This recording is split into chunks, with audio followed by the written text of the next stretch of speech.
dear listeners and readers, to Fantasy Whisper Stories. Today, we begin an epic journey through the life of one of history's most legendary ninjas. Join us as we unveil the tale of Hattori Hanzo, master of shadows and loyal servant to the Tokugawa clan. Each chapter will take you deeper into feudal Japan's dangerous world of warriors, intrigue, and honor. Settle in and prepare to be transported to another time. Chapter 1, Birth of a Warrior. Knight Hattori Hanzo entered the world. A storm raged across the province of Iga. Lightning split the sky as his mother's cries mingled with thunder. The midwife would later claim that when the infant finally emerged, his eyes were already open and alert, watching the shadows dance on the walls of their modest home. A night child, she whispered to Hattori Masanari, the anxious father waiting outside. Born under the veil of darkness, he will walk paths others fear to tread. It was the spring of 1542, though few in the remote mountains of Iga marked time by the imperial calendar. Here, in this rugged terrain of steep valleys and hidden villages, people measured the passing years by harvests, battles, and the rise and fall of distant lords. For the Hattori clan, time was counted in missions completed and secrets kept. Masanari received the news of his son's birth with a solemn nod. As the leader of a prominent ninja family, he understood that celebration was a luxury afforded to ordinary men. Still, as he held the small bundle for the first time, a rare smile crossed his weathered face. "Hanzo," he whispered, nomming the child after a legendary warrior. "May you become sharper than any blade and more elusive than morning mist." Hattori compound sat nestled in a valley protected by steep mountains, accessible only through narrow passes that could be easily defended or quickly made impassable. It appeared to be nothing more than a collection of farmhouses, indistinguishable from any other rural settlement in the region. This unremarkable appearance was intentional, the first lesson in the art of deception that defined the ninja way. Behind this facade of agricultural simplicity lay a complex network of training grounds, hidden armories, and secret meeting halls where the arts of espionage, assassination, and warfare were taught and refined. The Hattori clan was among the most respected in Iga, known for producing shinobi of exceptional skill and unwavering loyalty. Young Hanzo's earliest memories were of shadows, the shifting patterns cast by paper lanterns as his father discussed clan matters with grim-faced visitors, the dark silhouettes of warriors training in the moonlight, bodies flowing like water around one another, the deepening darkness beneath the floorboards where he would hide during games with other children, holding his breath until his lungs burned, while older boys searched fruitlessly. "He disappears too well," one of his cousins complained after Hanzo remained hidden for nearly 2 hours, causing a minor panic among the adults. "It's not natural," Masanari merely nodded with quiet pride. His son was showing the instincts that could not be taught. Life in feudal Japan was harsh for all, but especially so for those raised in the shadow arts. While the sons of farmers learned to plow, and the children of merchants studied figures, Hanzo's education began with learning to move without sound, to fall without injury, to observe without being observed. By the age of 4, he could recite the names of every poisonous plant that grew in the forests surrounding their home. By 5, he could navigate the woods blindfolded, identifying locations by scent and the feel of the earth beneath his feet. "The eyes deceive," his father would say, tying the cloth around young Hanzo's head. "Trust them last among your senses." Province of Iga existed in a state of semi-autonomy, its remote location and forbidding terrain providing natural protection against the ambitions of the warring daimyo, who carved Japan into competing territories. This isolation had allowed the ninja clans to develop their arts in relative secrecy, offering their services to various lords while maintaining their independence. But even here, the chaos of the Sengoku period, the age of warring states, cast its long shadow. Messengers would arrive breathless at odd hours, bearing news of battles, betrayals, and shifting alliances. Masanari would listen impassively before dispatching his men on missions whose nature was never discussed openly. Hanzo absorbed these lessons in silence.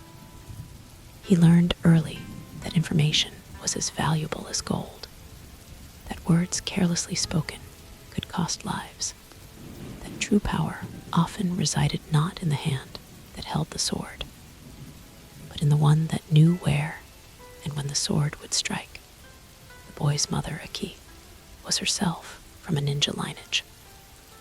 Unlike the wives of samurai, who were expected to remain ignorant of warfare, the women of Iga were often as deadly as their husbands. Aki taught her son the art of disguise, how to change his bearing to become invisible even when in plain sight. "The eye sees what it expects to see," she explained, demonstrating how to walk like a peasant, a merchant, a court noble. Give people what they expect, and they will never look deeper. When Hanzo was 6, his sister Kajero was born. Unlike his own stormy arrival, hers came on a serene spring morning filled with birdsong. While other boys might have resented a new sibling, Hanzo felt an immediate and fierce protectiveness toward the tiny, squirming bundle. "She is your responsibility now," his father told him solemnly. "There may come times when neither your mother nor I can protect her. You must be ready." Hanzo took this duty with the same serious dedication he applied to all his lessons. When not training, he could often be found sitting vigilantly beside his sister's sleeping form, watching the rise and fall of her small chest with unwavering attention. It was around this time that the first signs of Hanzo's exceptional abilities began to manifest more clearly. During training exercises, he consistently outperformed children years older than himself. His reflexes were unnaturally quick, his memory flawless, his capacity for stillness unnerving even to seasoned shinobi. "He is a natural sensor," one of the elder trainers remarked to Masanari. "He can detect intent before action." This rare talent, the ability to perceive the gathering of kai before an opponent struck, made Hanzo nearly impossible to ambush. Even in mock assassinations staged as part of his training, when experienced ninja would lie in wait to test the boy's awareness, Hanzo would invariably spot the trap. The winter of Hanzo's 7th year brought heavy snows, and with them, unexpected visitors. A group of samurai serving Lord Imagawa arrived at the village entrance, demanding guides through the mountain passes to avoid Oda territory. Their arrogance and open disdain for the simple farmers of Iga masked their ignorance of exactly whose domain they had entered. Young Hanzo, watching from the shadows as was his habit, witnessed the subtle hand signals exchanged among the village elders. To the untrained eye, these appeared to be nothing more than the nervous gestures of intimidated peasants.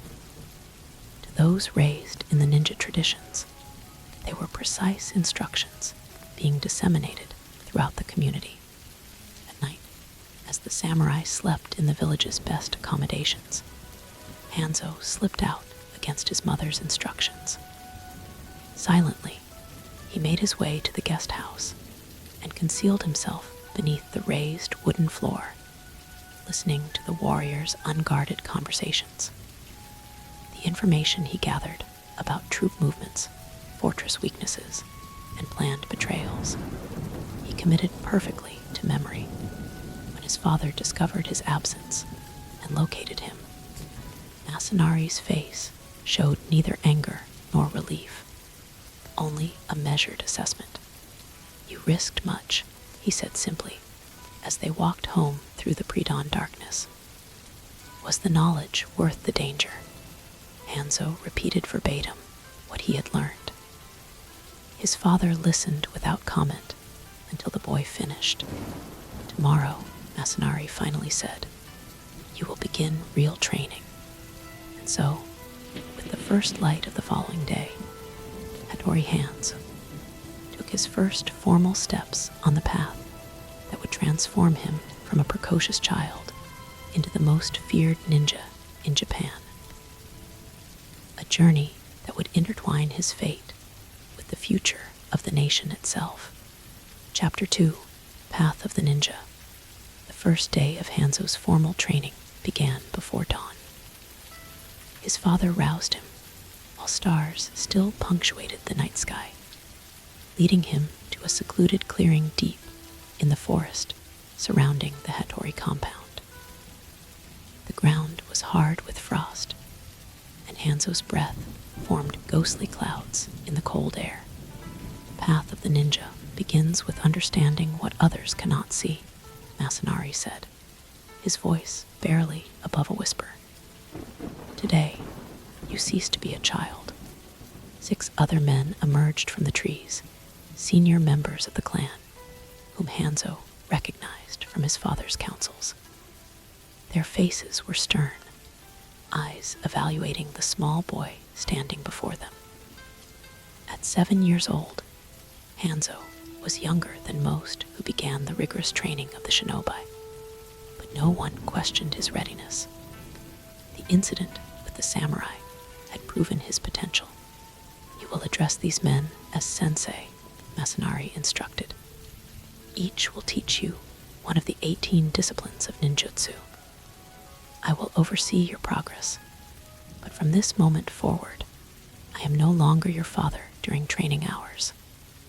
I am your master, and you will obey without question. Hanzo bowed deeply, understanding the significance of the moment. Hi, sensei. The training began immediately. The first lesson was in taijutsu, the art of unarmed combat. But unlike the basic movements Hanzo had practiced in childhood games, this was a brutal introduction to the realities of battle. Attack me, commanded Tenzo, a weathered man with scarred hands who specialized in hand-to-hand combat. Hanzo hesitated only briefly before launching himself forward with all the speed his small body could muster. In an instant, he found himself face down in the dirt, a knee pressing into his back.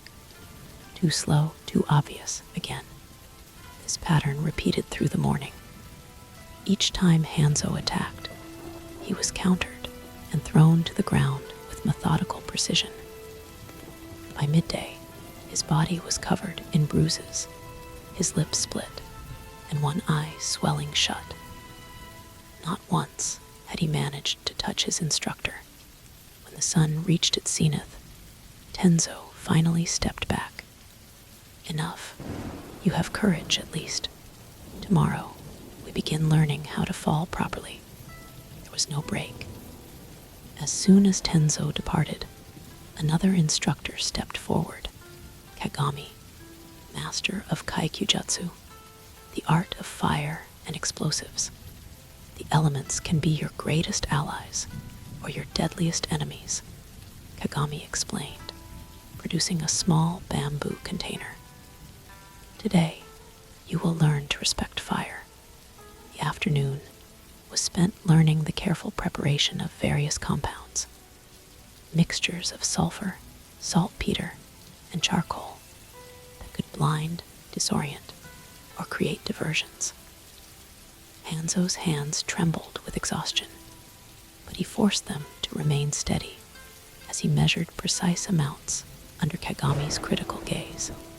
A mistake in measurement means death, yours or your target's, the instructor warned.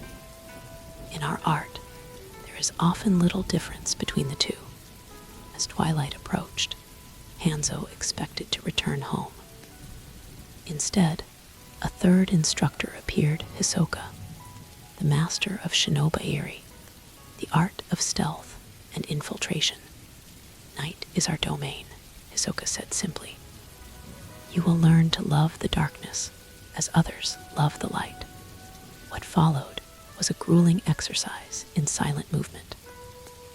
Hanzo was required to cross a field strewn with dried leaves without making a sound.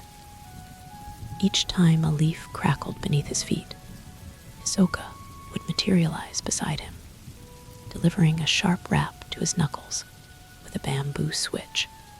By the time the moon had risen, Hanzo's hands were raw and bleeding. Yet, when Hisoka finally dismissed him, the boy bowed with perfect composure, his face betraying none of the pain that coursed through his exhausted body. You did not cry, Masanari observed, as they walked back to the compound in silence. No, sensei, Hanzo replied, carefully maintaining the formal address. His father nodded once, the barest hint of approval. Tomorrow, you begin again. Be ready before dawn. This brutal schedule continued without interruption. Days stretched into weeks, weeks into months. Each morning began with combat training, first learning to fall without injury, then the basic strikes and blocks of the Hattori clan's fighting style. Afternoons were dedicated to the crafting and use of tools, from the mixing of poisons to the forging of shuriken. Evenings were spent in stealth training, learning to move unseen and unheard through increasingly challenging terrain.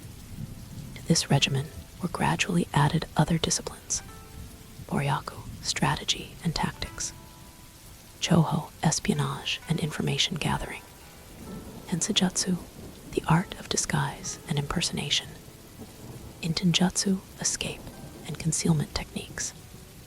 Each was taught by a different master. Each demanded absolute dedication. Physical pain became Hanzo's constant companion. His body was pushed beyond what seemed humanly possible, running up mountain paths while carrying buckets of water, hanging by his fingers from tree branches, until he could no longer feel his hands, swimming in ice-cold streams in the dead of winter. Pain is information, taught Seiji, the master of medical arts. Learn to read it, but never let it control you. Under Seiji's guidance, Hanzo learned to treat his own injuries, to understand which plants could heal and which could kill, to set broken bones and close wounds. These lessons often came through direct experience. Wounds received in training became opportunities to practice healing techniques. The mental training was equally rigorous. Memory exercises required Hanzo to recall complex sequences of symbols shown only briefly. Meditation sessions lasted for hours, teaching him to control his breath, his heartbeat, and eventually, the subtle energy that flowed through his body. The kai that masters could direct at will.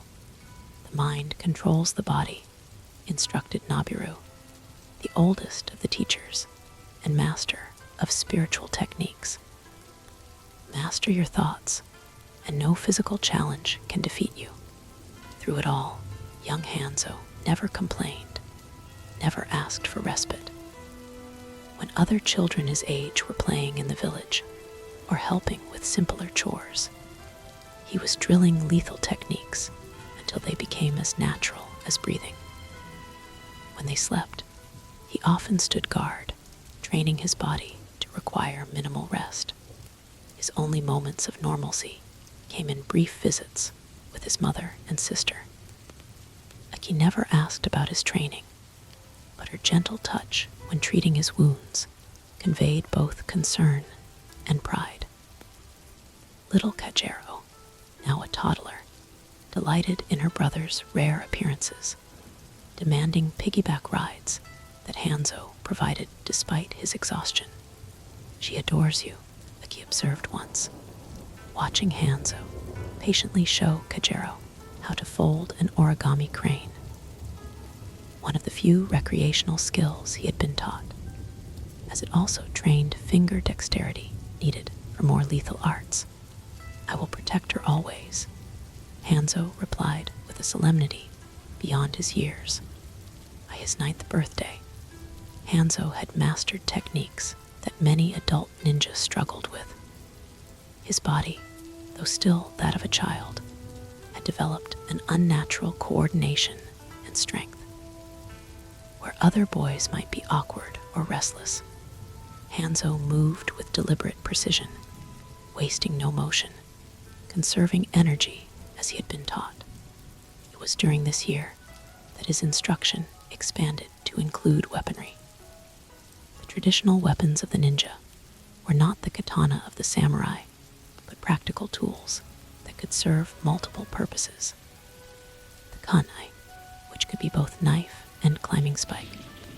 The kaioketsu shoge, a hooked knife attached to a length of rope. The ninjado, a straight sword shorter than the curved katana, designed for thrusting attacks in confined spaces. Hanzo displayed a natural affinity for the kusarigama, a sickle attached to a weighted chain. In his hands, the complex weapon became an extension of his body, the chain flowing like water to entangle or strike opponents before the blade delivered the finishing blow. "He has the gift," remarked Takeshi, the weapons master, after watching Hanzo disarm 3 older students in a training exercise. "I have not seen such talent in decades." Praise, rare as it was, did not affect Hanzo's demeanor. He had learned that pride was as dangerous as any enemy blade, a distraction that could cost a ninja his life. Instead, he redoubled his efforts, often practicing long after his instructors had dismissed him, repeating techniques until his muscles memorized them perfectly. At 10, Hanzo began training in specialized terrain. He learned to move silently through water, to climb sheer rock faces without equipment, to navigate dense forests at night without disturbing a single branch. He was taught to recognize and utilize natural features for concealment, to create hiding places where none seemed possible, to disappear in plain sight using nothing but stillness and control of his breathing. "Become one with your surroundings," taught Mitsuo, master of nature skills. "The tree does not announce its presence, it simply is. So too must you be." Winter training was particularly brutal. Hanzo was required to meditate under icy waterfalls, to traverse snow-covered terrain without leaving tracks, to survive in the mountains with minimal equipment. These exercises taught him not only physical endurance, but mental fortitude, the ability to overcome discomfort through sheer force of will. It was during one such winter exercise, when Hanzo was 11, that he faced his first true test of survival. Sent into the mountains with only a small knife and the clothes on his back, he was tasked with living off the land for 7 days before returning to the compound. On the 3rd day, a blizzard descended without warning. The temperature plummeted, visibility reduced to arm's length in the swirling snow. Even experienced adults might have perished in such conditions. Hanzo, however, recalled the lessons of his teachers. He located a fallen tree, its massive roots torn from the ground to create a natural shelter. Using his knife and techniques he had been taught, he constructed a small, invisible refuge from the storm. He made fire without smoke, set traps that caught small game despite the blizzard, and maintained his body temperature through specialized breathing exercises. When he returned to the compound on the 7th day, exactly as instructed, neither early nor late, he was gaunt but strong, his eyes clear and focused. He carried with him the pelt of a wolf that had tried to make him its prey, now a trophy of his victory over both beast and elements. Masanari inspected the pelt without comment. But that night, for the first time since Hanzo's training began, his father joined him for the evening meal. "You have survived your first true test," Masanari said quietly. "Many do not." Hanzo nodded, understanding the unspoken recognition in his father's words. "When will the next test come, Sensei?" "Soon," Masanari replied. "The time approaches when theory must become practice. You must be ready to use what you have learned." "I am ready now," Hanzo stated without arrogance, merely assessing his own abilities as he had been taught. His father studied him thoughtfully. "Perhaps you are. We shall see." The following spring, as cherry blossoms fell like snow across the province of Iga, Hanzo's education took a darker turn. Until now, he had learned how to fight, to survive, to gather information. Now, he would learn to kill. The instruction began not with weapons, but with knowledge, detailed studies of human anatomy, the location of vital points, the amount of pressure required to render an opponent unconscious or dead. Hanzo learned the secrets of the human body as intimately as he knew the landscape around his home. Death can come swiftly or slowly, silently or in chaos, taught Goro, a thin, soft-spoken man whose gentle demeanor belied his lethal expertise. You must be master of all these methods. Practice began on straw targets, then progressed to freshly slaughtered animals, teaching Hanzo the feel of blade penetrating flesh, the resistance of bone, the gurgle of blood. Throughout these lessons, he was taught to maintain emotional detachment, to see targets rather than beings, objectives rather than lives. Hesitation means failure, Goro reminded him. Compassion has its place in this world, but not in the moment of execution. As Hanzo approached his 12th year, his training intensified further.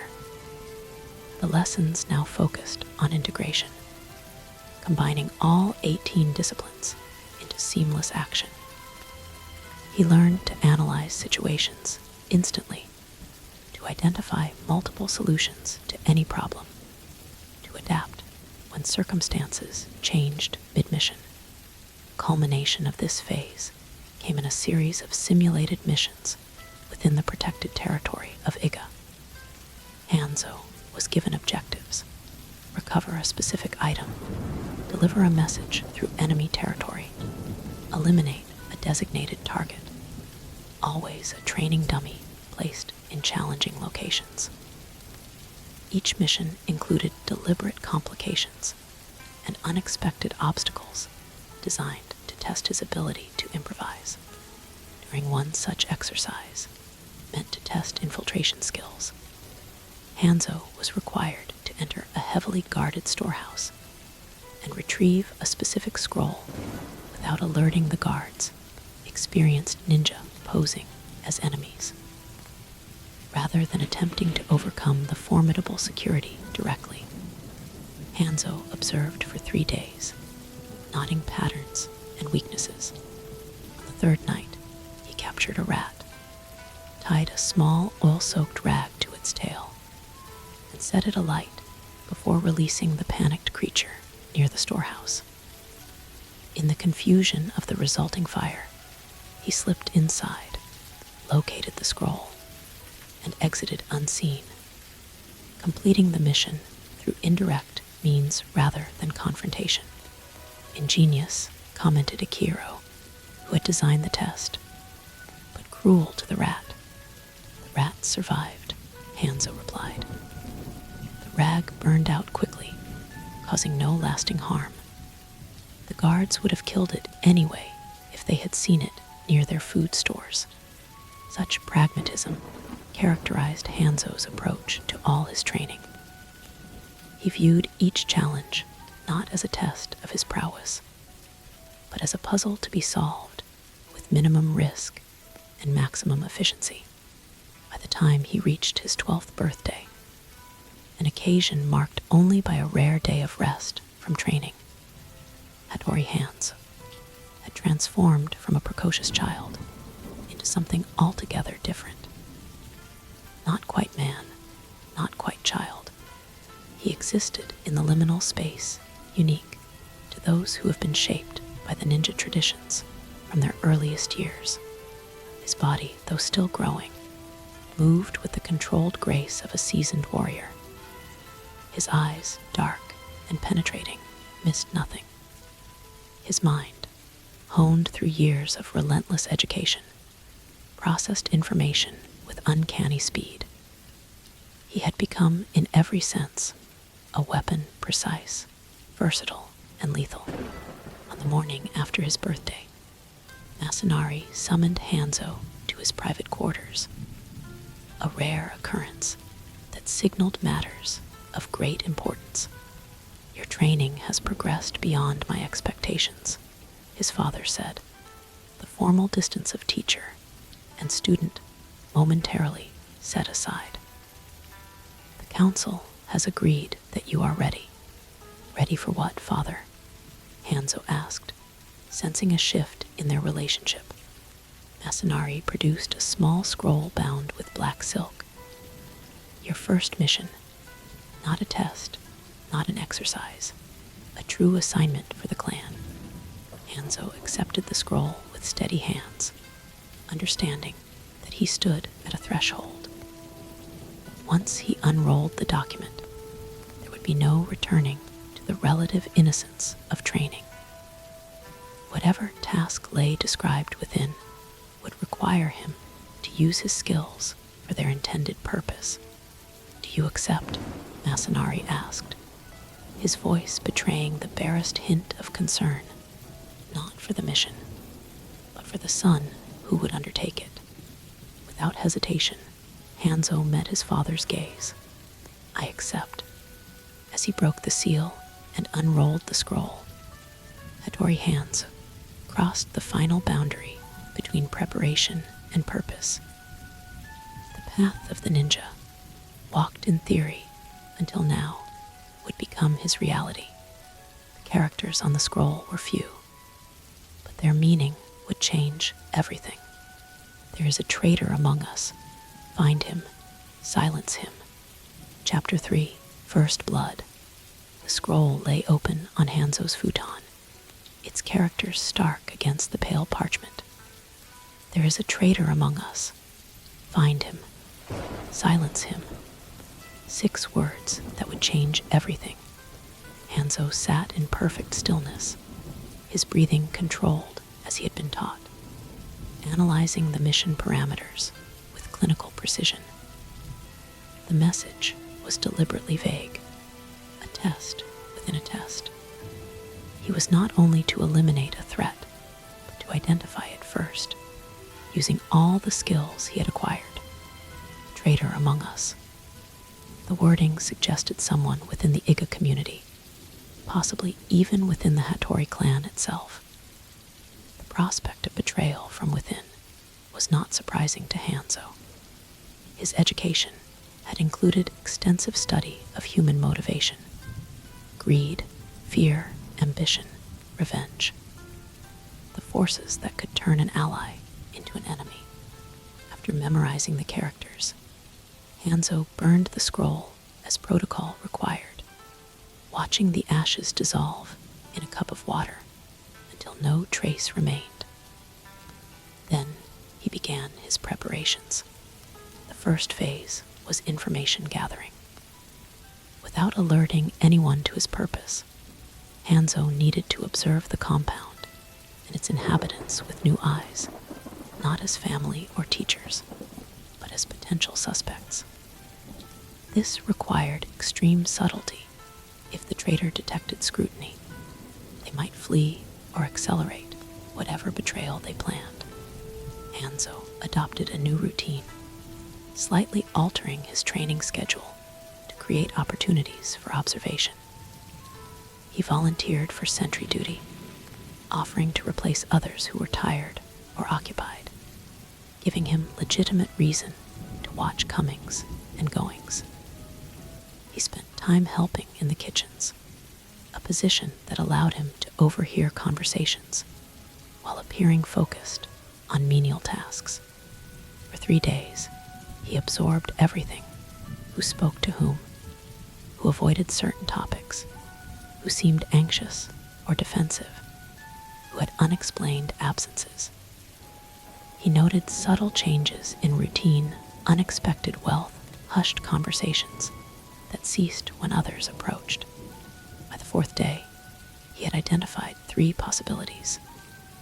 Takeo, a senior guard with a gambling habit that might have made him vulnerable to bribery.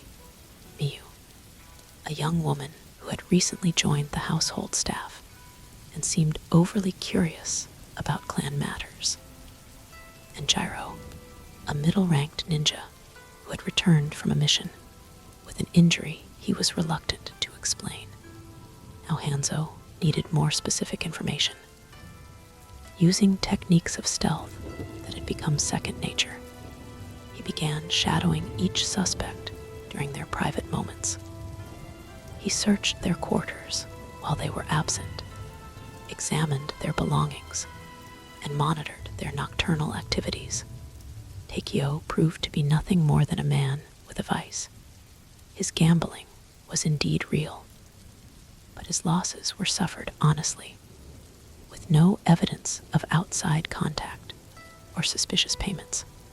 Miyu's curiosity stemmed from romantic interest in one of the younger ninja, not espionage.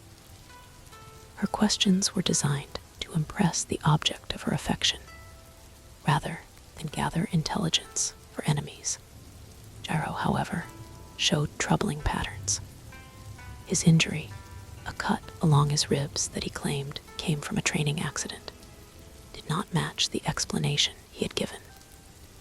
More significantly, Hanzo observed him leaving the compound on 3 consecutive nights, moving with the stealth expected of an Iga ninja, but taking precautions to ensure he wasn't followed, behavior unnecessary for any authorized mission. On the 5th night, Hanzo prepared to track Jiro to his destination. He dressed in the darkest clothing available, applied a mixture of ash and mud to his face and hands to eliminate any reflection, and equipped himself with only the essentials: a small tanto blade at his waist, a coil of silk rope, a handful of caltrops, and 3 poison-tipped shuriken.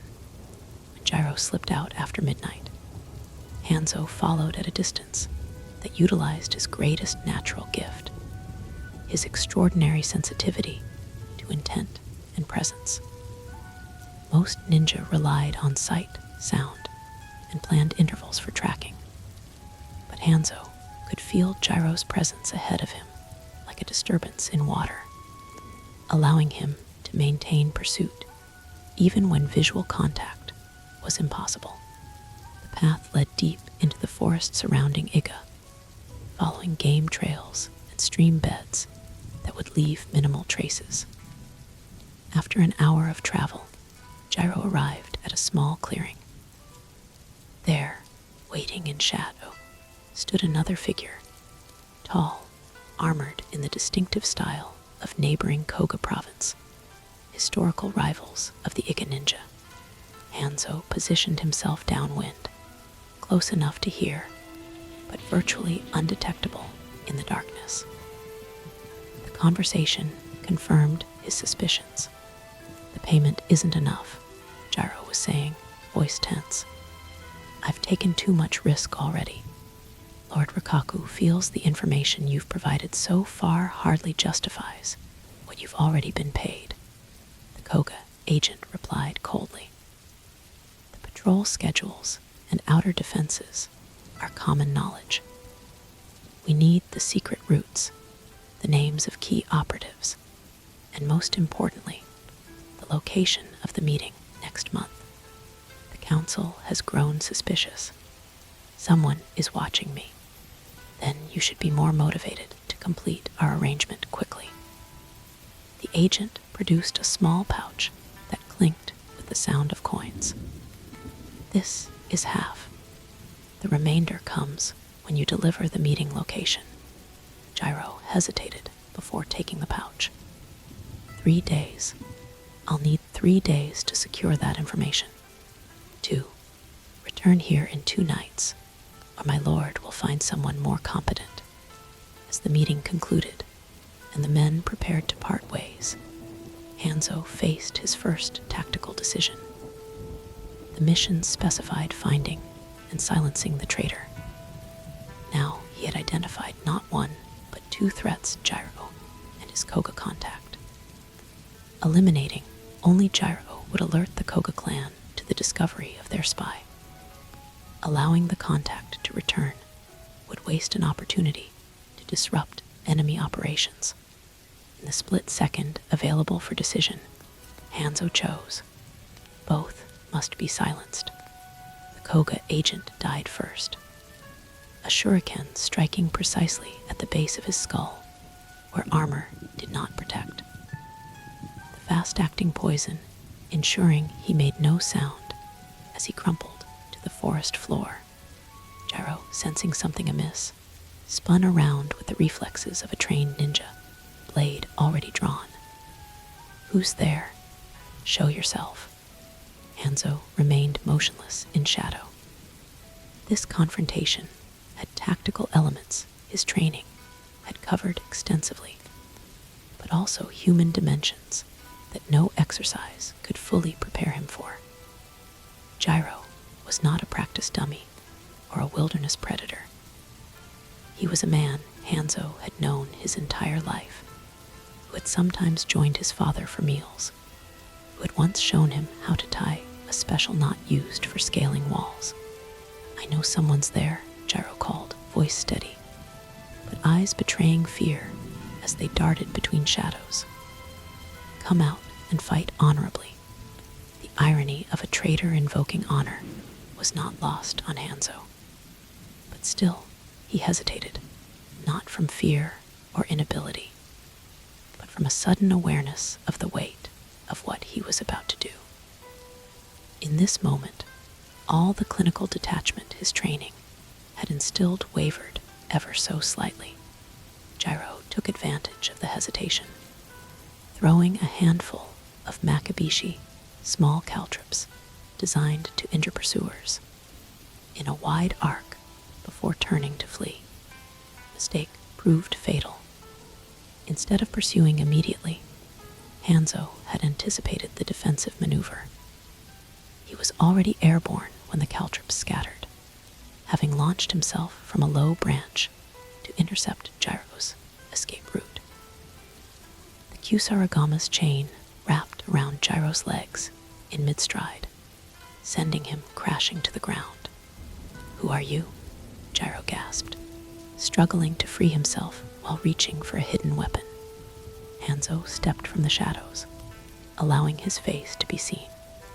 Recognition dawned in Gyro's eyes, followed by disbelief.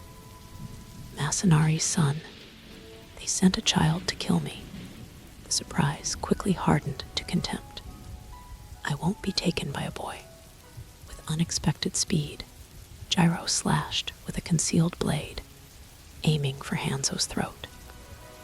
The The boy evaded with a subtle shift of his head, a movement of bare inches that meant the difference between life and death. In the next heartbeat, Hanzo struck. The tanto blade entered precisely between Gyro's ribs, angled upward to penetrate the heart. The technique was exactly as taught by Goro, a killing blow designed to be silent and swift. Gyro's eyes widened, not in pain, but in shock at the precision of the attack. His blade fell from nerveless fingers as Hanzo maintained eye contact, fulfilling another aspect of his training: to witness death directly, to acknowledge the life being taken. "Why?" Hanzo asked softly, his first and only word of the encounter. Gyro's mouth worked as blood seeped between his lips. "They have my daughter." Then his eyes fixed on something distant, and his body went slack. Hanzo knelt beside the body, processing this new information. No mention of a daughter had ever been made. Gyro had been thought unmarried. This was an unknown variable, potentially another victim, certainly a complication, but the mission parameters remained clear. Methodically, Hanzo searched both bodies, collecting the payment pouch, a scroll with partial notes on Iga defenses, and an ornate tanto from the Koga agent that might help identify which branch of the clan he belonged to. Following protocol for concealing evidence, Hanzo weighted the bodies with stones and submerged them in a deep section of the nearby river. He erased all signs of the encounter from the clearing, scattered the caltrops where game would not be injured, and only then began the journey back to the compound. Dawn was breaking as Hanzo slipped back inside the walls of his home. He went immediately to his father's quarters, where Masanari was already awake and seemingly unsurprised by his son's appearance. "It is done," Hanzo said simply, placing the collected items on the floor between them. Masanari examined each item carefully before asking, "You identified the traitor with certainty?" "Gyro. He was meeting with a Koga agent, exchanging information for payment." Hanzo's voice remained steady as he delivered his report. The agent mentioned Lord Rikaku. Gyro was to provide the location of next month's council meeting in 2 days' time, and the bodies will not be found. Masanari nodded approvingly before focusing on the ornate tanto. "This bears the moan of the Mochizuki branch of Koga. Concerning, they rarely operate this far into our territory." He set the blade aside and regarded his son carefully. "Was there resistance?" "Yes, the Koga agent died quickly. Gyro attempted to escape and then to kill me. I was forced to engage directly. You were injured." Masanari's eyes had already assessed his son's condition, but the question was part of the formal debriefing. "No." Hanzo paused, then added, "Gyro claimed they had his daughter." His final words. This information caused Masanari's eyebrows to raise slightly, the most visible surprise he ever displayed. "Interesting. We have no record of Gyro having family outside the clan. Could it be true? Possibly. Or a final deception?" Masanari's expression became thoughtful. "I will have our agents investigate. If a child exists, she will be found and her situation addressed." Hanzo understood the deliberately vague phrasing. If Gyro's daughter existed and knew nothing of her father's treachery, she might be brought into the clan's protection. If she was somehow complicit or at risk of becoming a liability, other measures would be taken. "You have completed your mission successfully," Masanari concluded. Rest now. We will discuss further implications after you have recovered. With a bow, Hanzo withdrew to his quarters. Following mission protocols, he cleaned his weapons meticulously, burned his blood-stained clothing, and bathed to remove all traces of the night's activities. Only then did he allow himself to lie down on his futon, bone-weary, but with mind still racing. Sleep did not come immediately. Behind closed eyelids, Hanzo saw again the moment of Jiro's death, the surprise, the realization, the fatting. He had been prepared intellectually for killing, had practiced the mechanics countless times. The emotional reality, however, was different. Not regret, exactly. The mission had been necessary, the evidence of treachery undeniable. Yet, something had shifted in Hanzo's understanding of himself and his place in the world. He had crossed a threshold from which there was no return. When sleep finally claimed him, his dreams were not of violence, but of water-dark, silent depths where secrets lay hidden, and above, a surface that reflected stars, but revealed nothing of what moved below. He awoke at noon, an unprecedented luxury in his strictly regulated life. Nearby sat a tray with food and tea, evidence that someone had entered, while he slept yet failed to wake him. This too was unusual. Typically, Hanzo would snap to alertness at the slightest disturbance. As he ate, Hanzo performed a mental inventory of his physical and emotional state. His body felt normal, no injuries, no unexpected fatigue beyond what the night's exertion explained. His mind was clear, analytical as always. Yet, beneath these familiar aspects of himself, he sensed something new, a deeper layer of awareness, as if killing had awakened some dormant perception. When he emerged from his quarters, Hanzo found the compound unusually quiet. People moved about their duties, but conversations ceased as he passed. Eyes followed him with expressions ranging from curiosity to wary respect. Word had spread then. He was summoned to the council chamber that afternoon, an unprecedented honor for one his age. The chamber was a simple room with a polished wooden floor and sliding paper doors. What made it significant was who gathered there. The 7 senior members of the Hattori clan, who directed all operations within their territory. Hanzo knelt before them, maintaining perfect posture despite the intimidating array of experienced ninja regarding him with evaluating gazes. Hattori Hanzo began the eldest, Saburo, whose wrinkled face and clouded eye belied the sharpness of his mind. Your father has shared the details of your mission. The council wishes to hear directly from you about certain aspects. For the next hour, Hanzo answered questions about his methods, his decisions, and particularly his choice to eliminate the Koga agent, rather than simply completing the assigned task of silencing the traitor.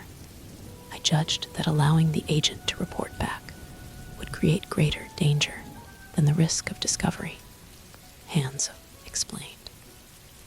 The Koga would know their operation was compromised, but not how much information we had obtained. This uncertainty would likely accelerate their plans, rather than causing them to withdraw.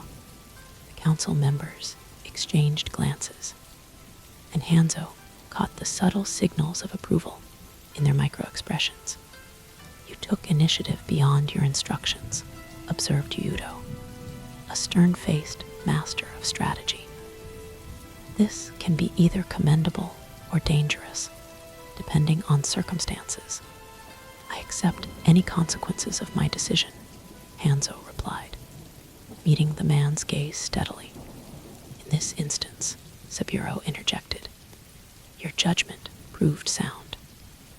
The documents recovered from the agent have revealed concerning developments. It seems Lord Rikaku plans more than simple intelligence gathering. There are indications of a potential assault on Iga itself. This revelation would normally be far beyond what a junior member would be privy to. And Hanzo recognized the implicit trust being extended to him.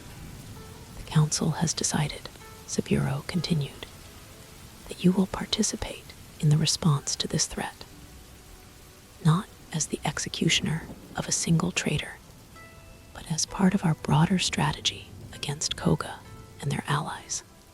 Hanzo bowed deeply. I am honored by your confidence. Do not be too honored, cautioned Yudo. Greater responsibility brings greater risk. You have shed blood for the clan. Now you will be asked to shed more. The meeting concluded with specific assignments, information to be gathered, routes to be secured, and preparations for the council meeting that had been Jiro's target. Hanzo would serve as both scout and messenger, using his exceptional stealth to monitor key locations near the border with Koga territory.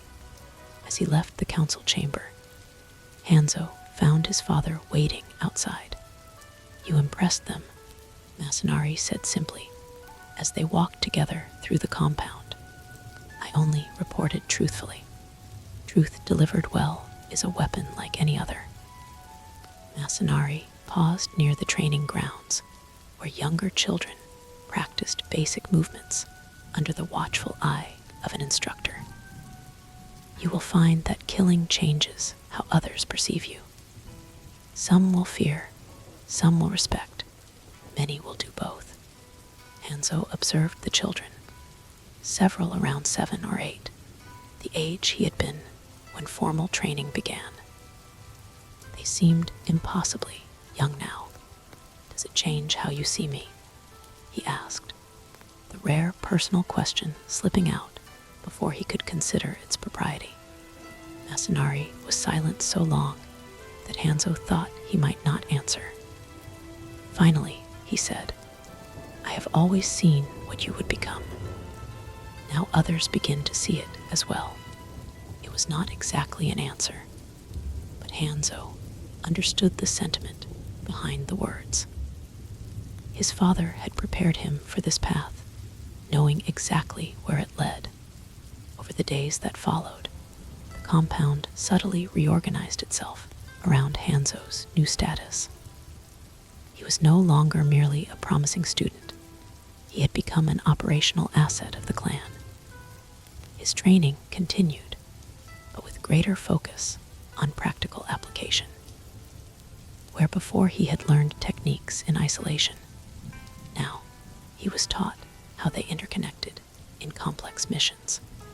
Word of his successful mission spread beyond the immediate family, creating ripples throughout the ninja community of Iga. The son of Hattori Masanari had made his first kill at 12, younger than most, and with a level of skill that suggested exceptional potential. Some of the older ninja tested him subtly, watching for signs that the experience had left him vulnerable, hesitant, overconfident, or emotionally unstable.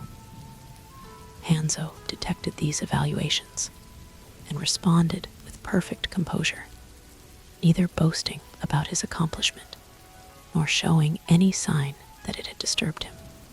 10 days after the mission, a messenger arrived from one of the Hattori clan's outposts near the border.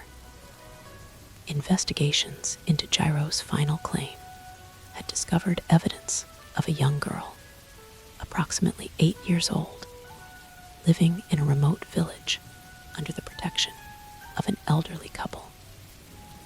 The child shared Jiro's distinctive eyes, supporting the possibility that she was indeed his daughter. The message was delivered during the evening meal, and Hanzo overheard his father discussing options with two council members. The child could be a liability, argued Yudo. If Koga knows of her existence, they could use her again. She may know nothing of her father's activities, countered Hisoka, the stealth master who had trained Hanzo. Killing an innocent child serves no strategic purpose. Bring her here, Masanari decided. She can be raised in the clan, trained in our ways. If she proves loyal, she becomes an asset. If not, he left the alternative unspoken. Later that night, unable to sleep, Hanzo found himself drawn to the small shrine at the edge of the compound. It was a simple structure dedicated to the clan's ancestors, where ninja would sometimes meditate before difficult missions. He was surprised to find his mother there, kneeling before the wooden altar where incense burned. Hanzo, Aki acknowledged without turning. You should be resting. My mind is unsettled, he admitted, kneeling beside her. For a while, they sat in companionable silence, watching the incense smoke curl toward the ceiling. You are wondering about the girl, Aki finally said. It was not a question. Yes, and about Gyro and the life you took. Hanzo nodded, grateful that here, with his mother, he did not need to maintain the stoic facade expected elsewhere. The path of the ninja is walked in shadow, Aki said softly. But that does not mean without light.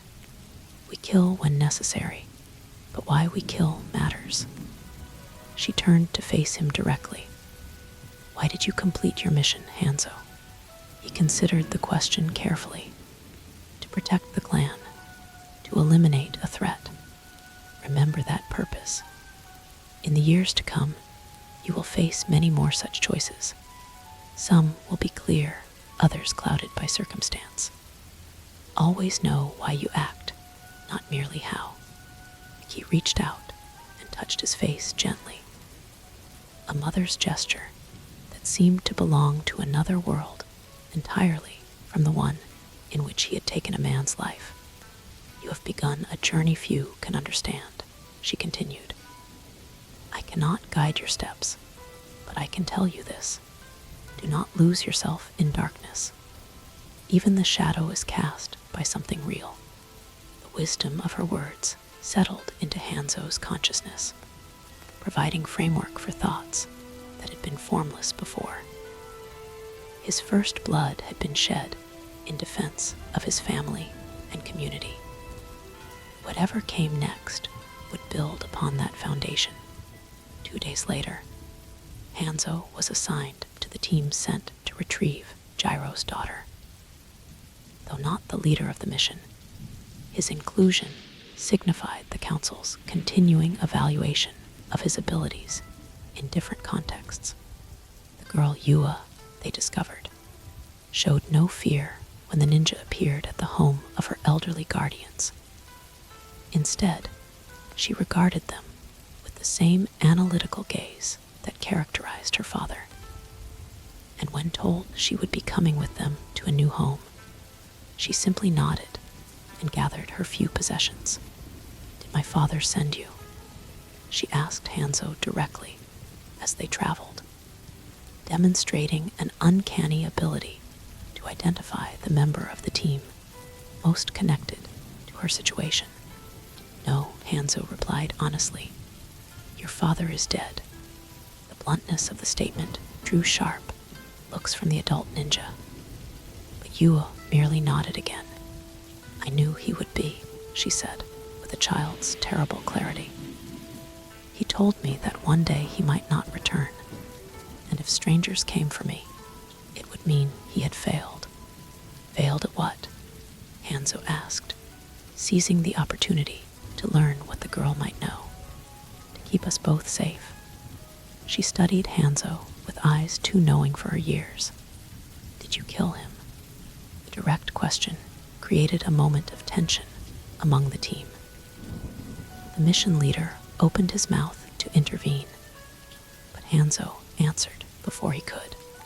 Yes, Yua digested this information without visible emotion. Was he a bad man? He made a choice that endangered many people. To protect me, perhaps, but there are better ways to protect those we care about. The girl fell silent then, and remained so for the rest of the journey. Upon arriving at the compound, she was taken to quarters prepared for her, where she would be watched carefully while being integrated into the community. Hanzo found himself thinking of her often in the days that followed. In some ways, they were mirror images, both children shaped by the harsh realities of their world, both now irrevocably tied to the Hattori clan, where his path had been chosen for him from birth. Hers had been thrust upon her by circumstance. Yet both were walking into shadows. As spring gave way to summer, Hanzo's reputation continued to grow. He was assigned increasingly complex missions, primarily reconnaissance and intelligence gathering, but occasionally operations requiring the lethal skills he had demonstrated on that first night.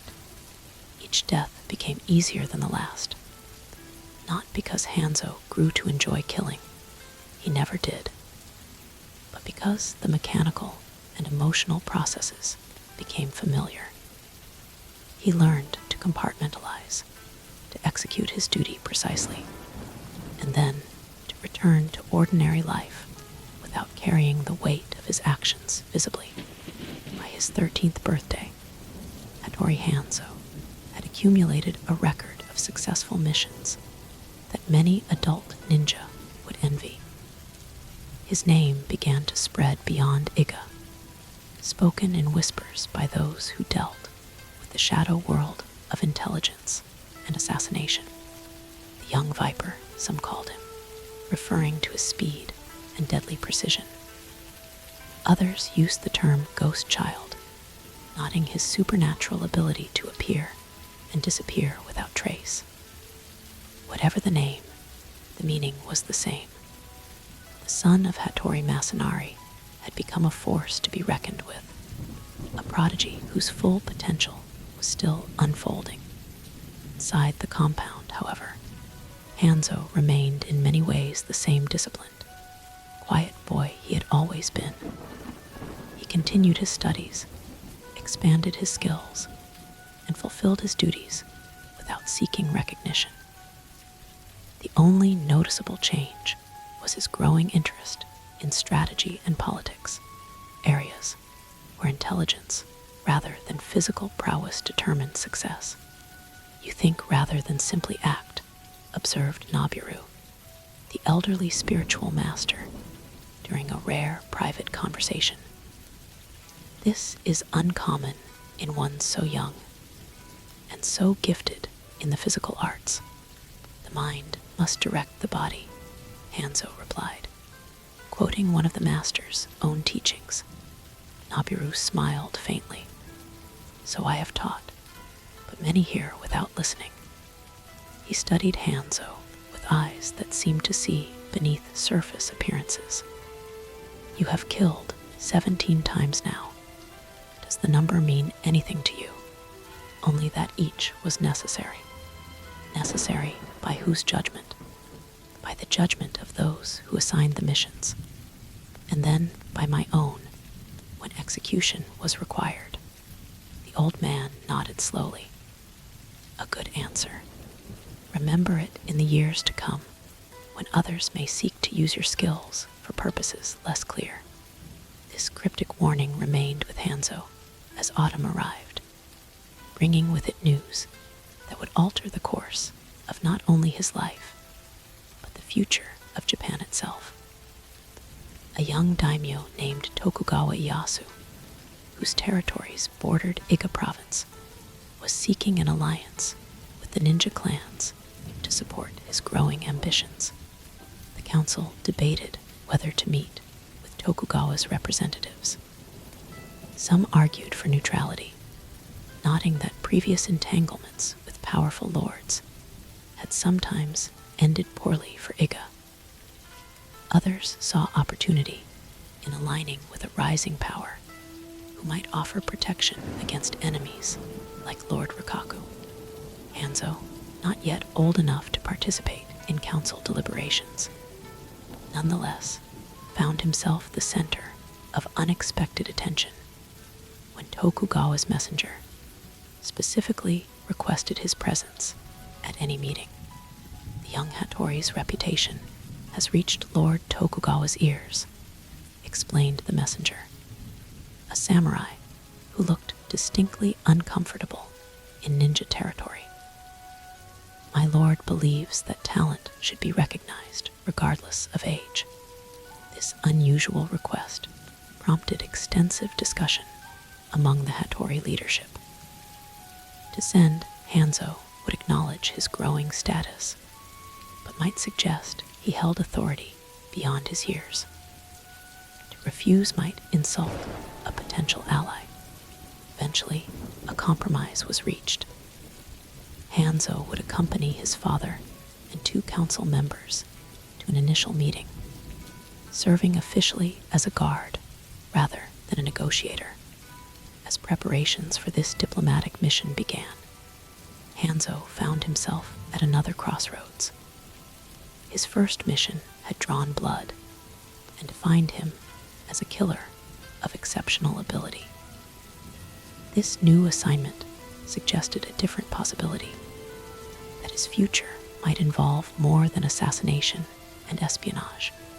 On the eve of departure, Hanzo visited the shrine once more. This time, it was his father who found him there. "Your thoughts before tomorrow?"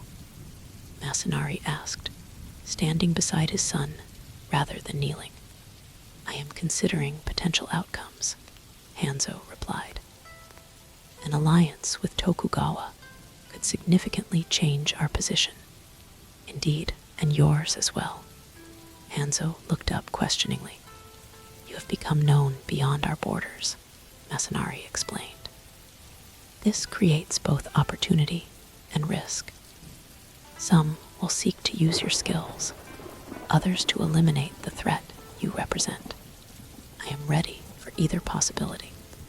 Masanari placed a hand briefly on his son's shoulder, a rare gesture of physical connection. "Yes, you are."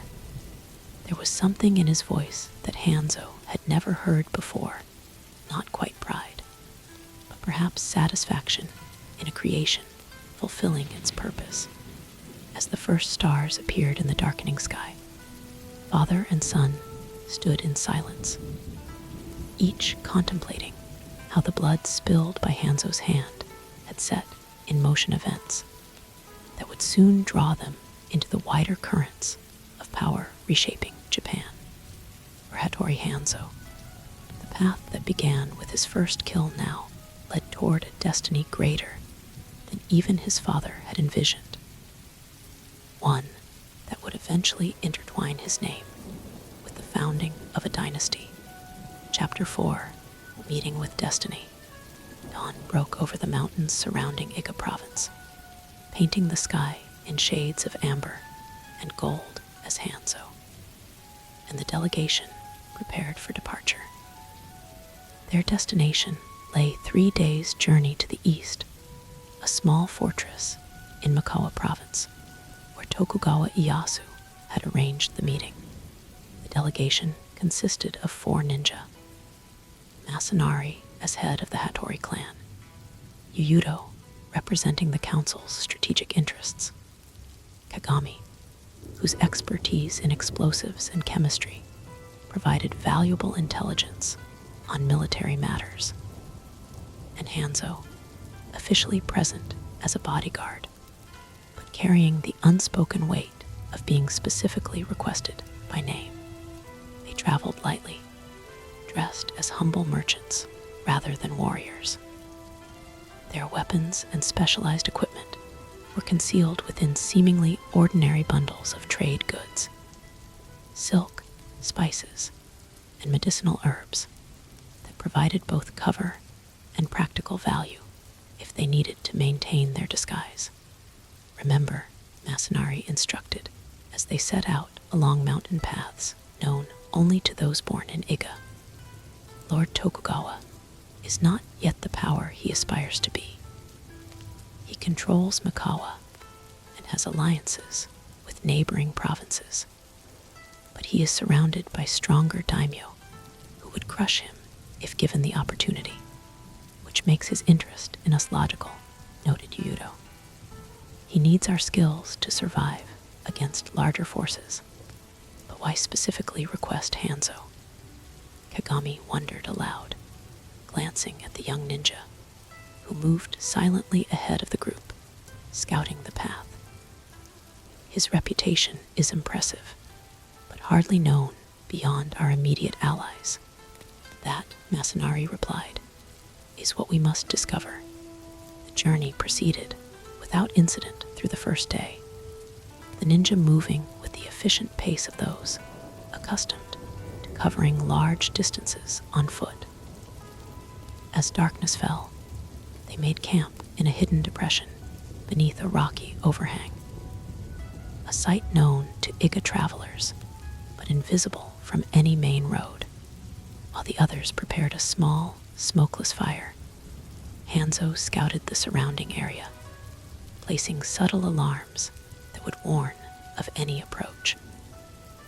Though official conflict had temporarily subsided across most of Japan, the Sengoku period had taught all warriors that peace was merely the interval between battles. Your sun moves like water, Kagami commented to Masanari as they watched Hanzo melt into the forest. No wasted motion. He has surpassed my expectations, Masanari acknowledged, the rare compliment spoken matter-of-factly, and perhaps created complications because of it, added Yudo.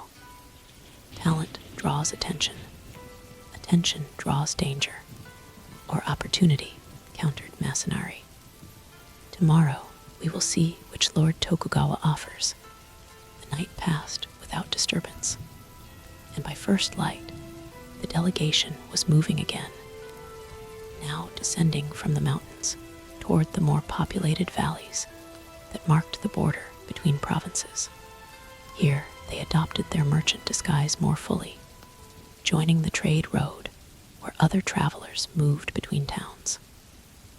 Hanzo, despite his youth, carried himself with the slightly stooped posture of an apprentice burdened by his master's goods, his observant eyes downcast in apparent exhaustion. This disguise served them well as they passed a checkpoint manned by samurai bearing the moan of Lord Imagawa, one of the more powerful daimyo whose territories bordered both Iga and Mikawa. The guards barely glanced at the unremarkable merchants, focusing their attention instead on a group of well-armed travelers ahead.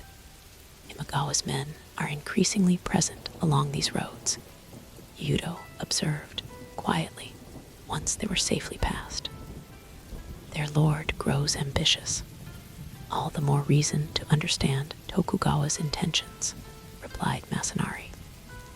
If conflict is coming to this region, we must know where to position ourselves.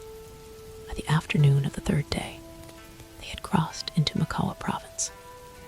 The landscape changed subtly, more farmland, more villages, more evidence of a daimyo investing in his territory's prosperity rather than merely extracting resources.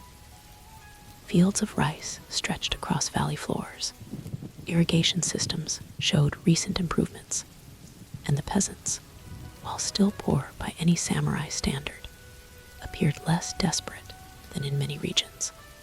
Tokugawa builds rather than simply conquers, Kagami noted.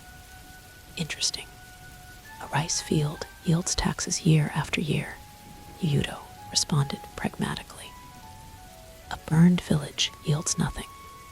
As evening approached, they were met at a crossroads by two mounted samurai who identified themselves as Tokugawa's escort.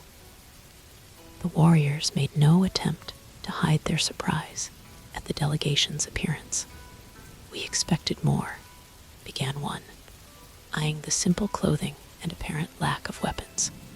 "Ostentation," suggested Masanari mildly. "That would defeat our purpose, would it not?" The samurai exchanged glances, but said nothing more as they led the ninja toward their destination.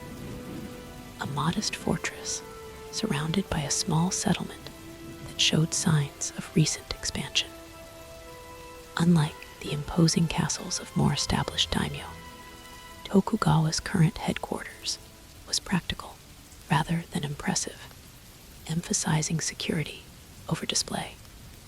Upon reaching the fortress gates, the delegation was not immediately taken to Tokugawa, but instead shown to guest quarters where they could refresh themselves after their journey.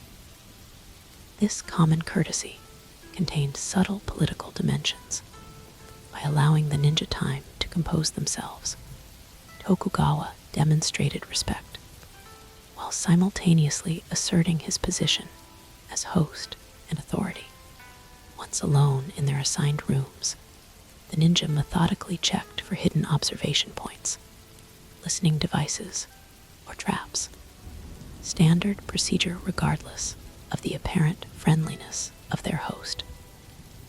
Finding nothing concerning, they prepared for the meeting, changing from dusty travel clothes to more formal attire appropriate for diplomatic discussion. Hanzo, who had spoken little during the journey, now addressed his father directly. "What is expected of me in this meeting? Observe, listen. Speak only if directly addressed," Masanari replied. "Lord Tokugawa requested your presence for a reason. Until we discover that reason, caution is warranted." An hour after their arrival, servants escorted them to the fortress's central keep, where Tokugawa Ieyasu awaited them. They were led not to a formal audience chamber, but to a more intimate space that suggested a working meeting rather than ceremonial diplomacy. Tokugawa Ieyasu himself proved as pragmatic as his surroundings. At 29 years old, he was younger than many daimyo, with a compact, muscular build that spoke of actual battle experience rather than merely directing troops from safety. His face, while not conventionally handsome, possessed intelligent eyes that evaluated the ninja delegation with evident interest. "Welcome, honored guests," Tokugawa greeted them, foregoing the more elaborate formalities that might be expected. "I appreciate your willingness to travel to Mikawa for this discussion." After introductions were completed, servants brought tea and withdrew, leaving the daimyo alone with the ninja, a sign of either great trust or confidence in his ability to defend himself if necessary. Hanzo, positioned slightly behind his father, studied every detail of the man whom history would eventually name as Japan's greatest shogun, though none present could yet foresee that destiny. "Let us speak directly," Tokugawa began once formalities were observed. "Japan stands at a crossroads.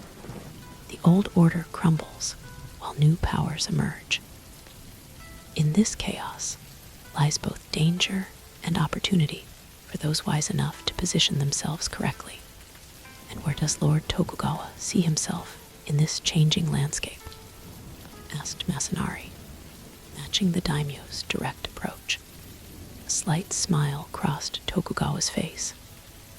"Currently, as a minor power surrounded by giants. Imagawa to the east, Oda to the west, Takeda to the north. Yet giants, for all their strength, often lack agility, while smaller forces must rely on intelligence rather than overwhelming power," observed Yudo. "Precisely." Tokugawa nodded approvingly. "Which brings me to the purpose of this meeting.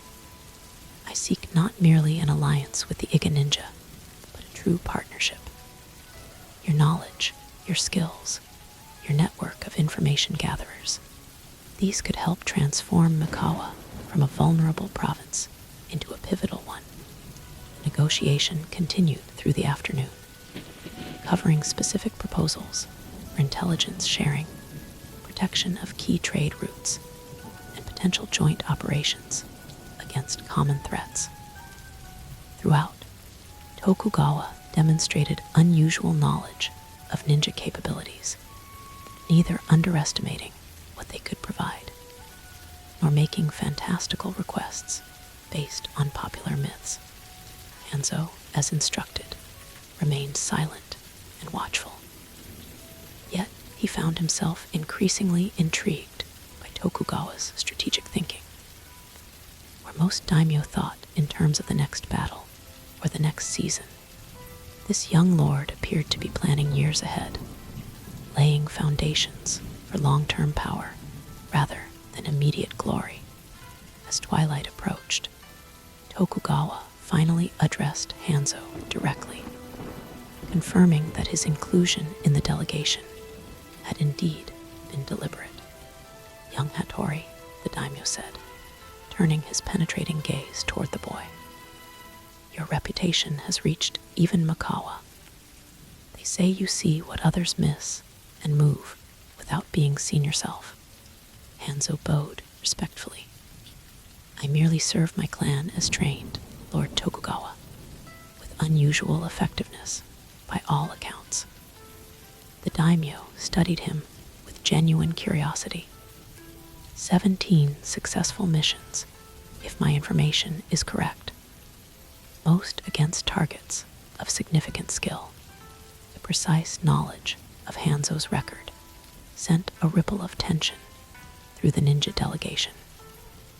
Such information should not have been easily accessible to outsiders.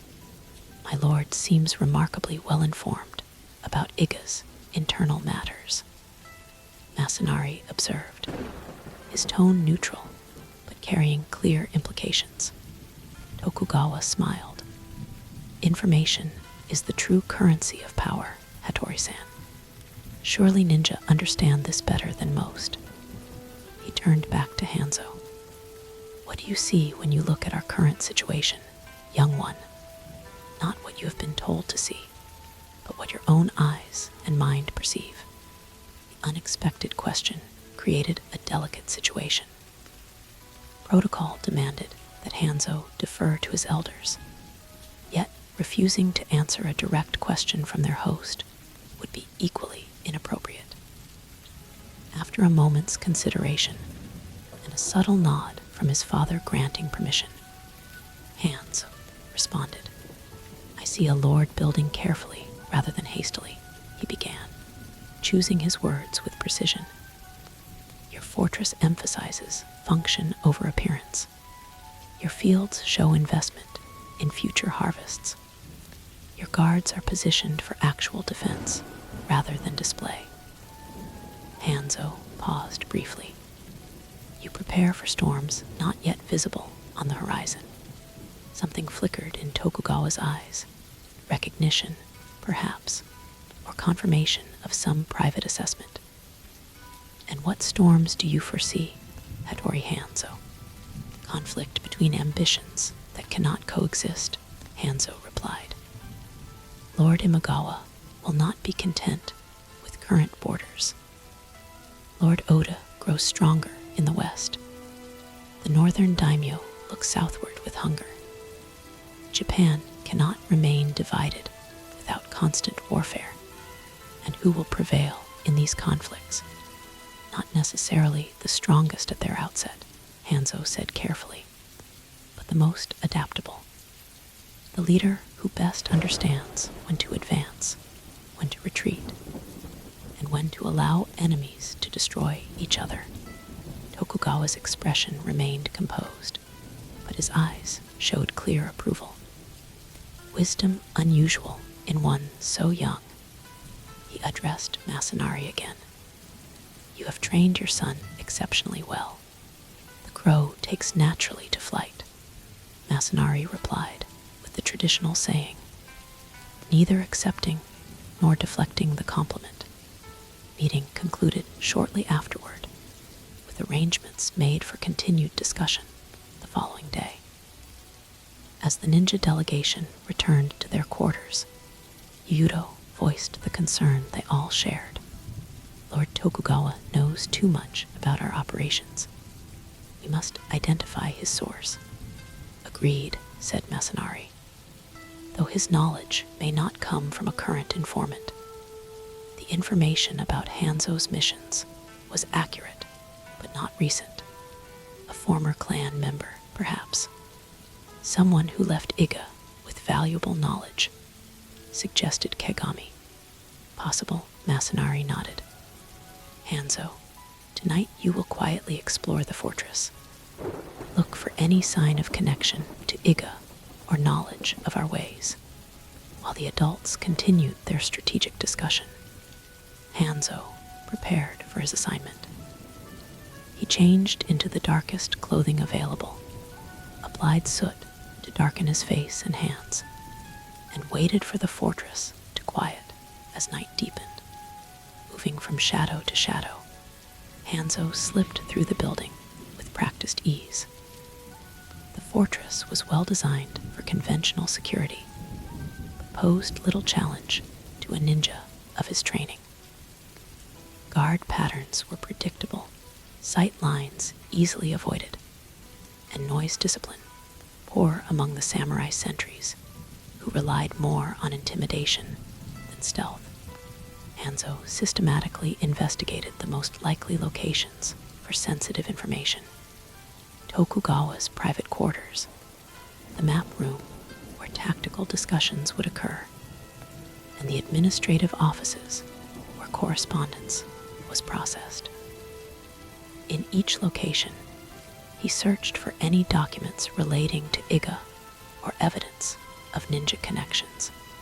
In a small anteroom adjacent to Tokugawa's personal study, Hanzo finally discovered something significant: a collection of scrolls detailing known ninja techniques, clan histories, and territorial distributions. The information was impressive, but incomplete, suggesting knowledge gained through secondary sources rather than direct access to Iga's secrets. More telling was a personal journal where Tokugawa had recorded observations about various ninja he had encountered or heard described. Several pages were dedicated to the Hattori clan, specifically, with Hanzo himself mentioned repeatedly. One entry caught his attention. Reports confirm that Masanari's son possesses the sensing ability to an extraordinary degree. If these accounts are accurate, his potential value cannot be overstated. Such talent emerges perhaps once in a generation. Before Hanzo could investigate further, he detected approaching footsteps, too light for a typical samurai, too deliberate for a servant. Someone trained in stealth was coming. Quickly replacing the journal exactly as he had found it, Hanzo concealed himself behind a decorative screen just as the door slid open. A figure entered, a woman in her middle years, moving with the unmistakable grace of someone trained in the shadow arts. She went directly to the collection of ninja-related scrolls, selected one, and departed as silently as she had arrived. Hanzo remained motionless for several minutes, processing this discovery. Tokugawa had access to ninja knowledge because he already had a shinobi advisor, one skilled enough that even Iga's intelligence network had not identified her presence in the daimyo's service. After completing his reconnaissance without further discoveries, Hanzo returned to report his findings. The delegation received this information with mixed concern and interest. A kunoichi of significant training, Masanari mused. Yet not from Iga, or we would know. Koga, perhaps, suggested Kagami, or one of the smaller clans from the eastern provinces. Whoever she serves, her presence changes our assessment, said Yudo. Tokugawa already has ninja council. Why then seek alliance with Iga specifically? We will learn his true purpose tomorrow, Masanari decided. For now, we maintain our course. The following morning brought unexpected developments. As the delegation prepared for the day's negotiations, urgent commotion erupted in the fortress courtyards. Samurai ran to defensive positions, while messengers rushed between buildings. Something had disrupted the planned discussions. Their assigned guide, a junior samurai named Tadashi, arrived breathless at their quarters. Lord Tokugawa requests your immediate presence, he announced. There has been an incident. The delegation was led not to the previous meeting room, but to Tokugawa's command center, where maps were spread across tables, and officers received rapid instructions. The daimyo himself stood at the center, his relaxed diplomatic demeanor of the previous day replaced by focused intensity. Forgive the interruption of our negotiations, Tokugawa said as the ninja entered. But circumstances have created an opportunity to demonstrate the value of our potential alliance. He gestured to the maps. 2 hours ago, scouts reported an Imagawa raiding party crossing our border near Yasuda village. Their force is small, perhaps 50 mounted samurai. But their target appears to be my cousin, who is traveling that road today. An assassination attempt, asked Masanari. Or a kidnapping, Tokugawa nodded. Either would provide Imagawa significant leverage. My cousin carries detailed knowledge of our defenses and alliances. You have troops nearby? Yudo inquired, studying the map. A contingent of 30 samurai accompanies my cousin, and I can dispatch 60 more from here within the hour, but they would likely arrive too late. Tokugawa looked directly at Masanari. This is where ninja skills could prove invaluable. The implicit request hung in the air between them. Though no formal alliance had yet been established, Tokugawa was asking for immediate assistance, a test of both capability and willingness to commit. What exactly are you proposing, Lord Tokugawa? Masanari asked carefully. That your delegation might use your specialized skills to warn my cousin, or delay the Imagawa force until reinforcements arrive. The daimyo's eyes moved to Hanzo. I understand speed is essential for such a mission. Another delicate moment. To refuse would potentially end the promising negotiations before they truly began. To agree would commit Iga resources to Tokugawa's cause without settled terms. The delegation exchanged glances, silently weighing options. This would indeed demonstrate the practical applications of an alliance, Masanari finally said. We will assist as a gesture of good faith during negotiations, not as a committed obligation, understanding that successful outcome would significantly strengthen Iga's position in our discussions. Tokugawa added with the hint of a smile. Naturally, agreed Masanari. He turned to his companions. Yudo will remain to continue diplomatic matters. Kagami, Hanzo, and I will address this situation. Within minutes, the 3 ninja had gathered their essential equipment and departed the fortress, moving at the ground-eating pace that allowed Iga operatives to cover distances that would exhaust ordinary travelers.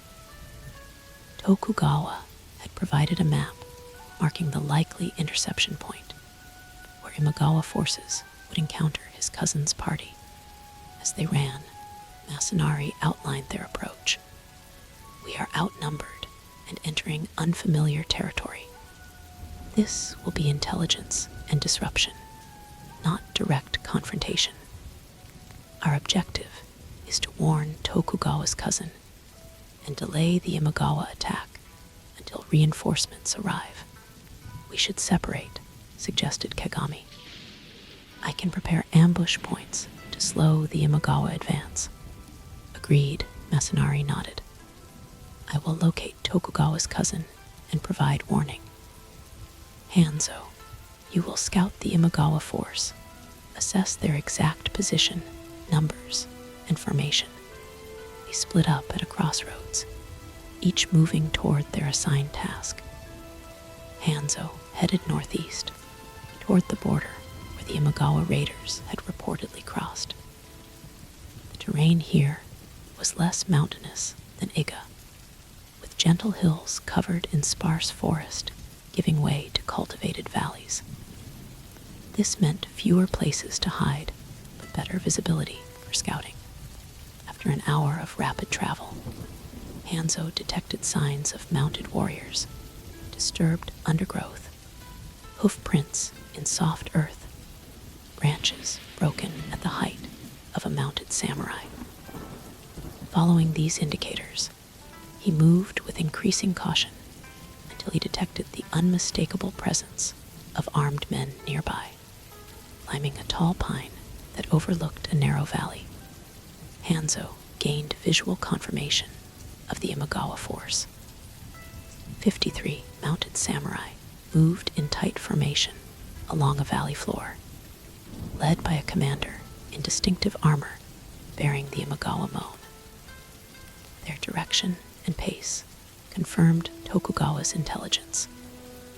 They were indeed positioning themselves to intercept travelers on the main road. More concerning was a secondary group Hanzo spotted breaking away from the main force. A dozen riders heading along a parallel track that would allow them to circle behind anyone traveling the main road. This pincer movement would trap their target between two forces, leaving little chance of escape. Hanzo needed to report this development immediately, but direct return to his father would take too long. Remembering techniques for emergency communication, he gathered materials from the forest floor and quickly constructed a small kite-like device. Onto strips of bark, he wrote coded symbols indicating the enemy numbers, position, and split formation. Using a small fire-starting kit, he created a quick, hot flame that produced minimal smoke. This he used to launch his message carrier, the heat creating lift that sent the device soaring above the trees in the direction Masanari had gone, trailing a thin strand of silk that would catch attention. Mission accomplished. Hanzo turned his attention to the immediate threat. The split Imagawa force created more danger, but also opportunity. The smaller group, now separated from their main strength, presented a potential target for disruption. Moving ahead of their path, Hanzo quickly implemented one of the simplest but most effective ninja techniques, inducing uncertainty and confusion. At a narrow point in the trail, he scattered Makabishi small caltrops that could lame horses and injure unprotected feet. In the branches overhead, he placed small bundles of flash powder that would ignite when disturbed by passing riders. These preparations complete, Hanzo positioned himself downwind from the approaching horsemen. As the lead riders entered the prepared area, he activated his final element of disruption, a ceramic container of specially prepared irritant powder thrown to shatter among the horses. The effect was immediate and chaotic. Horses reared and bucked as the irritant struck their sensitive noses, several throwing their riders. The noise and sudden movement triggered Hanzo's overhead traps, creating bright flashes and pops that further panicked the animals.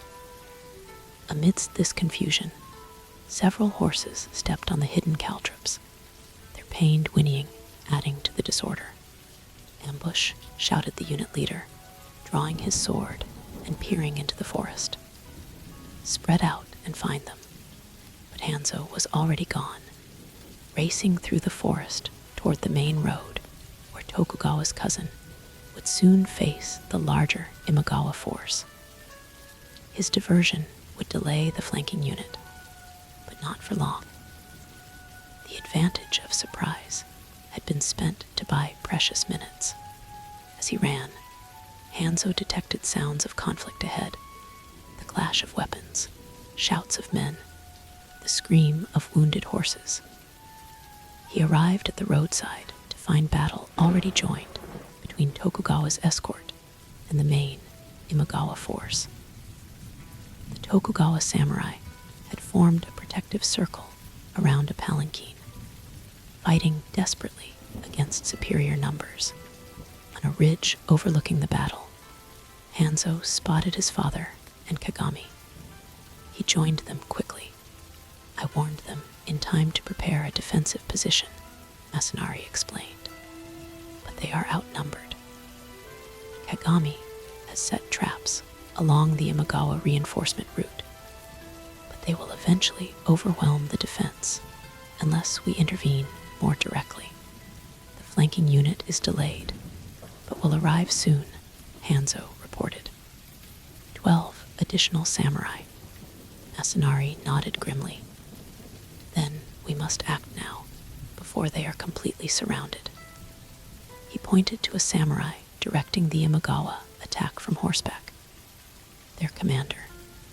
If he falls, it may create enough confusion for Tokugawa's men to break through toward the fortress.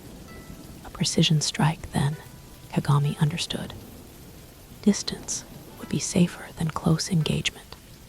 "Hanzo," Masanari turned to his son, "your accuracy with the blowgun exceeds either of ours. Can you make the shot from here?" The target was at extreme range for the weapon, nearly 50 yards across open ground. A master ninja might make such a shot under ideal conditions, but here, with the confusion of battle, moving targets, and gusting wind, it presented an extraordinary challenge. "Yes," Hanzo replied with the simple confidence that had become his trademark. From his equipment, he selected a specialized blowgun and the most lethal dart in his collection. One tipped with a neurotoxin extracted from pufferfish and concentrated through secret Iga methods, while Kagami created a distraction by igniting one of his explosive compounds at the far edge of the battlefield.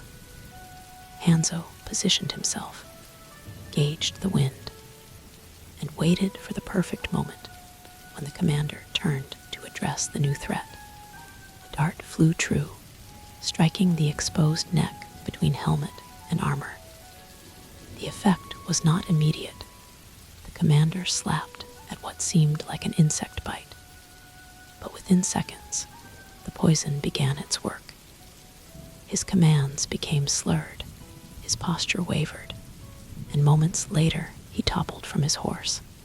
The resulting confusion was precisely what Masanari had anticipated. The Imagawa samurai, seeing their leader fall to an invisible attack, hesitated in their assault. Some rushed to his aid, while others scanned desperately for hidden attackers. Seizing the opportunity, the Tokugawa guards forced a gap in the Imagawa line and began a fighting retreat toward the fortress, maintaining tight formation around the palanquin containing their charge. "We've created their opportunity," Masanari declared. "Now we ensure they reach safety." He turned to Kagami. "Delay the flanking unit when they arrive. Hanzo and I will guide the retreat and prevent pursuit. For the next hour, Hanzo and his father worked in coordinated precision to protect the withdrawing Tokugawa party. They created false trails, deployed caltrops on the true path after the allies had passed, and used dart guns to pick off Imagawa scouts who pressed too close to the retreating group. When the mounted reinforcements sent by Tokugawa finally arrived, the situation had stabilized. The Imagawa force, having lost their commander and facing fresh opponents, retreated back toward their own territory. The palanquin and its escorts continued safely to the fortress, bloodied but intact. As Hanzo, Masanari, and Kagami slipped away from the scene, their role complete with no acknowledgement or direct contact with those they had saved, the youngest ninja reflected on what had just occurred.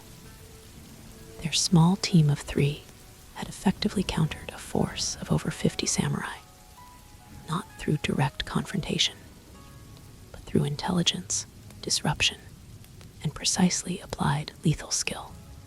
They returned to Tokugawa's fortress by early evening, entering quietly through the same hidden approaches Hanzo had discovered during his nocturnal exploration.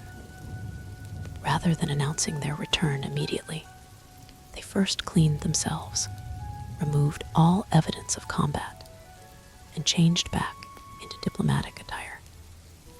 When they finally rejoined Yudo, it appeared as if they had merely been absent for strategic discussion. Only when Tokugawa summoned them to his private chambers did they acknowledge the day's events. "My cousin has arrived safely," the daimyo informed them, genuine gratitude evident in his voice. He reports that his escort faced overwhelming odds, yet managed to escape through what he describes as miraculous intervention, enemy confusion. A commander struck down by invisible means, pursuit repeatedly delayed by unseen obstacles. "Fortune favors the prepared," Masanari replied modestly. "Fortune indeed." Tokugawa smiled knowingly. "My men report 53 Imagawa samurai in the main force, with evidence of a separate unit of approximately a dozen that arrived late to the battle. The precision of these numbers matches exactly what was reported to me before your return." His gaze moved meaningfully between the ninja. Most impressive reconnaissance, neither confirming nor denying their involvement. Masanari simply inclined his head. "We are pleased that our diplomatic discussions can continue uninterrupted." "More than continue," Tokugawa said decisively. "Today has convinced me beyond doubt that an alliance with Iga is essential to my future plans." He looked directly at Hanzo, particularly when such extraordinary talent is involved. The praise, though flattering, triggered Hanzo's instinctive caution. Tokugawa's interest in him specifically felt more targeted than general appreciation for ninja capabilities. As if sensing this suspicion, Tokugawa addressed it directly. "You wonder why I show such interest in you, young Hattori, beyond the general skills of your clan." The daimyo moved to a cabinet and withdrew a scroll, which he unrolled to reveal a detailed account of an incident from 2 years earlier. This describes an encounter between Imagawa scouts and what they believed was a supernatural entity. A child who detected their hidden position despite perfect concealment, then disappeared without trace when pursued. Tokugawa rolled the scroll closed. "The location matches a mission your clan conducted near the border. The description matches you." Hanzo remained expressionless, neither confirming nor denying the connection. "Talent like yours could change the balance of power in this region," Tokugawa continued. Your sensing ability, combined with your clan's training, makes you uniquely valuable in the coming conflicts. My son serves the Hattori clan and Iga, Masanari interjected smoothly. As do we all. Of course, Tokugawa nodded. And Iga's interests are best served by aligning with allies who recognize and value their true worth. He set aside the scroll and returned to his diplomatic demeanor. Let us continue our negotiations with new understanding of what each can offer the other. The discussions resumed with increased focus and purpose. Where yesterday had been exploratory, today's talks centered on specific arrangements for intelligence sharing, joint operations against common enemies, and the potential assignment of Iga Ninja to serve as Tokugawa's personal guards and agents. Throughout these negotiations, Hanzo noted the daimyo's exceptional strategic thinking. Tokugawa did not view ninja merely as assassins or spies, but as force multipliers, assets that could transform his relatively modest military power into something far more effective through superior intelligence and targeted operations. By nightfall, the framework of an agreement had been established. The Hattori clan would provide Tokugawa with intelligence services, specialized operatives for critical missions, and training for his own reconnaissance units. In exchange, Mikawa would offer protection to Iga's borders, financial support for the ninja community, and political alliance against common threats like Lord Imagawa. Before the delegation departed for their quarters, Tokugawa made one final request. The alliance we've discussed would benefit from a visible symbol of our connection, he said to Masanari. I propose that a senior representative of the Hattori clan remain in Mikawa as my advisor and liaison, someone with authority to coordinate operations directly. The request was significant. Placing a high-ranking ninja permanently in Tokugawa's service would demonstrate serious commitment to the alliance, but would also mean sharing one of Iga's valuable assets. This requires careful consideration, Masanari replied diplomatically. Such an arrangement would be unprecedented. Unprecedented times call for unprecedented measures, Tokugawa countered. Consider it carefully. The right choice could secure Iga's prosperity for generations. At night, the delegation debated the proposal in the privacy of their quarters. Yudo advocated caution, suggesting that Tokugawa's interest might be more exploitative than collaborative. Kagami saw potential benefits in having an insider positioned close to a rising power. And what of Tokugawa's specific interest in Hanzo? Masanari asked, bringing the unspoken question into the open. His knowledge of my son's abilities is both impressive and concerning. He seeks to secure not just ninja assistance, but the best available talent, observed Yudo. This suggests he plans something significant, something requiring extraordinary capabilities. The question becomes whether Iga benefits more from providing such talent or withholding it, Kagami added. As the adults debated, Hanzo remained silent, processing the day's events and Tokugawa's proposals with the analytical detachment his training had instilled. Only when directly addressed by his father did he offer his perspective. What is your assessment of Lord Tokugawa, Hanzo? Not his tactics or his offers, but the man himself. Hanzo considered carefully before answering. He sees farther than most lords. He values intelligence over brute force. He recognizes quality and is willing to invest in potential rather than immediate gain. After a pause, he added, "If any daimyo could unify these fractured provinces, I believe it would be someone with his temperament."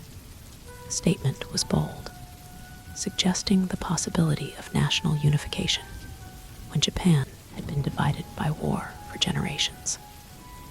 Yet neither Masanari nor the others dismissed it. They had all observed Tokugawa's unusual combination of patience, strategic thinking, and decisive action. "If your assessment proves correct," Masanari said thoughtfully, "then positioning ourselves as his ally early could indeed secure Iga's future." He came to a decision. "I will remain as Tokugawa's advisor. Yudo, you will return to Iga with Kagami to present our agreement to the council and oversee implementation." And Hanzo asked Yuyude. Masanari looked at his son, weighing multiple considerations. Hanzo's extraordinary talent, Tokugawa's specific interest in him, the political implications of different choices. "Hanzo will remain with me initially, then divide his time between Mikawa and Iga as missions require. This arrangement maintains our connection to both communities while developing his experience in diplomatic matters." Decision made. Preparations began for the delegation's partial return to Iga. As Yuyudo and Kagami packed their belongings, Hanzo took the opportunity to speak privately with his father on the fortress ramparts, overlooking Mikawa's fertile valleys. "You have assigned yourself rather than a lesser representative," Hanzo observed. "The council may question such commitment to an unproven ally. The council understands risk and opportunity," Masanari replied. "What they may question is my decision regarding you, because of my age, because of your potential." Masanari turned to face his son directly. "Tokugawa recognizes what I have known since your earliest training, that your abilities exceed ordinary succession planning. You are not merely my heir, but potentially transformative for our clan's future." This was the most direct acknowledgement of Hanzo's exceptional nature his father had ever expressed. Rather than pride, Hanzo felt the weight of expectation and responsibility settling more firmly upon his shoulders. "I will not disappoint you, father. It is not disappointment I fear," Masanari said quietly. "It is the burden of the path opening before you." He gestured toward the distant horizon where mountains separated the provinces. "Japan changes. Old powers fall, new alliances form. Those who correctly anticipate these shifts will prosper. Those who cling to tradition merely for tradition's sake will perish. And you believe Tokugawa represents this change." "I believe he may be its architect," Masanari answered. "Or at least one of them. And if so, the Hattori clan must position itself accordingly."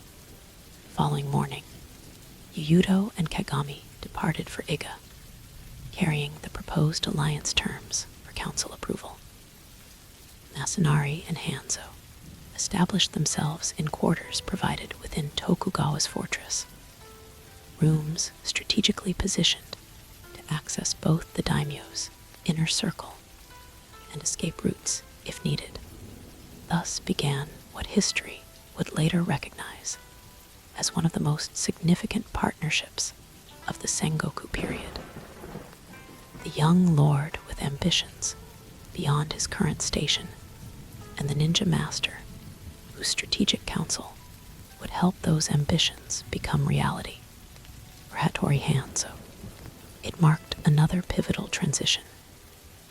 The child assassin who had earned his reputation through silent killing now stepped onto a broader stage, not merely an instrument of Iga's will, but increasingly a strategic player in the complex game of alliances and rivalries that would eventually reshape Japan itself. As he stood beside his father during their first official audience as Tokugawa's advisors, Hanzo sensed the thread of his destiny becoming intertwined with the ambitious daimyo's rising star. The path ahead was uncertain, filled with both opportunity and danger, but the young ninja faced it with the same composed readiness that had carried him through his first blood and would guide him through the storms to come. Chapter 5, Shadow of the Shogun. The seasons turned with deliberate rhythm as Hanzo and his father established themselves within Tokugawa's inner circle. Summer heat gave way to autumn chill, then to winter's bite, and finally to spring's renewal. Through these changing seasons, the young ninja observed the careful consolidation of power that characterized Tokugawa Ieyasu's approach to leadership. Unlike more impulsive daimyo who launched bold military campaigns or engaged in ostentatious displays of wealth, Tokugawa built his strength methodically, improving infrastructure, cultivating alliances, and gathering intelligence that provided advantage without direct confrontation. It was a strategy that aligned well with ninja philosophy. True power often worked best from the shadows.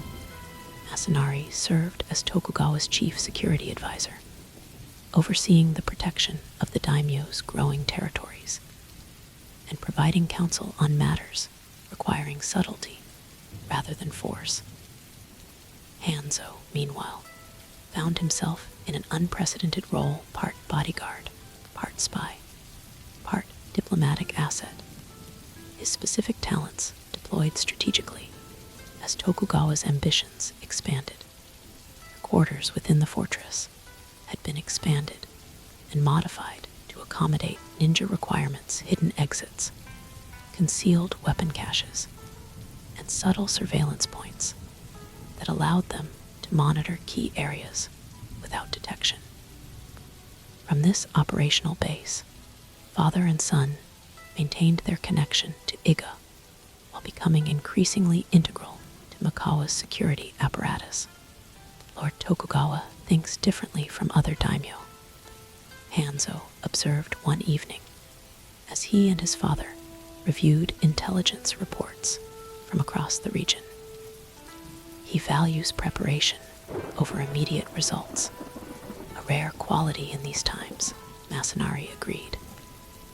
Most lords measure success by territory conquered or enemies defeated. Tokugawa measures it by problems avoided and advantages secured without battle. Yet he prepares constantly for war. The best way to avoid conflict is to make its cost prohibitive to your enemies. Masanari sorted through the reports, selecting several for immediate attention. This is why our role grows more crucial. We provide the awareness that allows him to maneuver before threats materialize. Indeed, as the alliance between Tokugawa and the Hattori clan deepened, Hanzo found himself increasingly tasked with establishing what would become the daimyo's most valuable asset, an intelligence network spanning multiple provinces. The initial framework had been simple enough, utilizing existing Iga contacts in key locations. But Tokugawa's ambitions required something more comprehensive, a system of information gathering and verification that could provide reliable intelligence from territories controlled by potential allies and enemies alike. At 14, Hanzo began recruiting and training Tokugawa's first dedicated intelligence operatives. These were not ninja, those remained exclusively from Iga, but rather individuals strategically positioned throughout society. Merchants who traveled between provinces, servants in influential households, entertainers who performed for various lords, and even religious figures whose movements raised little suspicion. Your first task is to disappear, Hanzo instructed the initial group, a carefully selected dozen with aptitudes for observation and discretion. Not through ninja techniques, but by becoming so expected in your environment that you become essentially invisible. The training took place in a secluded compound several miles from Tokugawa's main fortress. Here, under Hanzo's guidance, these ordinary people learned extraordinary skills, memory techniques to recall conversations verbatim, observation methods to identify significant details amid chaos, innocuous signals to communicate secretly in public, and reliable evaluation frameworks to distinguish meaningful intelligence from rumor. You will not be warriors, Hanzo told them. You will be the eyes and ears that prevent unnecessary battles and identify genuine threats. Your weapon is not the sword, but information delivered at the right time, to the right recipient, in the right context. As these agents were gradually deployed throughout the region, Hanzo created a system of handlers, trusted individuals, who gathered reports and filtered intelligence before it reached Tokugawa or his senior advisors. This compartmentalization ensured that no single agent knew the full extent of the network, providing security against infiltration or betrayal. Masanari observed his son's work with measured approval. You build not just for immediate needs, but for future expansion, he noted after reviewing the network structure. This system could ultimately extend throughout Japan.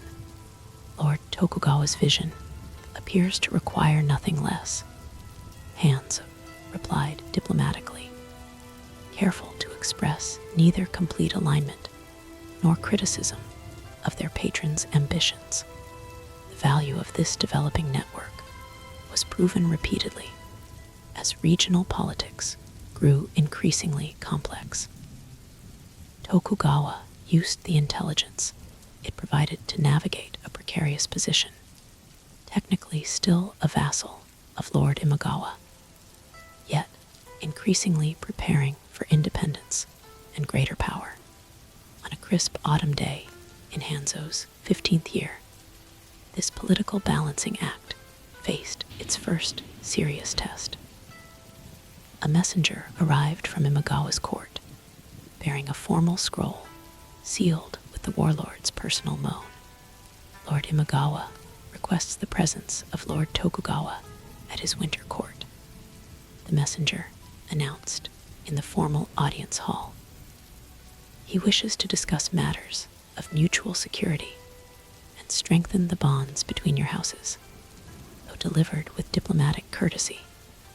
Both Tokugawa and his advisors recognized the summons for what it was, a demonstration of authority, and possibly a trap.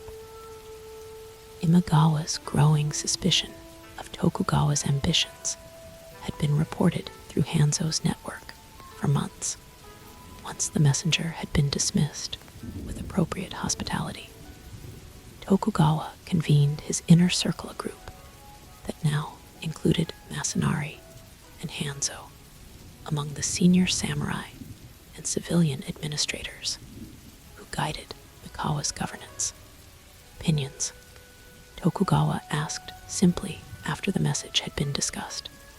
Refusal would provide pretext for punitive action, observed Ishikawa, Tokugawa's chief military commander. Imagawa has 3 times our military strength. Acceptance places you at risk, countered Honda, another trusted samurai. Once within Imagawa's castle, you would be vulnerable to detention, or worse. Tokugawa listened impassively to each assessment before turning to Masanari.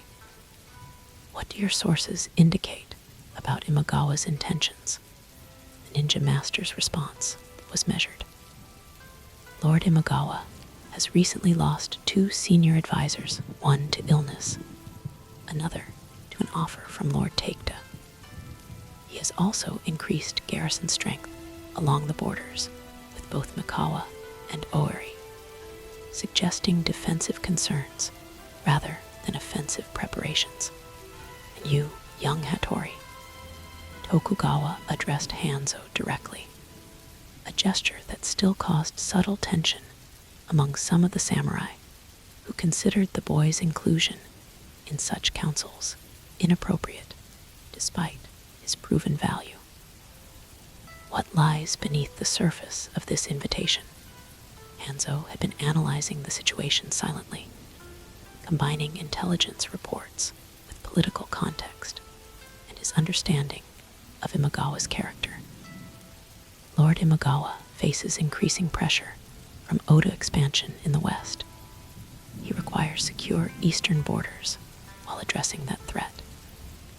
This summons serves multiple purposes, asserting authority over you as his vassal, evaluating your loyalty personally rather than through reports, and potentially seeking your military support against Oda.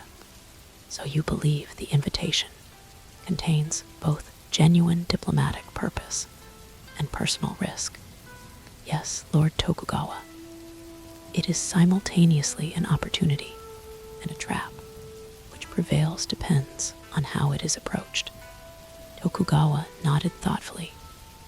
Then we shall accept with appropriate precautions. The preparations for Tokugawa's journey to Imagawa's winter court involved layers of security planning that occupied Hanzo intensively. Every stage of the route was analyzed for ambush potential. Safe houses were established at strategic intervals.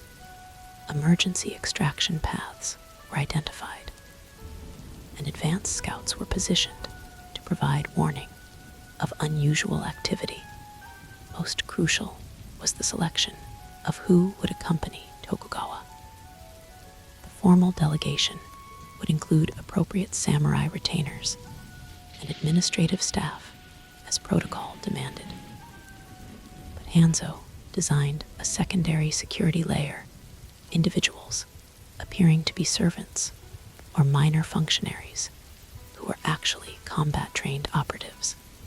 You have considered everything except one element, Tokugawa observed during their final planning session. Who will provide close protection within Imagawa's castle itself? I will, Hanzo stated simply. There was a moment of silence. At 15, Hanzo had grown tall for his age, but still possessed the appearance of youth that allowed him to pass unnoticed in many situations where adult ninja would draw attention. Explain, Tokugawa requested. I will accompany you as a personal attendant, too young to be perceived as a threat, yet skilled enough to detect danger before it manifests. My primary function will be early warning and extraction, if necessary, not confrontation. Masanari, who had been listening without comment, finally spoke. Ordinarily, I would oppose placing someone his age in such a position, but Hanzo's sensing abilities make him uniquely qualified for this role. Tokugawa studied the young ninja thoughtfully. The risk is significant. If your true purpose were discovered within Imagawa's castle, escape would be nearly impossible. With respect, Lord Tokugawa, discovery is unlikely. I will be presented as the son of a minor retainer, learning court service. In such a role, my presence near you would be expected rather than questioned. The logic was sound, and after further discussion, the plan was approved. As the delegation prepared for departure, Masanari spoke privately with his son. This assignment crosses the boundary between intelligence gathering and direct protection, he said, inspecting Hanzo's disguise, the simple clothing of a young attendant. hiding specialized equipment and weapons in seemingly ordinary items. It places you directly in potentially hostile territory with limited support. I understand the risks, Hanzo replied, adjusting the binding on his forearm that concealed 3 throwing darts tipped with paralytic poison. I believe you do, Masanari nodded. But understand also the larger context. Tokugawa tests not only your skills, but your judgment, your ability to navigate complex situations, where success means nothing happens rather than direct action. The most effective ninja is the one whose intervention remains invisible. Precisely. His father handed him a small bamboo container. This contains concentrated extract of liver, bone, and blood. 3 drops in a drink create symptoms identical to sudden illness, fever, vomiting, disorientation. If you detect imminent threat to Lord Tokugawa with no clean extraction path, I ensure he becomes too ill for any formal arrest or action against him. Hanzo completed the thought, securing the container in a hidden pocket, creating legitimate pretext for immediate return to Mikawa, a solution requiring no violence, no evidence, and no direct confrontation, Masanari confirmed. Sometimes the best weapon is a strategic retreat that preserves future opportunity. The journey to Imagawa's winter court took 4 days, proceeding without incident beyond the ordinary challenges of travel in late autumn. Hanzo maintained his role as an unassuming attendant, watching and listening while appearing focused solely on his duties. Imagawa's castle was significantly more imposing than Tokugawa's fortress, a multi-tiered structure on elevated ground with massive stone foundations and elaborate defensive features. Where Tokugawa's headquarters emphasized practical function, Imagawa's proclaimed power and prestige through architectural grandeur. As the delegation entered through the main gate, Hanzo activated his most valuable skill, his heightened sensitivity to intention and danger. Like a spider feeling vibrations on an invisible web, he extended his awareness beyond ordinary senses, absorbing the subtle currents of energy and attention flowing through the castle. Immediate impressions were complex, but not overtly threatening. The guards were alert, but not primed for action. The castle staff moved with the efficient patterns of routine rather than special preparation, and the officials who greeted them displayed the polite tension of formal occasion rather than hostile anticipation. The delegation was escorted to guest quarters appropriate to Tokugawa's status, comfortable but not extravagant, and notably located in a section of the castle that could be easily isolated if necessary. This positioning confirmed Hanzo's assessment. Caution rather than immediate threat. The following 3 days established a rhythm of carefully choreographed political theater. Each morning brought formal audiences where Tokugawa paid appropriate respect to Lord Imagawa. Afternoons featured strategic discussions regarding regional security, particularly the growing influence of Oda Nobunaga in neighboring territories. Evenings included elaborate banquets where conversation flowed more freely, lubricated by sake and entertainment. Throughout these events, Hanzo maintained constant vigilance while performing the expected duties of a young attendant, filling sake cups, adjusting cushions, carrying messages, and otherwise attending to his lord's minor needs.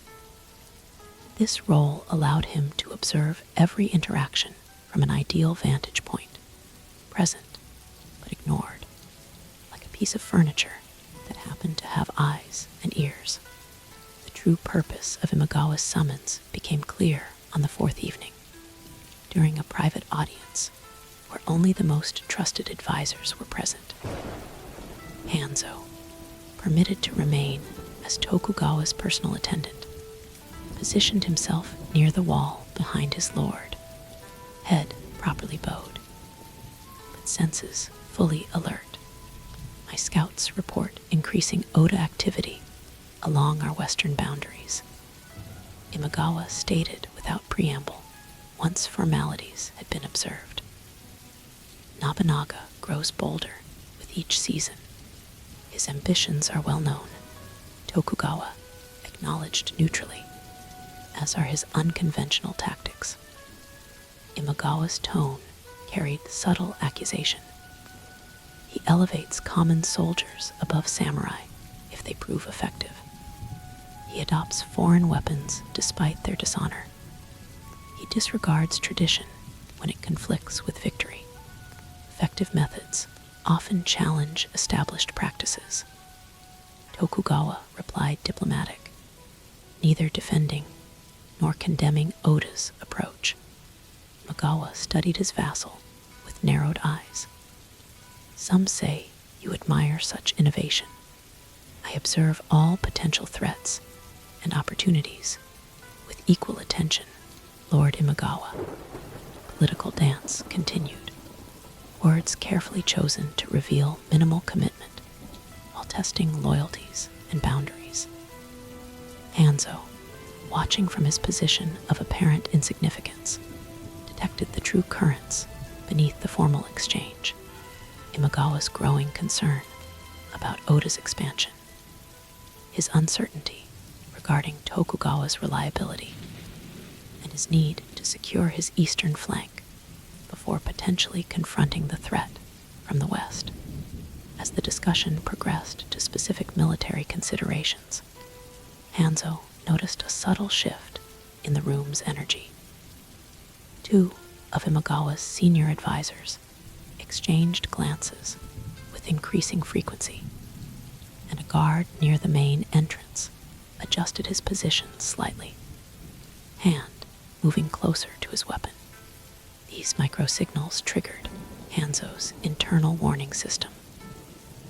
The conversation was moving toward a decision point, a moment when Tokugawa would be pressured to commit significant forces to support Imagawa against Oda, effectively preventing any independent action in the coming months.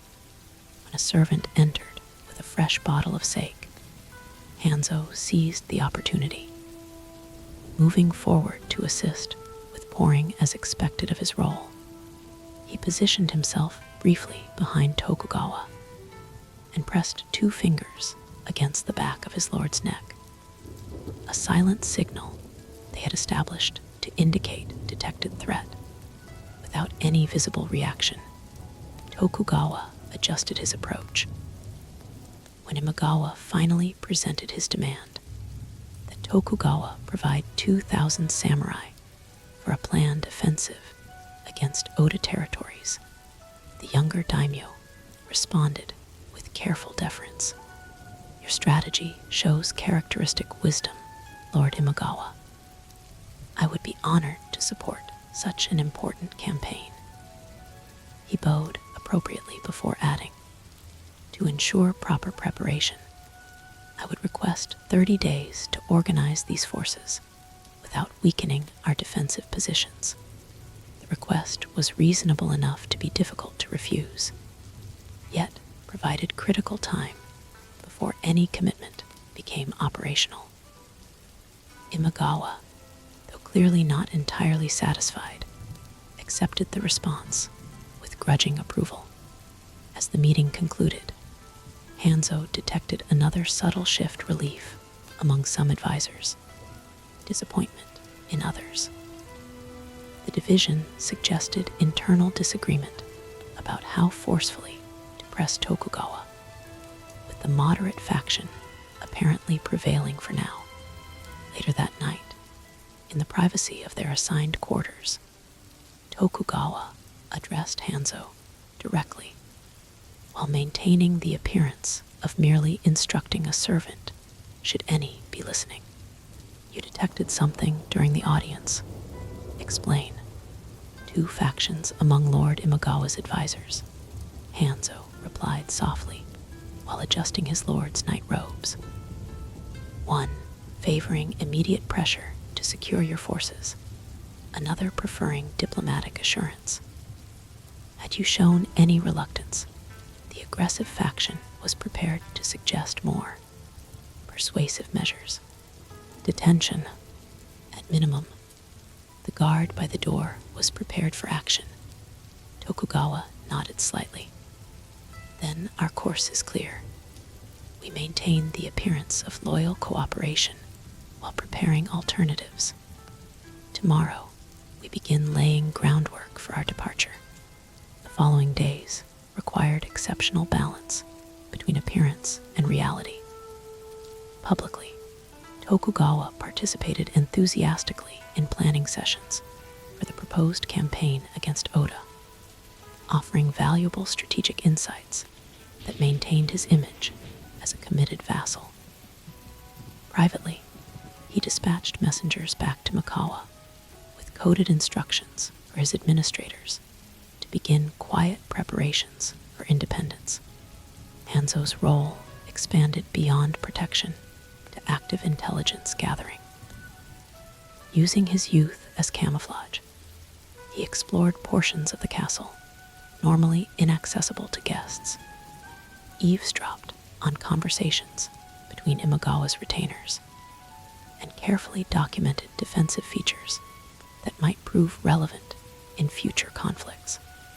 Most valuable was his discovery of division within Imagawa's inner circle, not merely tactical disagreement, but deeper philosophical conflict about leadership approach. The aging daimyo had become increasingly traditional and risk-averse, frustrating younger commanders who recognized the changing nature of warfare demonstrated by innovators like Oda Nobunaga on their 7th night in the castle. Hanzo slipped out of the guest quarters after ensuring Tokugawa was securely protected by other security measures. Using techniques that combined ninja training with the castle's own architectural features, he made his way to a secluded garden adjacent to the private chambers of Imagawa's chief military advisor. There, concealed among carefully sculpted shrubs, he witnessed a clandestine meeting between this advisor and representatives from two neighboring daimyo nominal allies, whose presence in secret discussion, rather than official audience, carried obvious implications. Lord Imagawa hesitates, while Oda grows stronger, the advisor was saying, voice kept low despite the meeting's apparent privacy. If he delays the offensive until spring, the opportunity will be lost. And Tokugawa asked one of the visitors, will he commit his forces? He makes appropriate noises, but his true intentions remain unclear. Some believe he maintains secret communication with Oda. This accusation, though incorrect based on Hanzo's knowledge, revealed dangerous suspicion that could threaten Tokugawa's position. More concerning was the advisor's next statement. If Imagawa falls, the resulting power vacuum would create opportunities for those positioned appropriately. The implication was clear: contingency, planning for potential failure of their lord, or possibly even acceptance of such failure as beneficial to their ambitions. Such internal division presented both threat and opportunity for Tokugawa's position. Hanzo returned to their quarters before dawn, reporting his discoveries to Tokugawa in the guise of morning attendance. The daimyo absorbed the information with characteristic composure. Fractures within appear as solid as fractures without, he observed cryptically. "We have what we came for. Prepare for departure in 2 days' time." Exit strategy proceeded with calculated precision. During a hunting expedition the following day, Tokugawa performed the dual act of demonstrating loyal enthusiasm while privately instructing his retainers on departure preparations. By evening, all arrangements were complete for a withdrawal that would appear entirely normal while actually securing their position against potential complications. On their final night in Imagawa's castle, as Hanzo completed his security sweep of their quarters, he detected an unusual presence approaching not the regular guards or servants, but someone moving with deliberate stealth, silently positioning himself beside the entrance. Hanzo prepared for potential threat. When the door slid open, he found himself facing the kunoichi he had observed during his first night in Tokugawa's fortress, the ninja woman who served as an advisor to their host. He showed no surprise at Hanzo's defensive stance, merely offering a slight nod of professional acknowledgement before addressing Tokugawa. "Lord Imagawa sends his compliments and a private message for your consideration." Tokugawa, seated calmly as though expecting the nocturnal visitor, gestured for her to continue. "He wishes you to know that while public demands require certain appearances, he values your counsel and independence. The campaign against Oda will proceed with or without Mikawa's forces, though your contribution would be appreciated." The message represented a significant concession, essentially releasing Tokugawa from his commitment without public loss of face for either party. "Convey my gratitude to Lord Imagawa," Tokugawa replied. "While I prepare the requested forces, I will also provide something potentially more valuable, detailed intelligence regarding Oda's innovations in military organization and tactics, which my observers have documented extensively." Kunoichi accepted this counteroffer with another slight nod before turning to leave.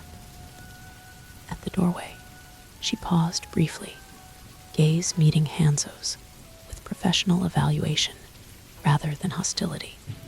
"The Iga technique has distinctive elements," she commented quietly, "but your personal variations show promise." With that cryptic assessment, she departed as silently as she had arrived, leaving Hanzo and Tokugawa to consider the implications of this final exchange. An unexpected courtesy, Tokugawa mused. Imagawa recognizes changing circumstances without admitting weakness, or creates plausible deniability for whatever follows, Hanzo suggested. His public demands remain unchanged, while this private message establishes alternative interpretation regardless of your actual compliance. Political insurance, Tokugawa nodded appreciatively. Pragmatic, if somewhat transparent. He turned his attention to the kunoichi's parting comment to Hanzo. "You appear to have earned professional recognition. A concerning development," Hanzo replied. "Recognition means visibility. In this case, perhaps beneficial visibility. Word will spread that Tokugawa has not only Iga support, but specifically the services of a promising young Hattori. Such reputation can prevent challenges before they materialize." The delegation departed the following morning with appropriate ceremony and expressions of continued alliance.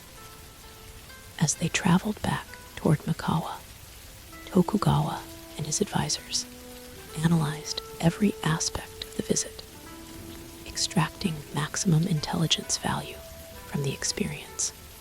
Imagawa prepares for major conflict with Oda, yet internal disagreement undermines his position, summarized Ishikawa, the military commander. This creates dangerous instability throughout the region and opportunity, added Honda. If Imagawa commits significant forces westward against Oda, his eastern borders with us become vulnerable. Tokugawa listened to these assessments without immediate comment, his expression thoughtful as their procession moved steadily homeward. Finally, as they crested a ridge offering the first view of Mikawa province in the distance, he addressed Hanzo directly. Your performance exceeded expectations.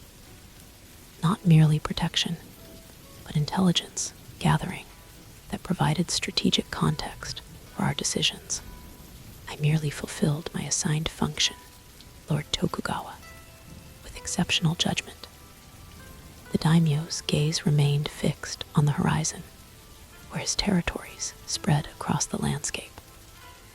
Upon our return, I wish to expand your responsibilities.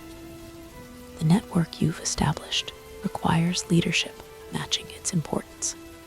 Thus began Hanzo's formal elevation within Tokugawa's organizational structure.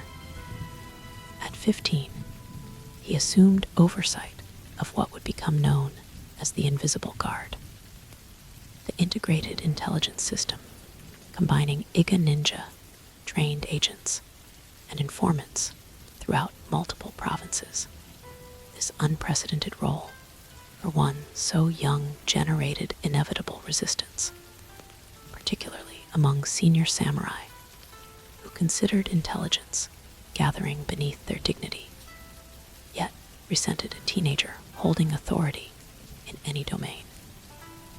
Tokugawa addressed such concerns with characteristic directness during a council meeting shortly after their return.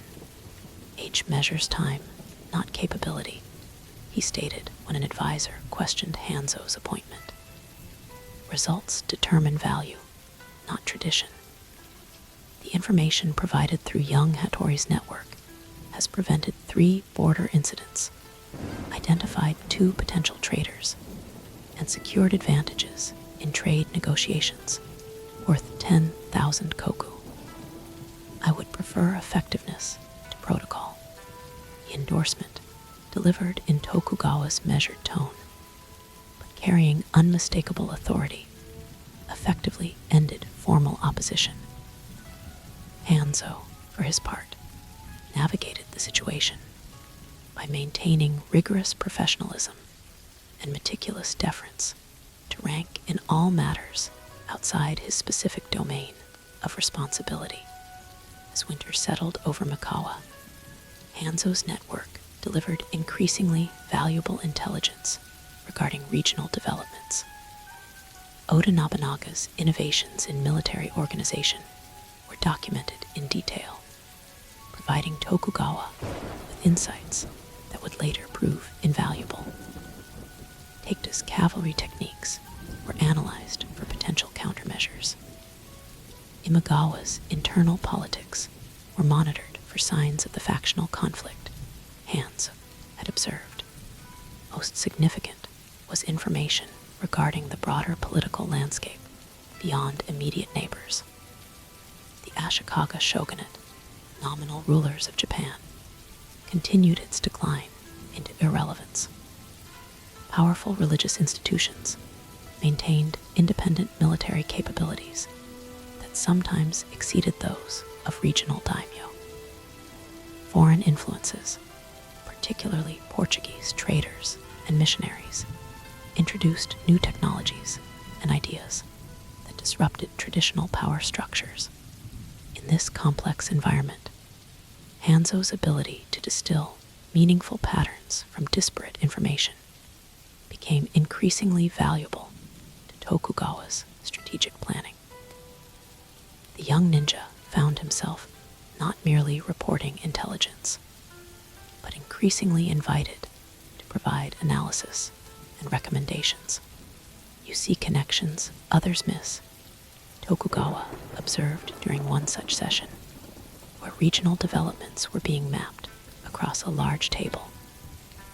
Where others see isolated incidents, you perceive underlying currents. Patterns reveal themselves when observed without preconception, Hanzo replied, indicating how seemingly unrelated developments, a religious disturbance in one province, merchant complaints in another, unusual troop movements in a third, collectively suggested preparation for significant conflict. This analytical role expanded naturally from Hanzo's intelligence responsibilities, gradually establishing him as more than security personnel within Tokugawa's inner circle. By his 16th birthday, he was effectively functioning as a strategic advisor. Despite his youth, his counsel sought on matters ranging from alliance negotiations to resource allocation. Throughout this period of increasing responsibility and political involvement, Hanzo maintained regular contact with Iga. Messengers traveled between Mikawa and his homeland on established schedules, carrying updates, instructions, and occasionally specialized equipment or personnel when specific missions required resources beyond those locally available. The most significant arrival from Iga came unexpectedly in early spring. Hanzo's sister Kajero, now 11 years old, and already showing signs of the exceptional spatial awareness that characterized the Hattori bloodline. Father believes my training would benefit from practical observation, she explained when Hanzo expressed surprise at her presence. And Mother thinks you need family to remind you of home. The underlying message was clear. Despite his valuable service to Tokugawa, Hanzo remained Iga's son first.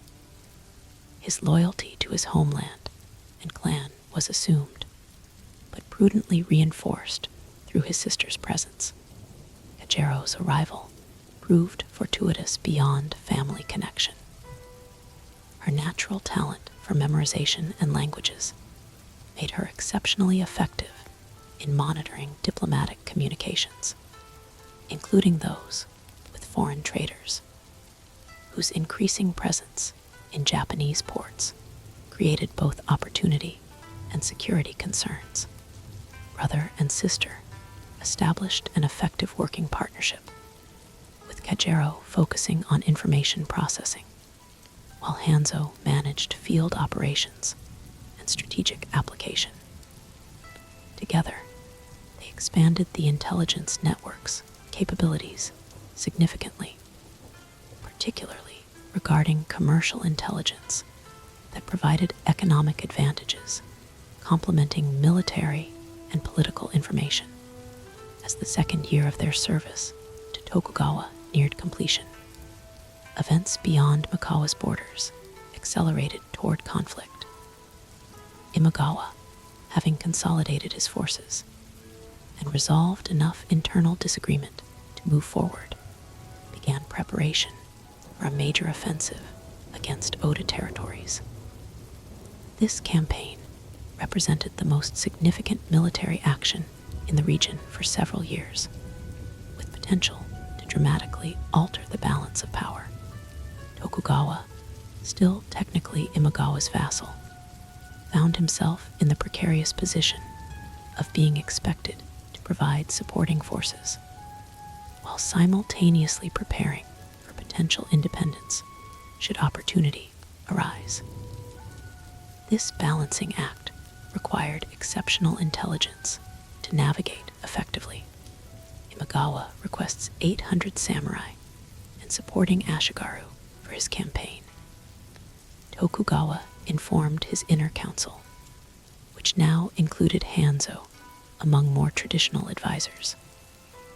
Our response must balance obligation against self-interest. Debate that followed reflected typical divisions within Tokugawa's leadership. Military commanders advocated sending minimal forces of lower quality, preserving strength for possible independent action. Political advisors cautioned against obvious reluctance that might trigger punitive response. Economic counselors calculated the cost of different approaches against potential returns. Throughout the discussion, Hanzo remained silent, processing the various perspectives against intelligence reports and strategic analysis. Only when Tokugawa directly requested his assessment did he offer his conclusion. Imagawa's campaign is fundamentally flawed, he stated with quiet certainty. His force structure, command approach, and route planning all reflect traditional thinking, unsuited to confronting Oda's innovations. Regardless of our contribution, the probability of failure exceeds 70% based on current information. The assessment, delivered with the precision that characterized Hanzo's analytical style, created momentary silence in the council chamber, challenging the military prospects of their ostensible overlord bordered on treasonous thought. Yet, Tokugawa's expression showed interest rather than disapproval. "Explain your reasoning," the daimyo requested. Hanzo indicated specific intelligence reports gathered over recent months. Oda Nobunaga has restructured his forces to emphasize flexibility and coordinated action rather than individual samurai valor. He utilizes firearms in massed formations rather than limited supporting roles. His command structure delegates decision authority to field commanders based on local conditions rather than centralized control. Moving to the map of territories between Imagawa and Oda domains, he continued. Imagawa plans a conventional approach along established routes with traditional vanguard center-rear organization. This predictability, combined with his insistence on personal command, despite limited field experience in recent years, creates vulnerability to Oda's more adaptive approach. The military implications were clear to all present, but Hanzo proceeded to the political dimension that concerned them most directly.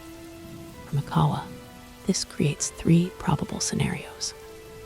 First, Imagawa succeeds despite these disadvantages, strengthening his position and limiting our independence.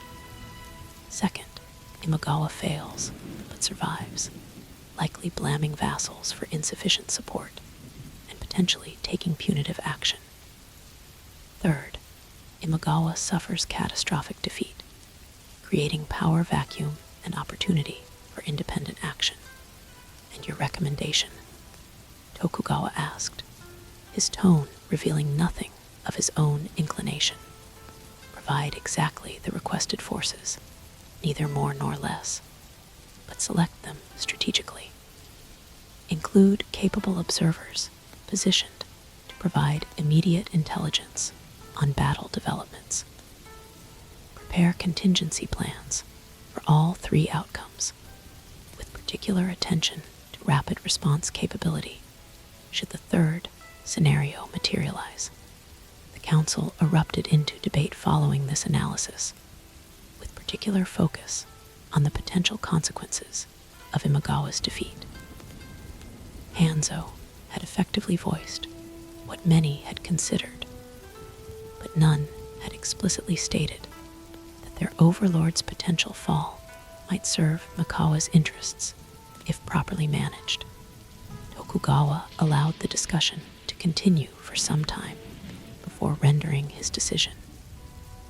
True to his methodical nature, he adopted a modified version of Hanzo's recommendation, providing the requested forces while simultaneously preparing for any outcome, with intelligence capabilities embedded throughout the operation.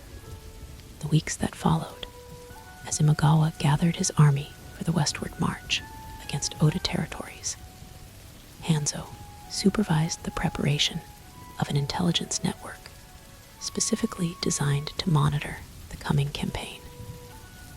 Operatives were positioned along the planned route, communication systems established for rapid updates, and extraction plans developed for Mikawa forces should circumstances require emergency withdrawal. The campaign began with the traditional display of pomp and ceremony characteristic of daimyo warfare. Imagawa's army, nearly 25,000 strong, including contingents from vassals like Tokugawa, departed with banners flying and war drums beating. The Mikawa contribution, as Hanzo had recommended, consisted of exactly the requested number, neither showing excess enthusiasm nor reluctant compliance. As the massive force moved westward toward Oda territory, Hanzo's intelligence system provided detailed reports of its progress, internal dynamics, and developing complications. Whether delayed river crossings, supply lines stretched beyond effective capacity, command conflicts emerged between traditional samurai leaders and more pragmatic battlefield officers. Most concerning were reports regarding Imagawa's personal behavior, increasingly focused on ceremony and protocol rather than tactical adaptation as challenges emerged. The daimyo traveled with excessive comfort provisions, maintained rigid scheduling despite changing conditions, and rejected advice from experienced commanders that conflicted with traditional doctrine. When the army approached Oda territory near a place called Okezama, Hanzo's operatives reported terrain features that created potential vulnerability. A narrow valley, where the massive Imagawa force would be channeled between steep hillsides, limiting maneuverability and negating numerical advantage. Conventional wisdom would consider this acceptable risk, given the overwhelming force differential. Hanzo explained to Tokugawa while reviewing the latest intelligence. Oda commands perhaps 1/10 Imagawa's numbers in this region, but conventional wisdom assumes conventional opposition, Tokugawa observed, studying the terrain maps with focused attention. Precisely, our sources indicate Oda Nobunaga has personally taken field command rather than delegating as expected. This suggests unconventional approach, potentially high-risk countermeasures matching his strategic philosophy. Tokugawa considered this assessment silently before asking, "What is your specific concern?" Weather conditions. Current heat combined with observed cloud formations indicates high probability of afternoon thunderstorms in the Okezama region. Such conditions would affect visibility, communication, and potentially ground condition if Imagawa's forces are caught in the valley during rainfall. Insight proved prescient. The following day brought reports of exactly such weather development as Imagawa's vanguard entered the valley, approached to Okezama. By mid-afternoon, as predicted, violent thunderstorms swept the region, creating confusion within the massive army and disrupting communication between its components. What happened next would change the course of Japanese history, as regular intelligence updates became impossible during the storm. Hanzo dispatched specialized operatives trained for adverse conditions. Their reports, arriving intermittently through the evening and night, reconstructed a military disaster of historic proportions. Oda Nobunaga, rather than retreating before superior numbers, as conventional wisdom dictated, had used the storm as cover for an audacious counterattack. a small, mobile force of perhaps 2,000 elite troops, he had circled behind Imagawa's vanguard and struck directly at the command center where the daimyo rested, believing himself safely behind massive protective forces. The attack succeeded beyond any reasonable expectation. Imagawa Yashimoto, one of the most powerful daimyo in Japan, was killed in the initial assault. His command structure, unprepared for direct threat to their supposedly secure position, collapsed into disarray. The massive army, leaderless and confused by the storm, disintegrated into uncoordinated units, unable to mount effective response. By dawn, what had been one of the largest military forces in Japan no longer existed as a coherent entity. Some units fought desperate rearguard actions. Others fled eastward in disorganized retreat. Many simply disbanded as command authority evaporated. The Mikawa contingent, positioned in the army's rearguard, according to Tokugawa's strategic placement, remained intact, but faced immediate decision regarding their response to this catastrophic development. When confirmation of Imagawa's death reached Tokugawa through Hanzo's intelligence network, hours before official reports would have delivered the news, the daimyo convened an emergency council to determine their course. Oda Nobunaga has rewritten the rules of warfare in a single afternoon. Tokugawa observed with remarkable composure, given the circumstances. The political landscape has changed permanently. The implications were immediately clear to all present. With Imagawa's death, his vassal relationships technically dissolved. Tokugawa was, effectively, an independent daimyo. If he could secure and maintain that position against inevitable challenges in the power vacuum now developing, our forces should return immediately to secure Mikawa against opportunistic incursions, advised Ishikawa, the military commander. Neighboring daimyo will move quickly to claim portions of Imagawa territory, and our relationship with Oda, questioned another advisor. His victory makes him the ascendant power in the region.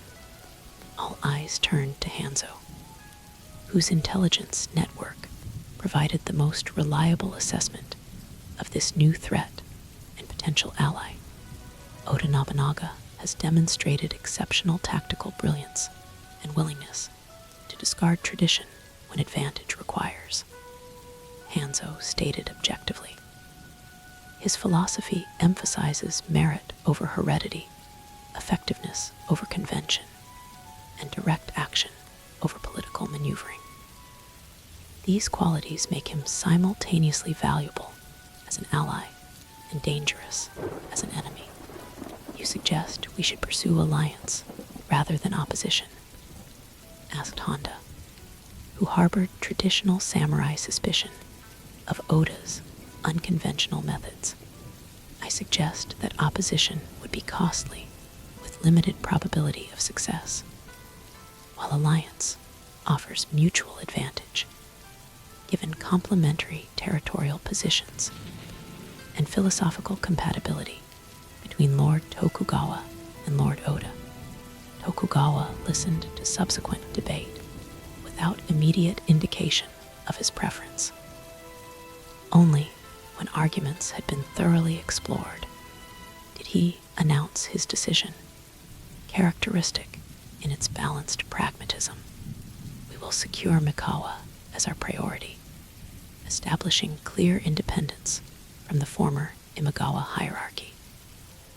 Simultaneously, we will open diplomatic communication with Oda Nobunaga, seeking terms of mutual non-aggression while assessing potential for more substantive alliance. Implementation began immediately. Messengers were dispatched to Mikawa with with instructions to secure borders, establish clear authority, and prepare for potential challenges from opportunistic neighbors. Diplomatic initiatives were prepared for approaching Oda from a position of respectful strength rather than fearful supplication. Most importantly, Hanzo's intelligence network was redirected to provide comprehensive monitoring of all regional developments following Imagawa's fall. Who moved to claim territory? Which former retainers consolidated power? How did major religious and commercial interests respond to the power shift? The chaotic weeks that followed, Tokugawa navigated the transformed political landscape with the careful precision that would eventually make him shogun of all Japan. He consolidated control over Mikawa, absorbed portions of former Imagawa territory where practical, and established his position as an independent power to be acknowledged rather than a minor lord to be dominated. Throughout this critical transition, Hanzo's role expanded beyond intelligence to become one of Tokugawa's primary strategic advisors. His youth, now 16, remained unusual in such a position, but results overshadowed convention in Tokugawa's meritocratic approach. You anticipated Imagawa's defeat. Tokugawa observed during a rare moment of reflection as they reviewed maps showing the dramatically altered regional power distribution, not merely as possibility, but as probability. The patterns were visible in available information. Hanzo replied modestly. Oda's innovations against Imagawa's traditionalism created predictable advantage despite numerical disparity. Few saw these patterns with your clarity. Tokugawa studied the young ninja with the evaluating gaze that had identified promising talent throughout his rise to power. The shadow often perceives what eludes those standing in light. It was this observation that crystallized Hanzo's emerging role.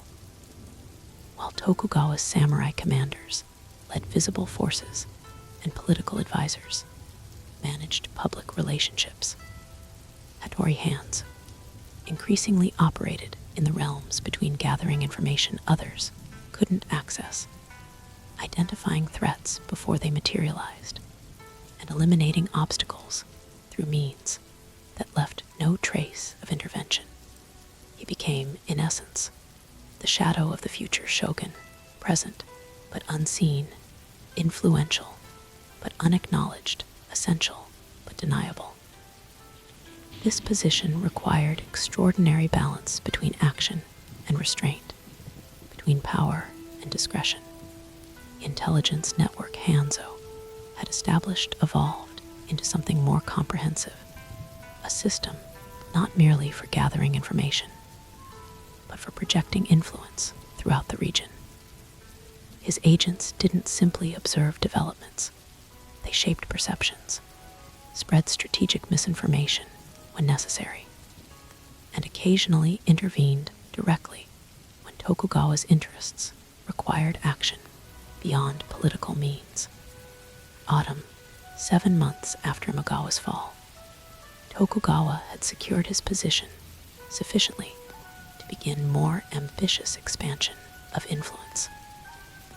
Alliance negotiations with Oda Nobunaga proceeded cautiously but productively, with both leaders recognizing mutual advantage in cooperation, despite traditional rivalries that might have made them enemies.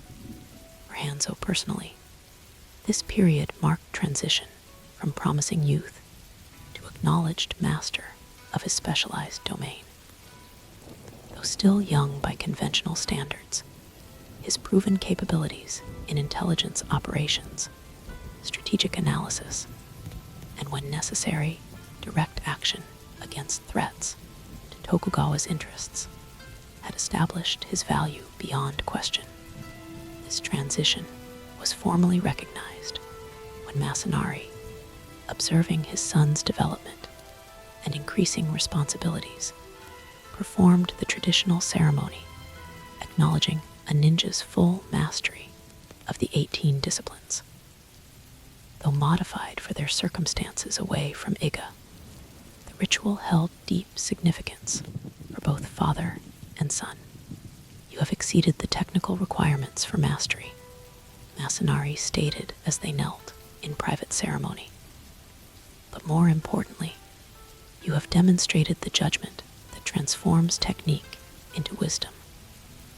From this day forward, you are recognized as a master of our traditions, bound by their discipline, but authorized to adapt them as circumstances require." The acknowledgement carried practical implications beyond ceremonial significance.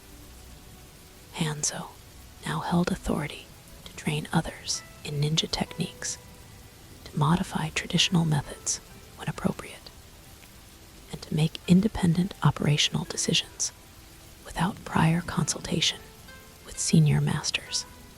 For Tokugawa, this development represented additional value in his increasingly important ninja alliance. The daimyo marked the occasion by formally appointing Hanzo as head of what would now be called the Tokugawa Intelligence Division, an unprecedented institutional recognition of shadow operations within traditional power structures.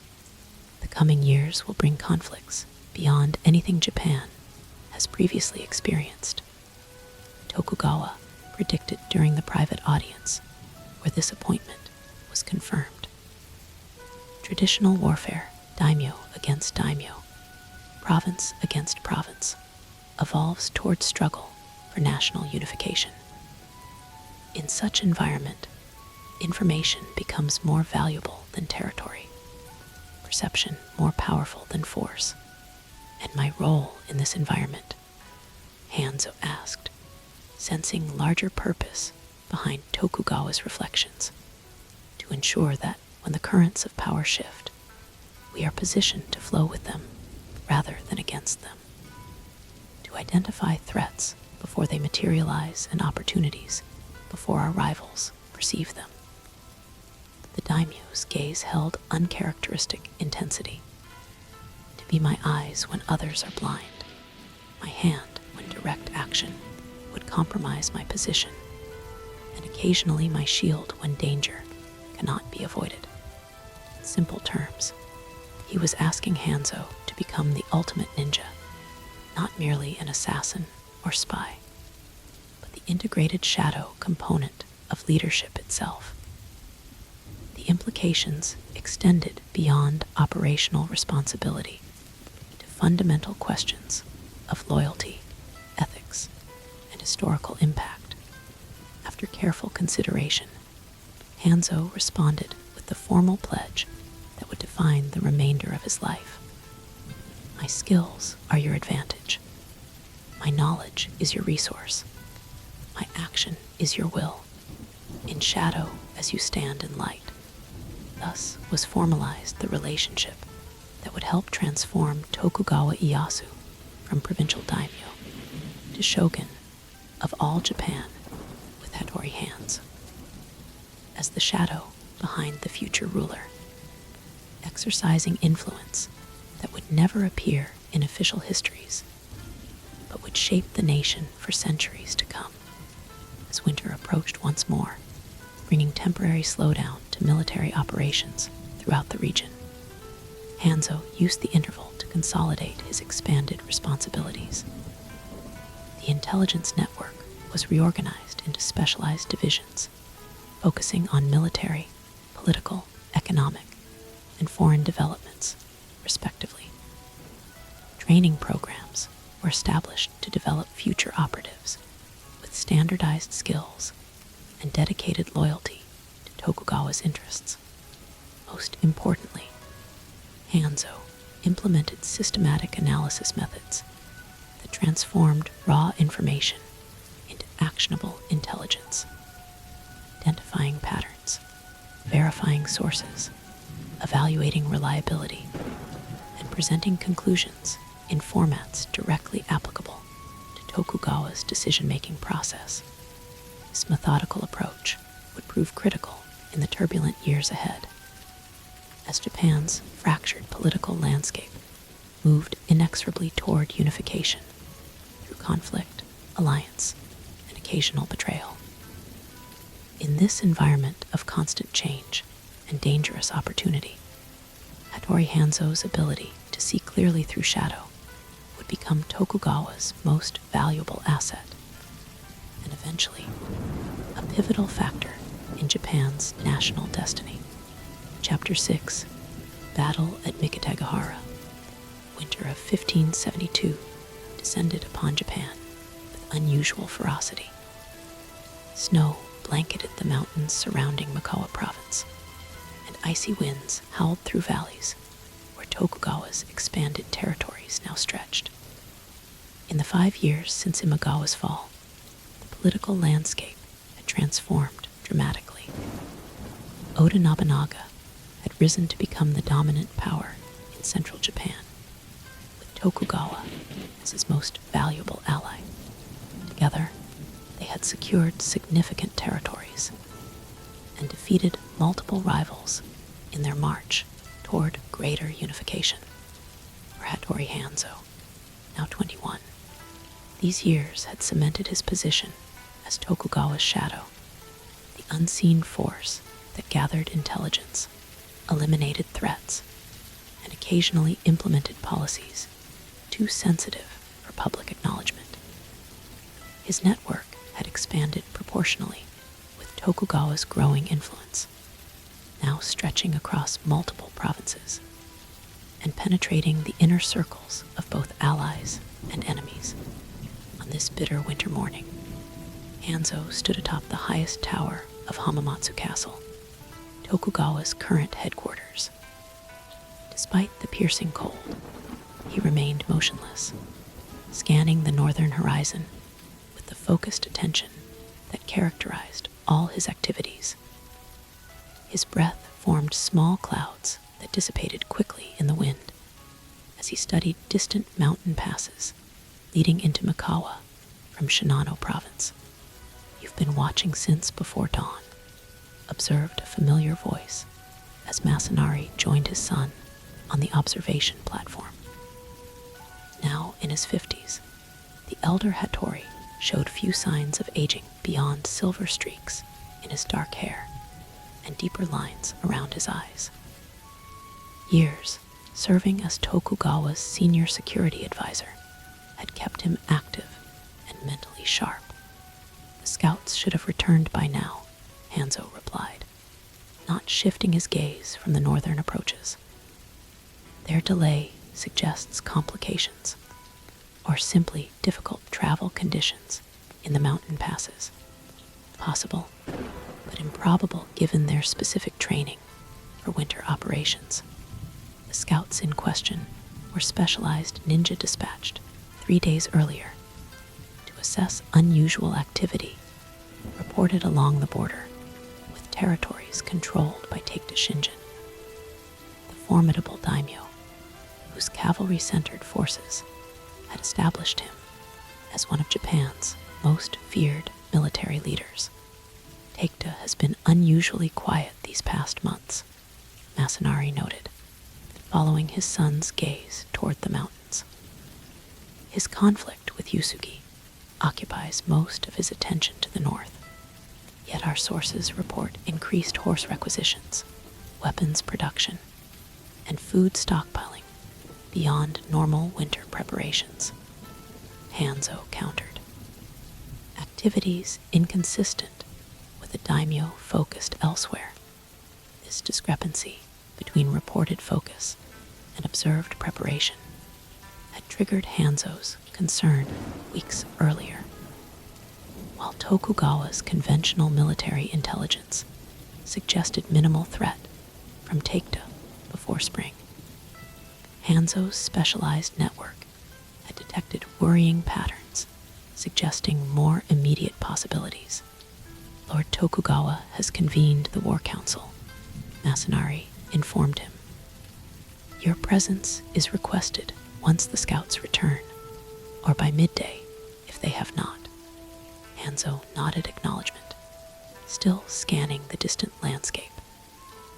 As his father departed, a momentary flash of movement along a ridge line finally caught his attention. Through swirling snow, a small figure moved with the distinctive pattern of Iga training, rapid progress for 3 precise intervals, followed by momentary stillness for observation, then continuation. Within minutes, Hanzo had descended the tower and reached the castle's secret eastern entrance, a concealed access point specifically designed for covert arrivals. There, he intercepted the returning scout, a young ninja named Takeshi, who had trained under Hanzo's direct supervision. The young man's condition told its own story before he spoke a word. His winter gear showed signs of hasty travel through difficult terrain, torn in places, caked with ice in others. Minor frostbite marked his exposed skin, and exhaustion shadowed his eyes from what had clearly been non-stop movement. Report, Hanzo instructed simply, guiding the scout to a private chamber where warm tea and dry clothing awaited. Take to moves, Takeshi stated breathlessly, accepting the tea with trembling hands. Not minor raids or probing actions, his main force. 20,000 at minimum, with his elite cavalry as vanguard. The number exceeded even Hanzo's concerned estimates. Direction and timeline. Directly toward Hamamatsu. Their advance elements crossed the provincial border yesterday at dawn.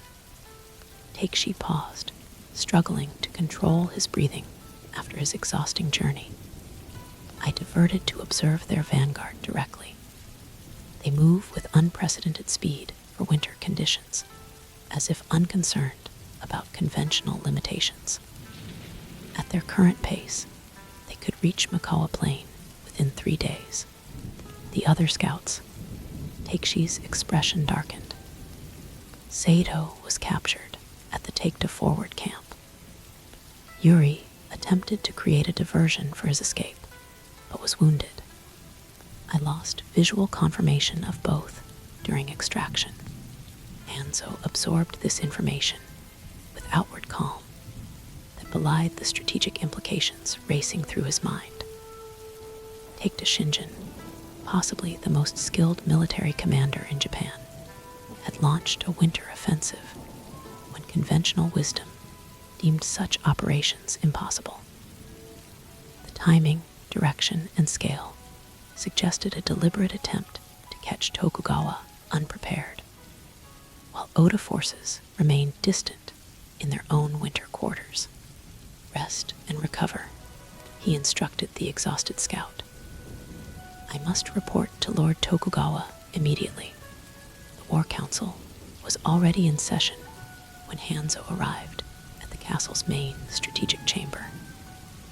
Tokugawa sat at the center, surrounded by his senior commanders and advisors.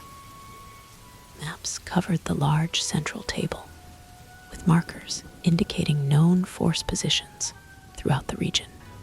Conversation ceased as Hanzo entered, an indication of the respect his intelligence assessments had earned over years of consistent accuracy. Without preamble, he delivered the scout's report, supplemented by his own analysis of its strategic implications. A winter offensive of this scale violates all military convention, objected General Sakai, one of Tokugawa's more traditional commanders. Supply lines cannot be maintained in these conditions unless Taikta has developed new approaches to winter logistics, countered Ishikawa, who had learned to respect Hanzo's information regardless of its compatibility with established doctrine. His forces have consistently demonstrated innovation in mobility and supply, Tokugawa listened to the subsequent debate without immediate comment, his expression revealing nothing of his internal assessment. Only when arguments had been thoroughly presented did he interrupt with characteristic precision. "We must assume Hanzo's information is accurate and respond accordingly," he stated, silencing further objections. "The question is not whether Take-Two comes, but how we meet this threat." Strategic options were quickly enumerated. Conventional wisdom suggested immediate withdrawal to more defensible positions, preserving forces rather than risking direct confrontation with Take-Two's superior numbers. Alternative approaches included seeking urgent reinforcement from Oda territories to the west, though winter conditions made rapid response unlikely. Throughout this discussion, Hanzo observed not only the military considerations, but the political implications that often remained unspoken in such councils. Retreat without resistance, however tactically sound, would damage Tokugawa's standing among allies and vassals. Yet, engaging Take-Two's legendary forces with significantly inferior numbers risked catastrophic defeat. What intelligence do we have regarding Take-Two's specific capabilities in this offensive? Tokugawa finally asked, turning to Hanzo directly. His core cavalry units are present, approximately 3,000 mounted samurai, with the distinctive red armor of his elite guards. Supporting infantry appears well equipped for winter operations, with specialized footwear and cold weather gear. Supply trains are organized for rapid movement rather than conventional sustainability, suggesting intention for swift, decisive engagement rather than prolonged campaign. And their apparent target, all indications suggest Hamamatsu itself, your headquarters and administrative center. Hanzo paused before adding the most concerning assessment. The operation's scale and timing suggest Take-Two seeks not merely territorial gain, but potential elimination of your leadership, a decapitation strategy that would shatter the Tokugawa-Oda alliance and fundamentally alter regional power dynamics. This assessment shifted the council's focus dramatically. What had been discussed as conventional military challenge now appeared as existential threat to everything Tokugawa had built over years of careful expansion and alliance formation. After contemplating the revised understanding, Tokugawa reached his decision with the decisive clarity that characterized his leadership style. "We will meet Take-Two on the Mikatagahara plain," he announced, indicating a location some distance from Hamamatsu, where the terrain opened into a broad field. Not to defeat his superior force, but to demonstrate commitment to defending our territory. This symbolic resistance preserves honor, while we simultaneously prepare secondary defensive positions and request reinforcement from Oda. The strategy balanced military pragmatism with political necessity, fighting enough to maintain reputation without committing to potentially suicidal full engagement. Orders were immediately issued for force deployment, defensive preparations, and communication to allies. As the council dispersed to implement these directives, Tokugawa retained Hanzo for private consultation. "Your network must now focus entirely on Take-Two's approach," he instructed. "I require continuous intelligence regarding his force composition, movement patterns, and particularly any indication of specialized tactics developed for this winter offensive." "Already implemented, Lord Tokugawa. I have redirected all available operatives to this priority.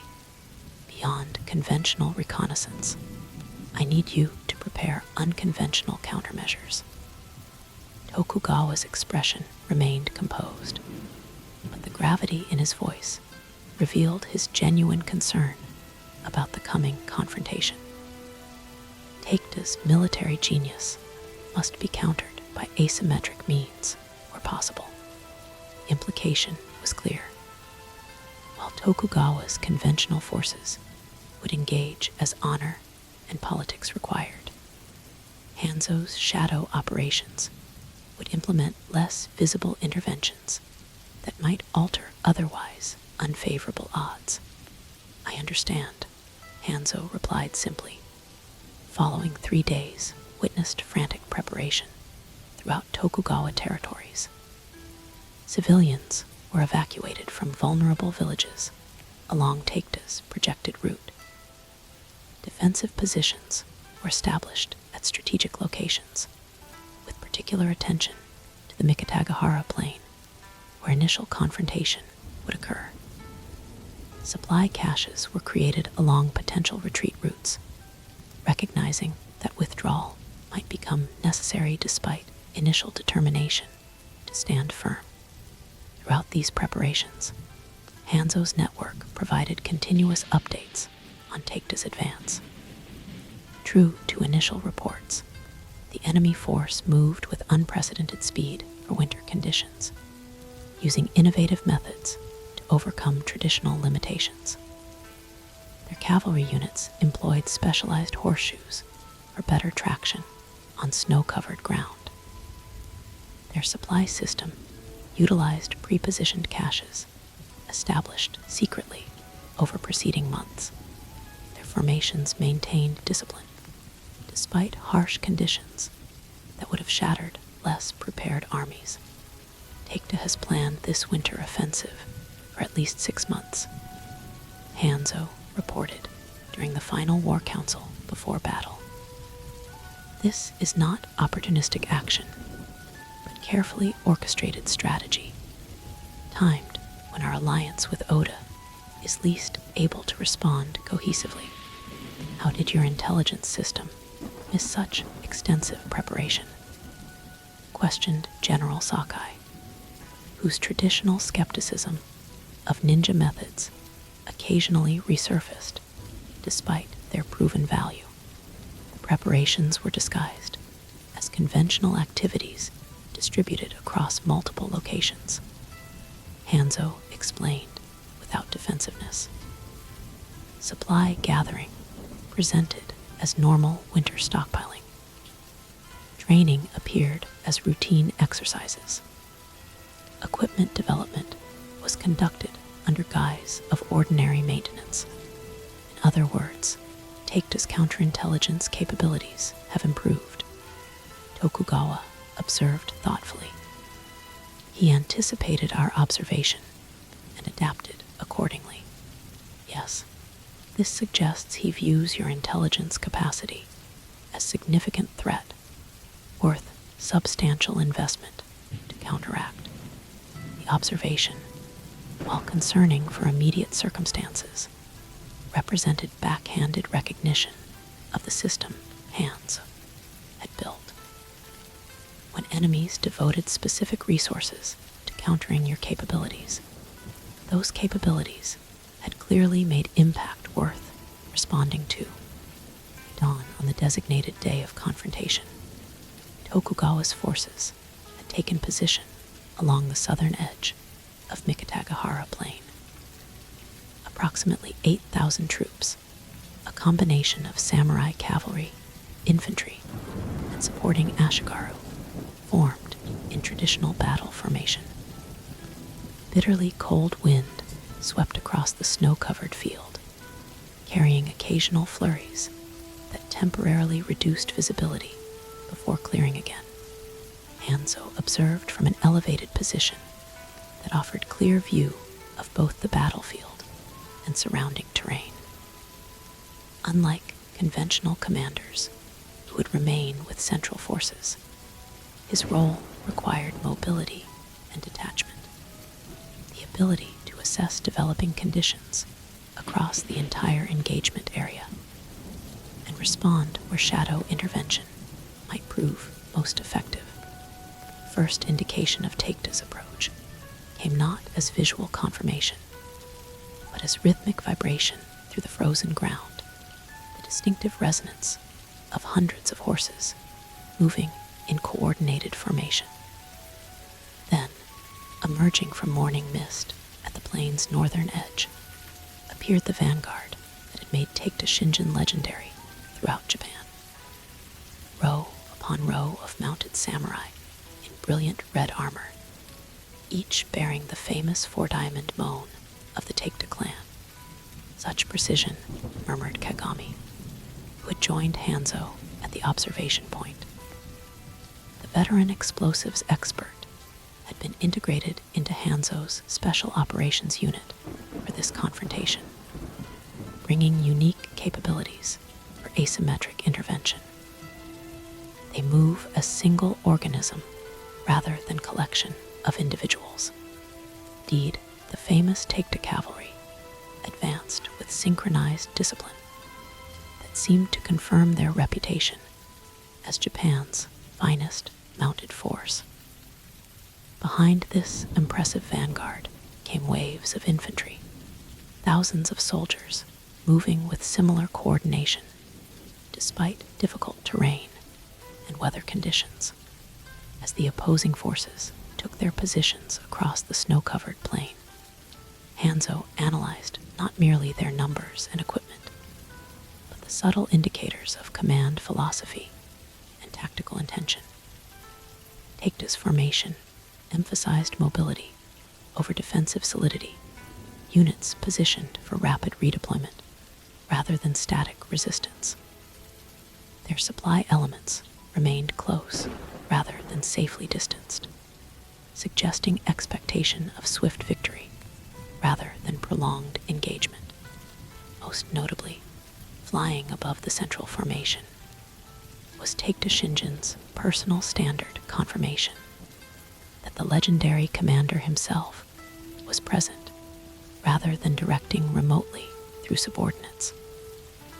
This commitment of personal presence to a winter offensive further emphasized the operation's strategic importance in Takeda's broader ambitions.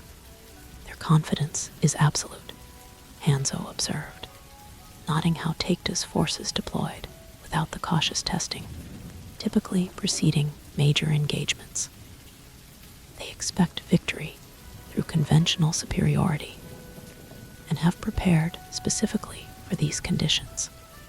As formal battle preparations completed, the traditional exchange of challenges and declarations occurred between designated champions from each side. These ceremonial preliminaries, deeply embedded in samurai warfare, despite their limited tactical relevance, provided final opportunity for warriors to demonstrate individual valor before larger conflict engulfed all. Tokugawa himself appeared prominently during these proceedings, mounted on his finest warhorse and surrounded by his personal guard. This visible leadership was necessary for morale and political perception, despite the increased personal risk it created. From his position, Hanzo monitored not only potential threats to his lord, but also the psychological impact of Tokugawa's presence on both allied and enemy forces. Ceremonial exchanges concluded. A momentary stillness descended across the plain, the calm anticipation that paradoxically preceded organized violence. Then, with coordinated precision that demonstrated why the Takeda were feared throughout Japan, their cavalry vanguard began its advance. What followed would later be recorded as one of the most one-sided battles of the Sengoku period. The Takeda cavalry, famous for their wind, forest, fire, mountain deployment, executed their signature tactics with devastating effectiveness. Wave after wave of mounted samurai crashed against Tokugawa's formations, their mobility on the open plain negating traditional defensive advantages. From his observation position, Hanzo watched the battle's progression with analytical detachment that belied his personal connection to its outcome. Tokugawa's forces fought with determined courage, but Taketa's superior numbers, specialized winter preparation, and tactical brilliance created increasingly obvious disadvantage. We must implement countermeasures, Hanzo decided, as Tokugawa's left flank began showing signs of imminent collapse. He turned to Kagami and 3 specialized operatives who awaited his instructions. Primary objective remains preserving Lord Tokugawa's withdrawal capability when tactical retreat becomes necessary. Secondary objective is disruption of Taketa's command coordination. Small team separated immediately, each moving toward pre-designated intervention points around the battlefield. While conventional forces engaged in direct confrontation on the plain, Hanzo's operatives worked in shadow, positioning specialized devices at key locations, establishing controlled hazards at likely pursuit routes, and targeting specific vulnerabilities in Taketa's otherwise formidable organization.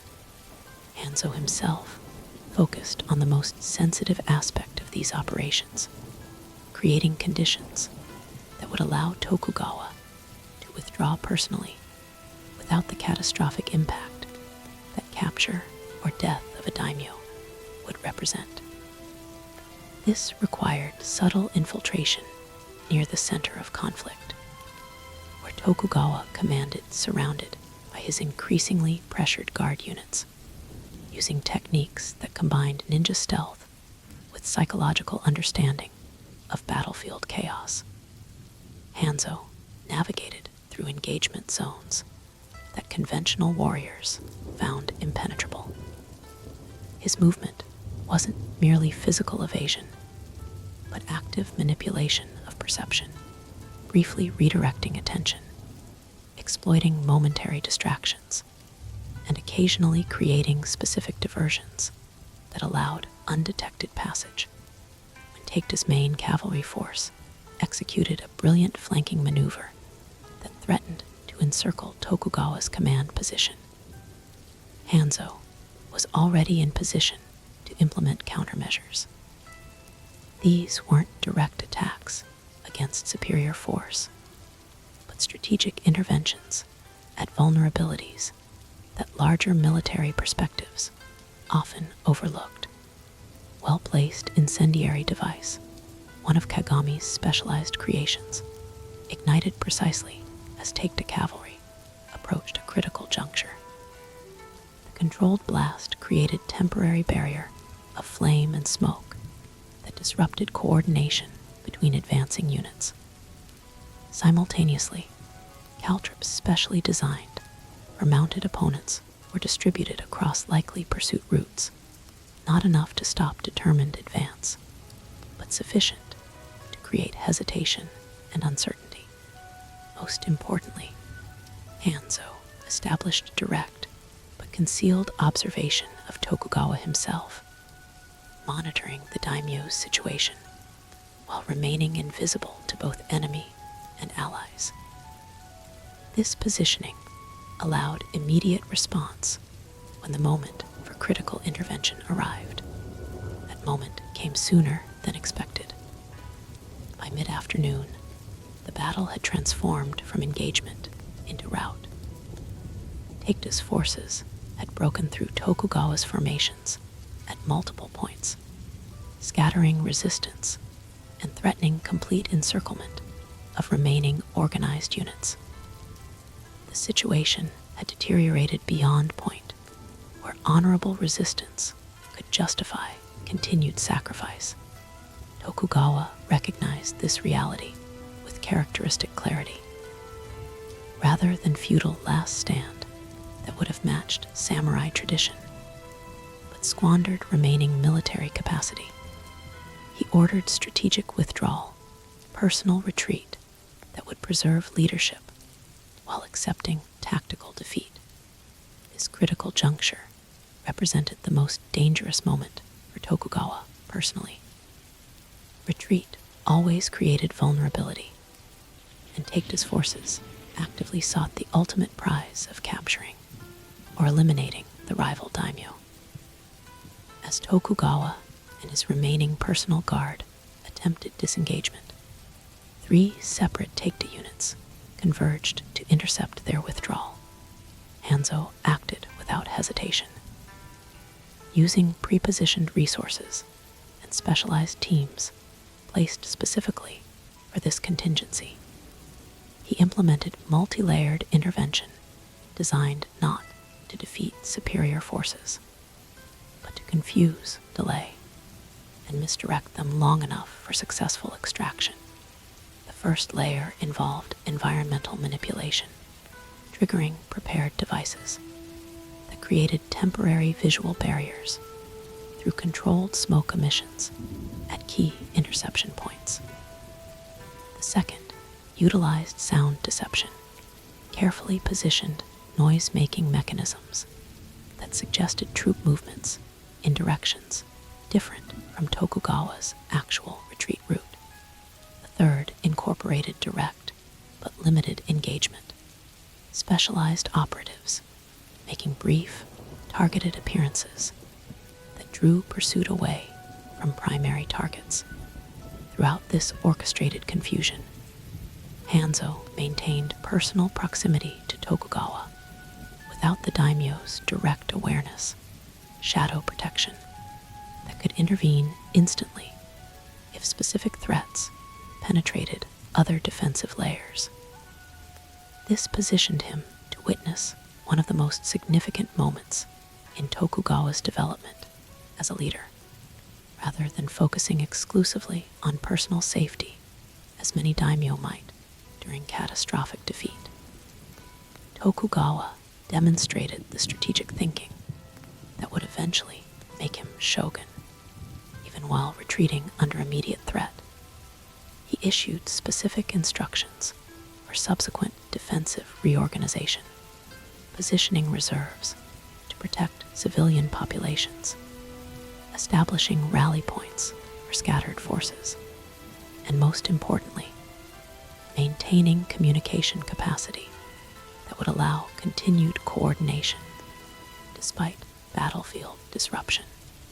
This defeat must become opportunity. Hanzo overheard Tokugawa telling his closest advisors during a brief pause in their fighting withdrawal. Takeda reveals his capabilities, but also his assumptions. We will rebuild based on this knowledge. The perspective reflected exactly the balanced pragmatism that had drawn Hanzo's professional respect since their first meeting years earlier. Where many leaders would see only disaster in current circumstances, Tokugawa already extracted valuable insight for future advantage.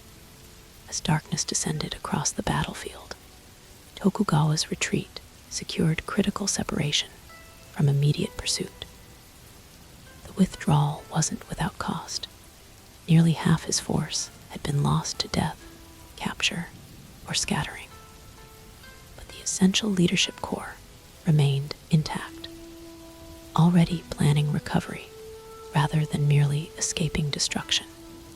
Only when Tokugawa reached temporary safety at a pre-established fallback position did Hanzo finally reveal his presence, materializing from shadow to provide updated intelligence on pursuit conditions and surrounding situation.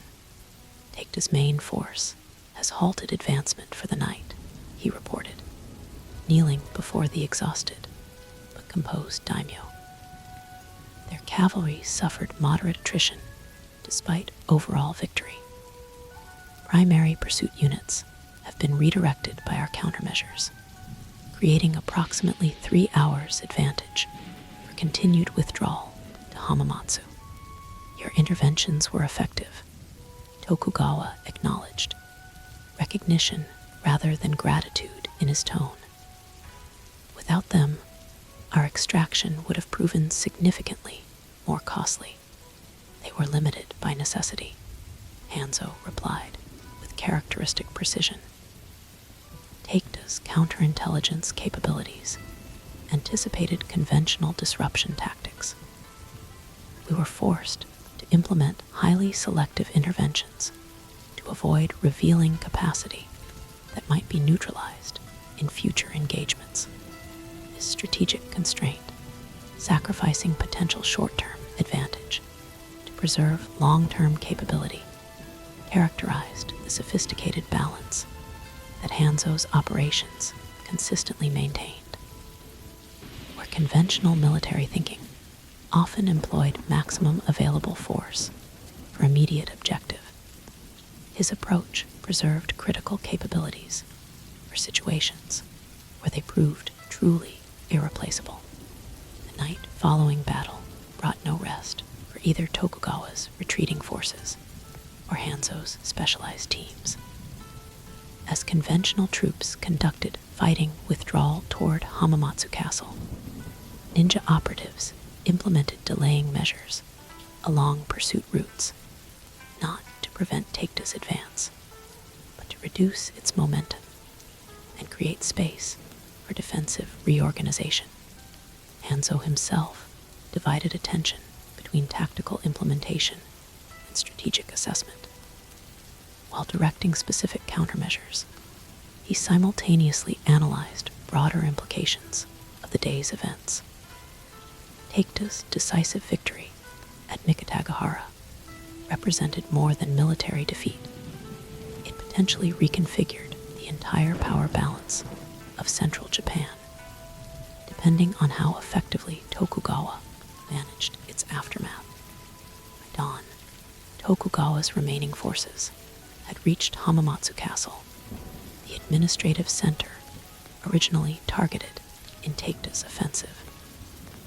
Conventional military wisdom suggested immediate continuation of retreat, abandoning the position before superior forces arrived. Takeda's established pattern involved relentless pursuit of defeated opponents, exploiting victory to maximum advantage rather than allowing recovery. In this critical moment, Tokugawa demonstrated the unconventional thinking that distinguished him from more traditional daimyo. Rather than continuing withdrawal, he ordered immediate defensive preparation of Hamamatsu itself, not with expectation of successful defense against Takeda's main force, but as psychological counter to expected pursuit patterns. Prepare the castle as if for extended siege, he instructed his surviving commanders.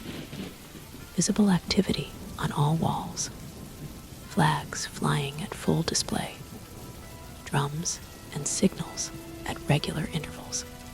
When some officers questioned this approach, suggesting resources would be better used for continued retreat to more defensible positions.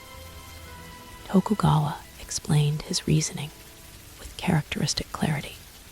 Takeda believes we are broken, scattered remnants fleeing without cohesion.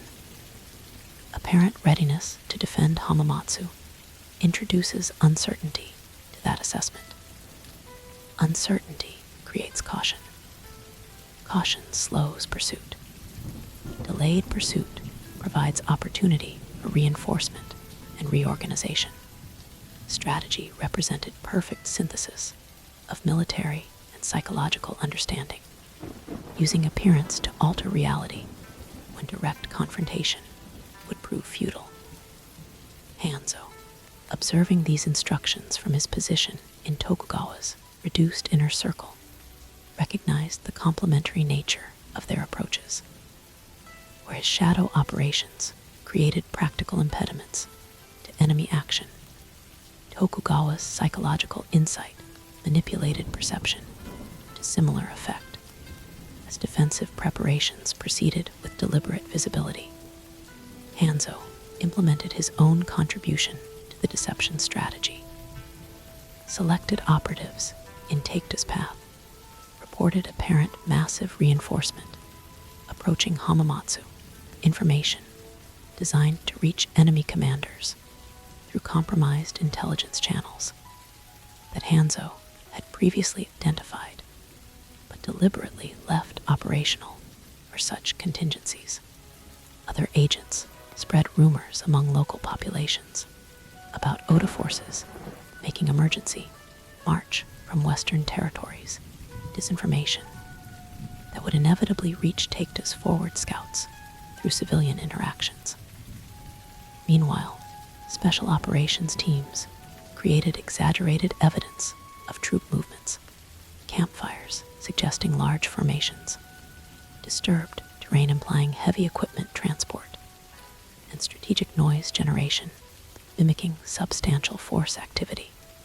This layered deception, combining Tokugawa's visible defensive posture with Hanzo's shadow misinformation, produced effect greater than either approach could have achieved independently.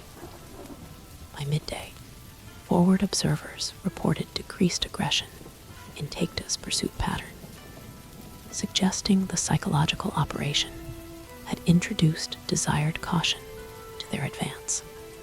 Critical test came that evening when Taketa's main force arrived within striking distance of Hamamatsu.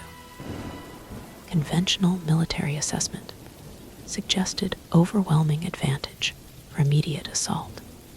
Taketa's 18,000 battle-proven troops against Tokugawa's remaining 4,000, many exhausted or wounded from the previous day's fighting. Yet rather than immediate attack, Taketa ordered establishment of formal siege positions, standard encirclement preparation that typically preceded assault on strongly defended positions. This procedural approach, while militarily sound for major fortifications, represented significant departure from the aggressive exploitation that had characterized his previous operations against retreating opponents. He believes we are stronger than reality suggests, Tokugawa observed from Hamamatsu's command tower, watching Taketa's methodical deployment through the gathering dusk. Our deception has purchased critical time. That time proved invaluable beyond immediate survival. While Taketa prepared for siege operations he could have bypassed through direct assault, Tokugawa implemented 3 parallel strategies for longer-term recovery. First, messengers were dispatched through secret routes to Oda territories, requesting reinforcement based on their alliance obligations. Second, scattered Tokugawa forces were rallied at secondary positions, creating distributed defensive capacity rather than centralized vulnerability. Third, civilian populations were organized for systematic support operations, supply management, medical assistance, and intelligence gathering that transformed ordinary people into valuable strategic assets. Hanzo contributed specialized capabilities to each component of this recovery plan. His operatives guided messengers through seemingly impossible routes to reach Oda territories. His training programs rapidly prepared civilians for basic intelligence functions that expanded information gathering capacity. His shadow teams implemented direct interventions that complicated Taketa's siege operations, minor but persistent disruptions to supply lines, communication systems, and perimeter security. Combined effect of these efforts transformed what should have been catastrophic defeat into temporary setback. When Taketa finally recognized the deception and prepared for direct assault 3 days later, conditions had changed significantly. Oda reinforcements approached from the west. Reorganized Tokugawa units threatened Taketa's extended supply lines. Civilian support networks provided sustainability that siege operations typically intended to compromise. Faced with these altered circumstances, Taikta Shinjin made his first significant miscalculation of the campaign. Rather than adapting to recognized deception with immediate aggression, he maintained methodical siege approach, following established doctrine when innovation had become necessary. This adherence to convention provided additional time for Tokugawa's multifaceted recovery to gain momentum. By the 10th day following battle at Mikatagahara, what had begun as overwhelming victory for Taikta had evolved into strategic stalemate. His forces maintained technical superiority, but extended supply lines, approaching Oda reinforcements, and unexpected resistance created unsustainable position. After brief but intense counsel with his senior commanders, Taikta ordered withdrawal to more defensible northern territories, effective acknowledgement that immediate campaign objectives could not be completed. As Taikta's forces began their disciplined retreat, Tokugawa convened his inner council to assess this unexpected development. The discussion reflected the complex reality of their situation. Technical defeat, transformed through psychological operation and strategic patience into something resembling victory.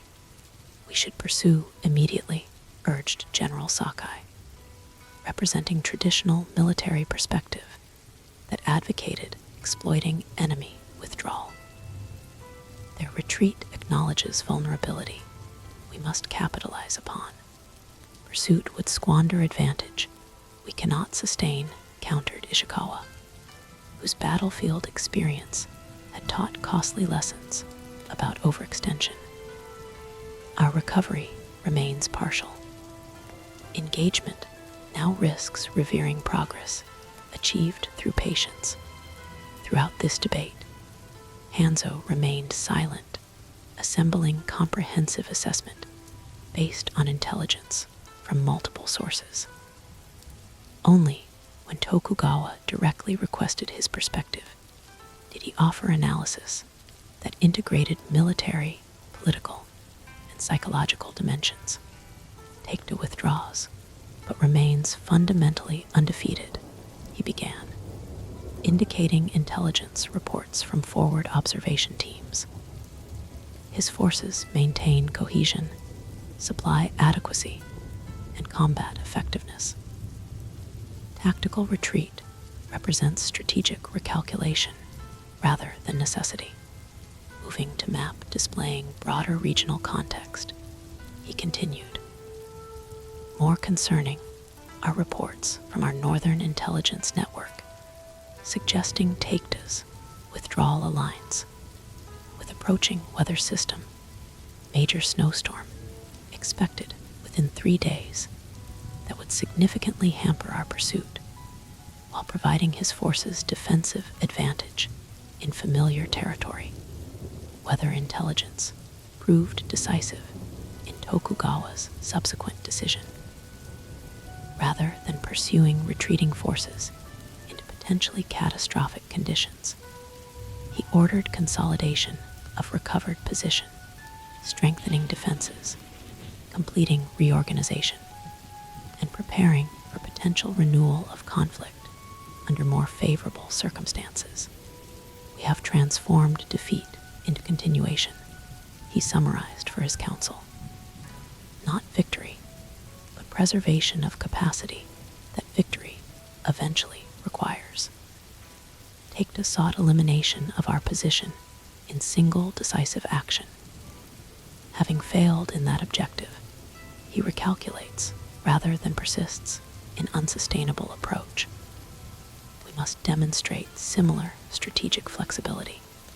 This perspective, valuing long-term viability over immediate advantage, reflected the fundamental philosophy that would eventually make Tokugawa Shogun of a unified Japan. Where other daimyo often sacrificed sustainability for momentary gain. His approach consistently prioritized enduring position over temporary victory. For Hanzo personally, the battle at Mikatagahara and its aftermath represented profound professional validation. His intelligence had provided accurate warning of threat conventional systems failed to detect. His specialized operations had enabled critical extraction when conventional forces faced overwhelming disadvantage. His shadow interventions had contributed essential components to the deception strategy that transformed apparent defeat into strategic preservation. More importantly, the experience demonstrated perfect complementarity between his approach and Tokugawa's leadership philosophy, where conventional military thinking often created false dichotomy between honorable defeat and dishonorable survival. Their combined perspective found third path, strategic patience that preserved capability for future advantage while meeting immediate existential threat. This alignment extended beyond tactical cooperation to shared understanding of how power actually functioned beneath ceremonial appearances. Both recognized that perception often shaped reality more significantly than physical force, that psychological leverage frequently overcame numerical advantage, and that unconventional approaches could neutralize seemingly insurmountable conventional superiority. The weeks that followed Taketa's withdrawal, as Tokugawa methodically reconstructed his military and administrative capacity, Hanzo focused on extracting maximum intelligence value from the experience. Every aspect of Taketa's winter offensive was analyzed for innovations that might be countered or adapted. Every component of their own response was evaluated for effectiveness and potential improvement. The lessons proved valuable sooner than anticipated. Less than 2 months later, as winter reluctantly yielded to early spring, intelligence arrived that permanently altered the regional power dynamic. Takeda Shingen, the legendary commander whose military brilliance had nearly destroyed Tokugawa's position, had died unexpectedly, reportedly from illness contracted during the winter campaign.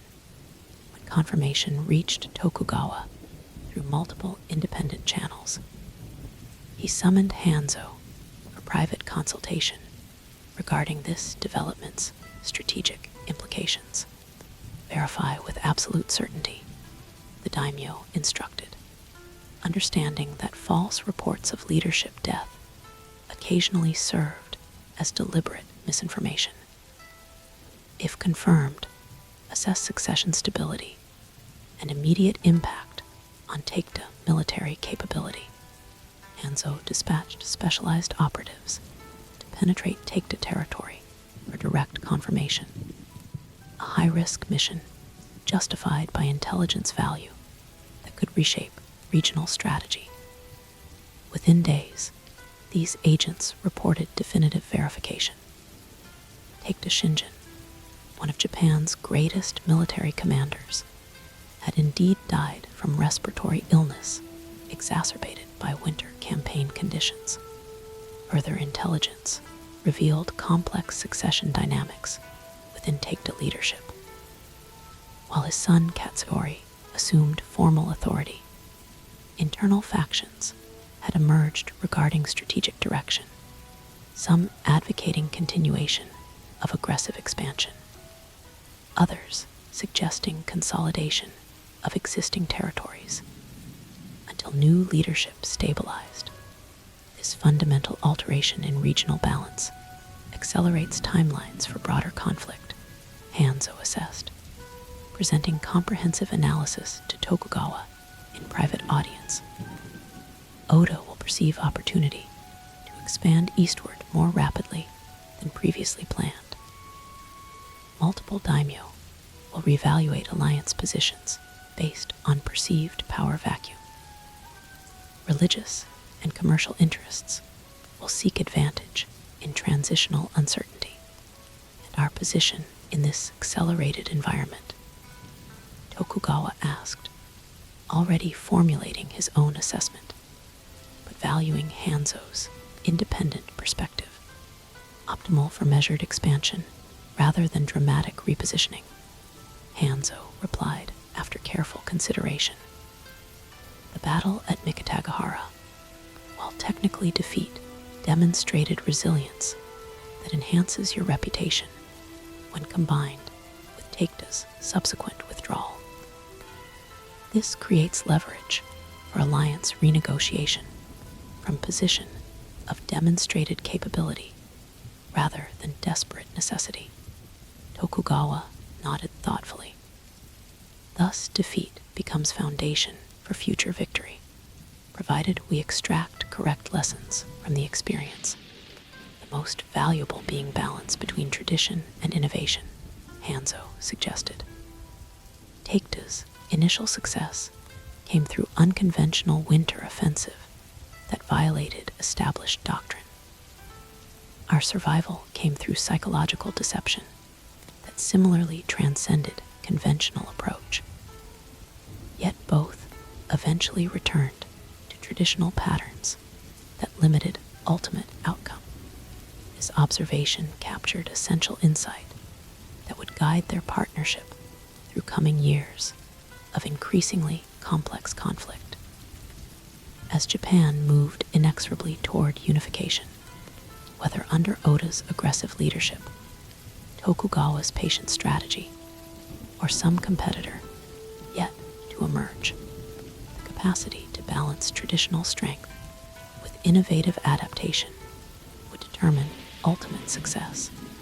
Battle at Mikatagahara thus represented not merely military engagement, but philosophical turning point. For Tokugawa, it provided costly but invaluable demonstration that conventional force alone, even when brilliantly deployed, could be countered through psychological operation and strategic patience. For Hanzo, it confirmed that shadow capabilities achieved maximum effectiveness when integrated with legitimate authority rather than operating in isolation. Together, they had transformed apparent defeat into foundation for future victory. While historical accounts would record Mikatagahara as Taketa's triumph, the deeper reality, as with many aspects of their partnership, remained in shadow. A defeat that paradoxically strengthened their position for the greater conflicts to come.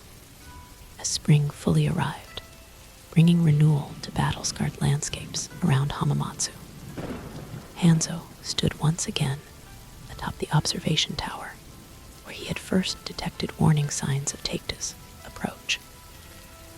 The northern horizon now appeared peaceful, with mountain passes gradually clearing of winter snow and forest canopies showing first hints of seasonal green. You still watch the north, observed Masanari, joining his son as he had months earlier. Though threat now diminishes rather than approaches, vigilance remains necessary regardless of apparent security, Hanzo replied, though his posture showed less tension than during previous conversation.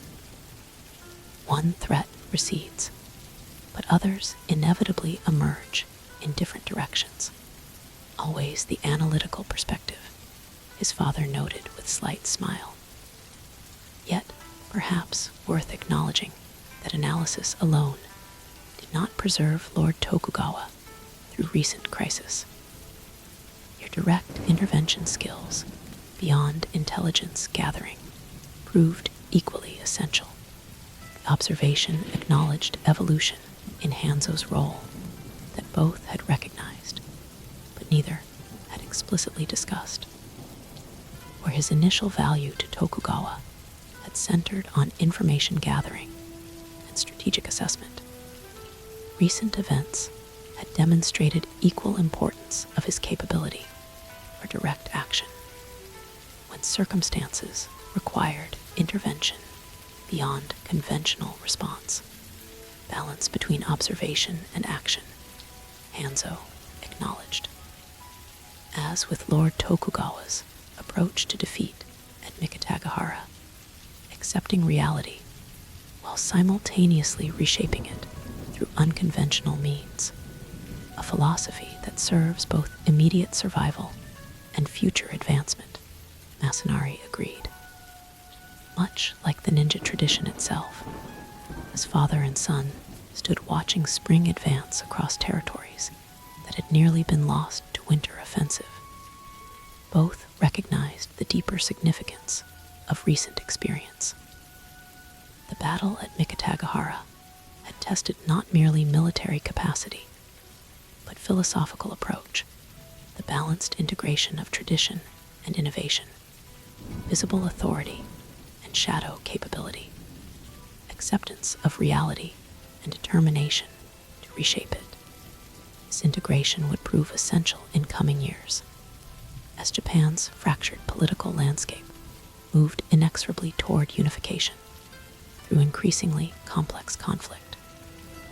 For Hattori Hanzo, the shadow behind Tokugawa's rising power, Mikatagahara represented confirmation that his unique capabilities found perfect application in partnership with a leader whose vision extended beyond conventional boundaries toward future that neither tradition nor innovation alone could achieve.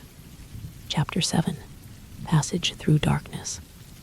Aftermath of the Battle of Mikatagahara brought dramatic changes to the political landscape of central Japan. While Tokugawa had salvaged his position through strategic retreat and psychological deception, the reality remained that his forces had suffered significant losses. More concerning was the blow to his reputation among vassal lords and potential allies, who measured power primarily through battlefield victory rather than strategic resilience. For Tokugawa, this challenging period required delicate balance between rebuilding military capacity and maintaining political authority that depended partly on perception of strength. For Hanzo, it created unprecedented demands on his intelligence network and shadow operations, not merely gathering information, but actively shaping political perception to protect Tokugawa's position during vulnerable recovery. Ring had fully established itself across Mikawa province when an unexpected messenger arrived at Hamamatsu Castle, bearing urgent communication from Oda Nobunaga. The message, encoded using systems Hanzo had personally established between the allied daimyo, contained alarming intelligence. Multiple Taikta vassals, previously intimidated into submission, were exploiting their lord's death to establish independent power bases, creating potential threat along Tokugawa's northern borders.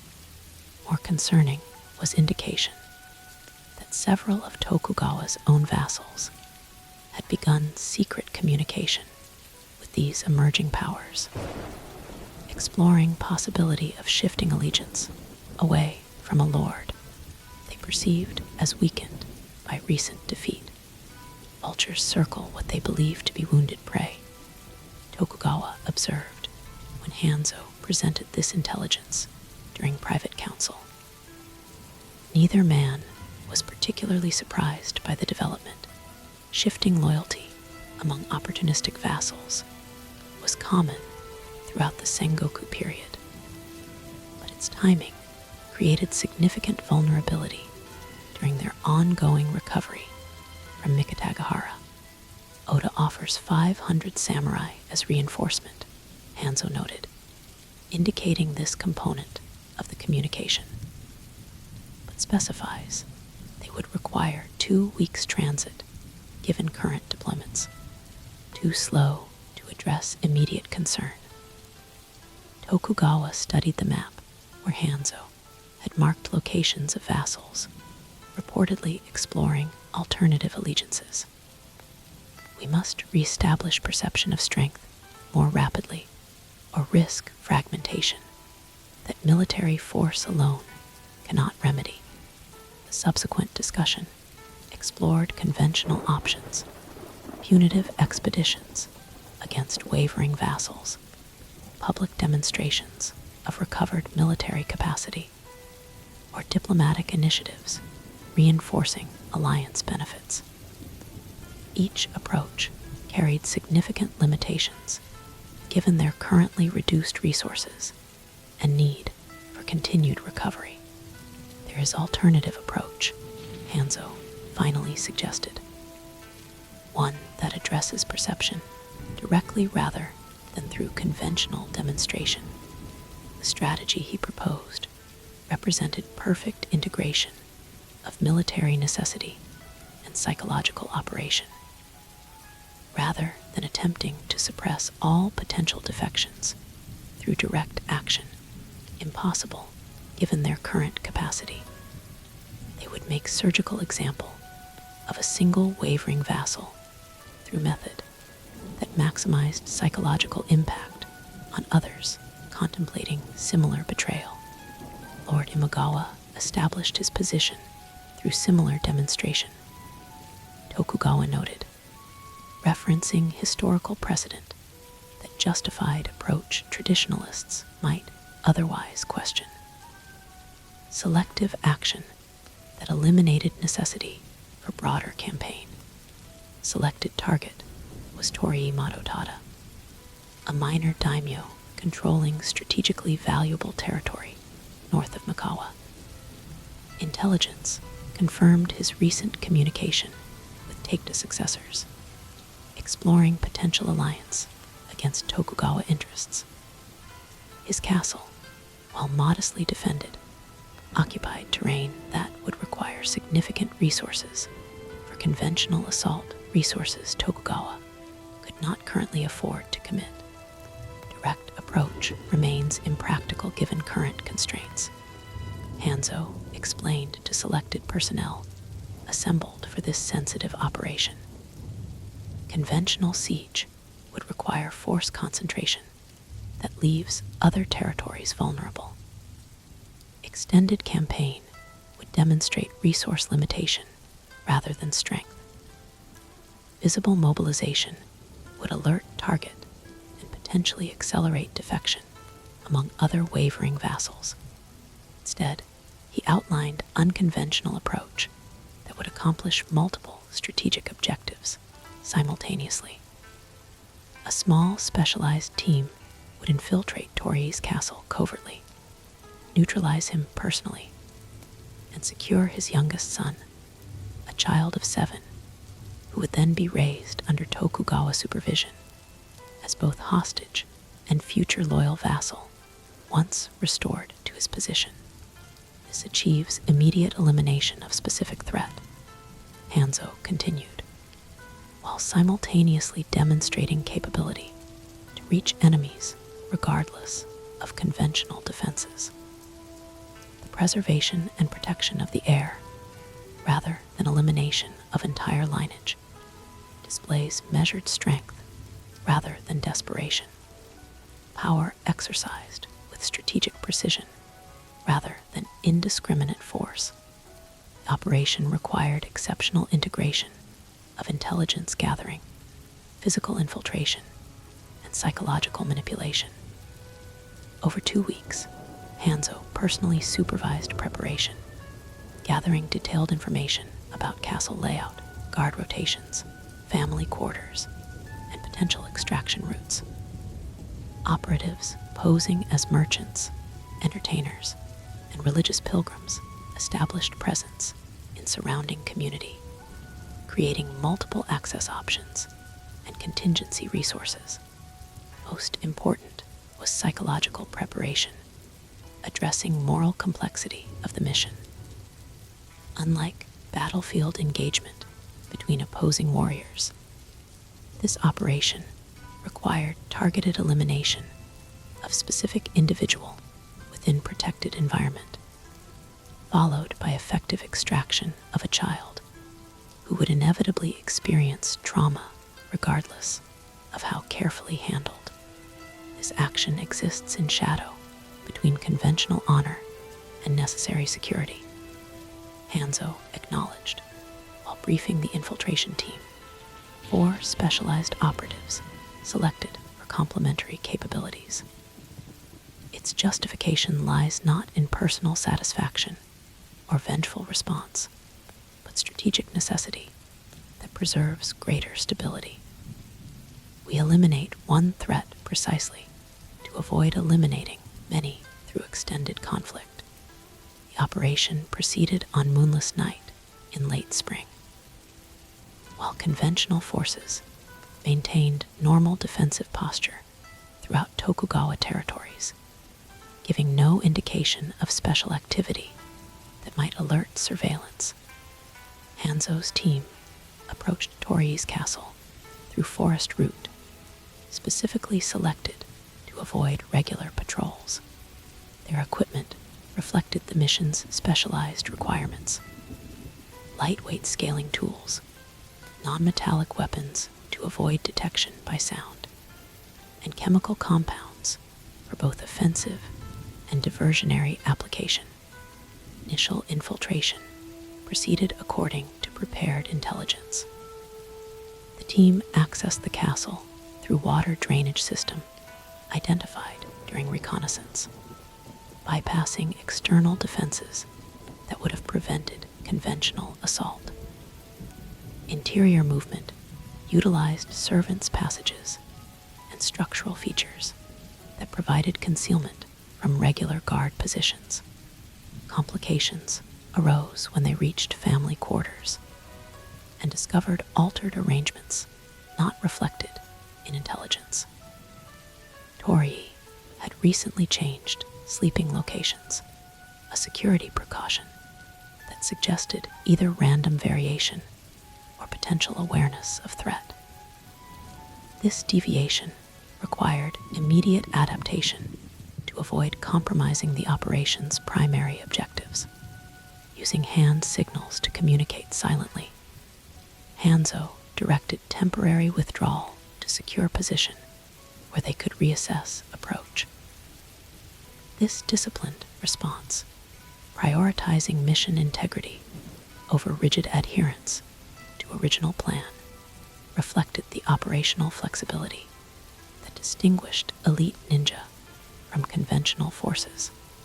After brief consultation, they implemented modified approach, utilizing environmental manipulation rather than direct route adjustment.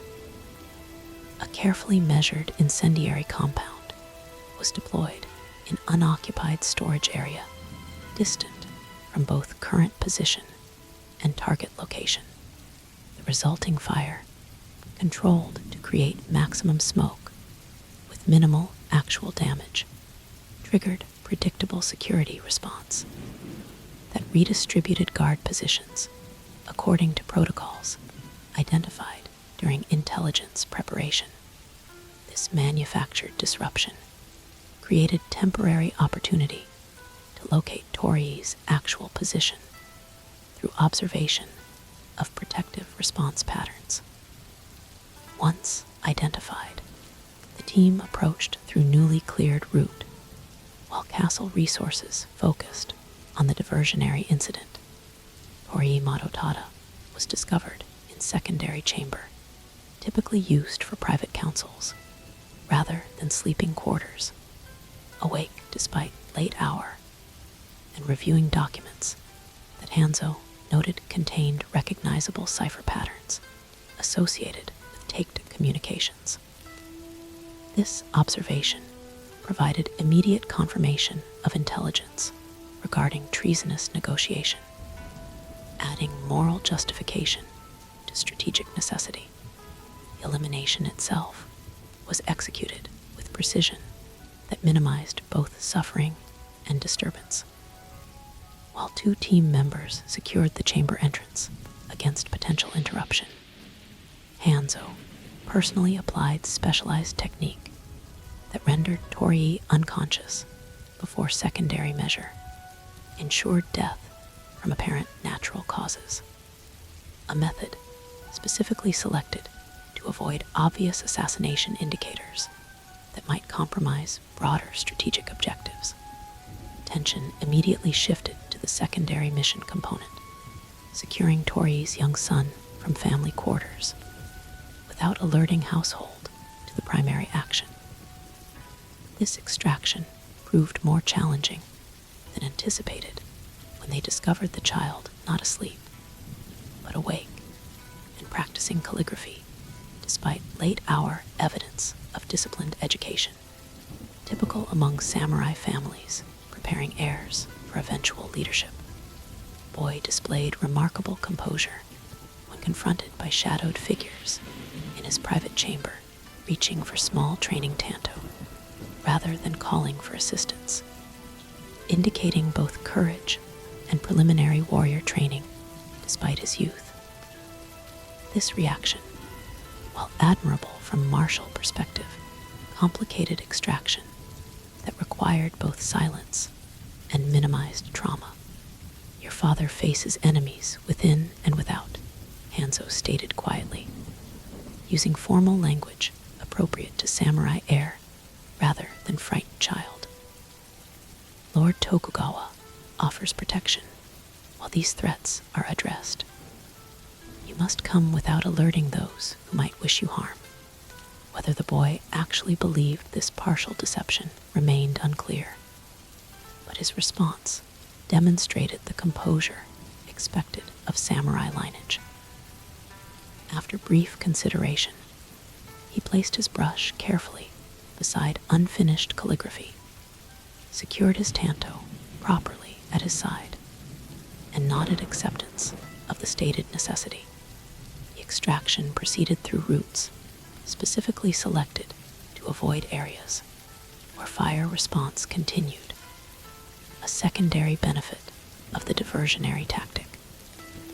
By the time they reached castle perimeter, coordinated support elements had prepared concealed departure path through forest that conventional pursuit would find difficult to track even when absence was eventually discovered. By dawn, the team had reached secure location well outside search perimeter that would inevitably be established.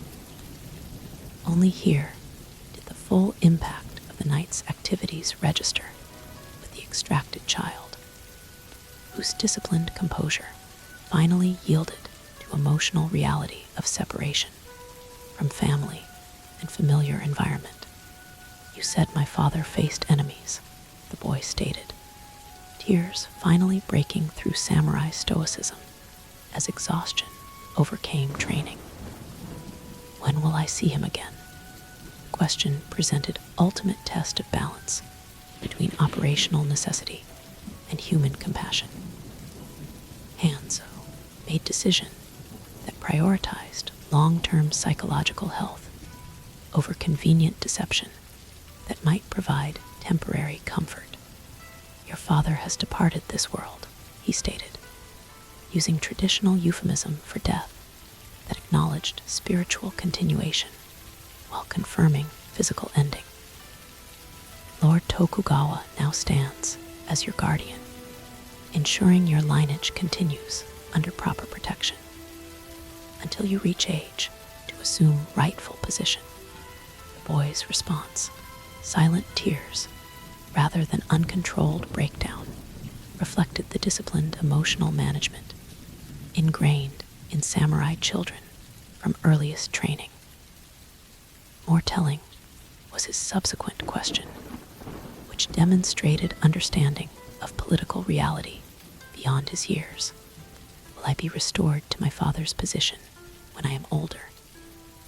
Or will I serve as hostage to ensure others' loyalty? Both, Hanzo replied with same direct honesty. Your treatment will reflect honored ward rather than common prisoner. Your education will prepare you for eventual leadership. But your presence will indeed remind others of Lord Tokugawa's capacity to reach those who betray sacred obligations of loyalty. This framework, acknowledging reality while providing honorable path forward, established relationship based on truth rather than manipulation. The approach reflected Hanzo's understanding that long-term loyalty could not be sustained through deception, but required foundation in respected truth, even when that truth contained uncomfortable elements. When they reached Tokugawa's headquarters the following day, the young hostage ward was treated with formal respect appropriate to samurai air, provided suitable quarters, assigned appropriate tutors, and integrated into household activities, with other young people being educated within the daimyo's extended family structure. Tokugawa himself received the boy with balanced approach that acknowledged both his status as political hostage and potential future vassal worthy of development rather than mere containment. Your father chose path that his ancestors would not have honored, the daimyo told him during formal audience that officially established his new position. You now have opportunity to restore that honor through loyalty that endures challenge rather than shifting with temporary advantage. News of Torii Matotada's death, officially attributed to natural causes, despite inevitable rumors, spread rapidly throughout the region. While public reports maintained respectful narrative appropriate to samurai lords' passing, private communications to wavering vassals contained additional elements that ensured proper interpretation of events and their implications. Lord Torii experienced unexpected night visitation, these messages stated obliquely.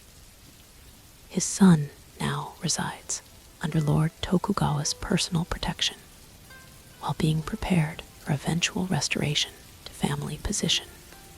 Once proper education ensures reliable leadership, the psychological impact proved more effective than any direct threat or military demonstration could have achieved. Within weeks, vassals who had been exploring alternative allegiances renewed public declarations of loyalty to Tokugawa, often accompanied by substantial tribute, demonstrating sincerity of recommitment. Regional powers, who had perceived opportunity in apparent Tokugawa weakness, reassessed their calculations based on demonstrated capacity for unconventional response that circumvented traditional defensive limitations. One strategic shadow operation accomplished what division of conventional forces could not have secured. Tokugawa observed during private assessment, with Hanzo following these developments. Not merely elimination of specific threat, but transformation of broader perception regarding our capability, despite recent battlefield setback. Perception often determines reality in matters of loyalty and alliance, Hanzo replied. Especially during periods of transition when potential realignment appears possible. Once such opportunity closes, conventional stability often reasserts without requiring continuous demonstration of strength. This successful operation established pattern that would characterize their partnership throughout coming years. Conventional capacity providing visible foundation for authority, while shadow operations addressed specific vulnerabilities that traditional approaches could not effectively resolve. The integration created strength beyond either component independently, particularly during periods when resource limitations prevented overwhelming force application. Summer brought increasing stability to Tokugawa territories as recovery from Mikatagahara continued steadily. Military units were systematically rebuilt with emphasis on adaptations, addressing weaknesses revealed during recent conflict. Administrative systems were refined to improve resource utilization and civilian cooperation. Alliance relationships, particularly with Oda Nobunaga's expanding power, were reinforced through diplomatic initiatives and practical cooperation. Throughout this reconstruction period, Hanzo maintained vigilant intelligence gathering regarding regional developments, particularly concerning Taikta succession dynamics, as Katsuyori attempted to establish authority comparable to his legendary fathers. These observations suggested significant internal conflict within Taikta leadership, with factional disputes undermining the coordination that had previously made them formidable regional power. Katsuyori possesses military skill, but lacks his father's strategic patience.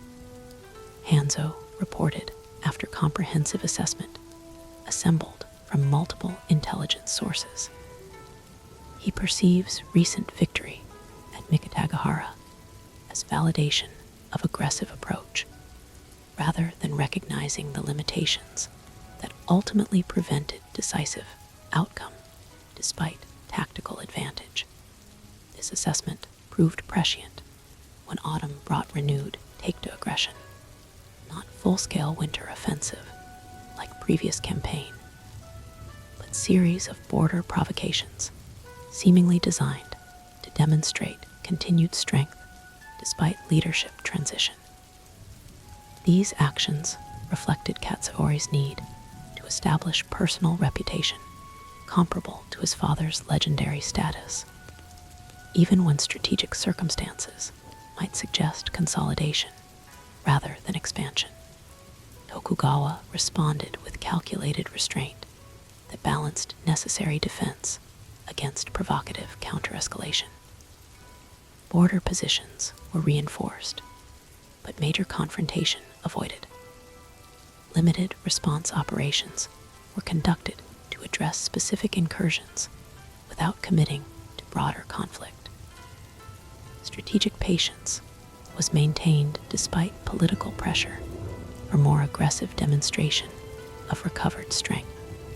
Katsuyori seeks battle that establishes personal legend equivalent to his father's. Tokugawa observed during council discussion of these developments. We will not provide opportunity for such validation until circumstances favor our position rather than responding to his timeline. This restrained approach proved effective as autumn progressed toward winter. Lacking dramatic victory to solidify his position, Katsuyori faced increasing internal challenges from factions questioning his leadership. The provocations gradually diminished as Taikta forces redirected attention toward internal consolidation rather than external expansion. As winter approached, however, more significant challenge emerged from unexpected direction. Intelligence sources reported large-scale mobilization within territories controlled by Yusugi Kenshin, the Dragon of Echigo, whose military brilliance rivaled even Taikta Shinjin's, and whose long-standing conflict with Taikta had temporarily diminished following Shinjin's death. Yusugi perceives opportunity in Taikta succession uncertainty, Hanzo explained while presenting intelligence assessment.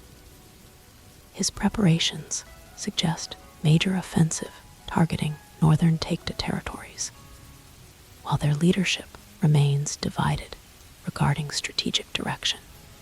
While not directly threatening Tokugawa positions, this development carried significant implications for regional power balance. Major Yusugi victory against Taikta would establish dominance that potentially threatened all neighboring territories once consolidated. Tokugawa and Oda alliance would face substantially stronger opponent if Yusugi absorbed Taikta military capacity through conquest rather than merely defeating it in limited engagement. We face complex strategic calculation, Tokugawa acknowledged during discussion of appropriate response. Take to weakness serves immediate security, yet Yusugi dominance threatens longer-term stability.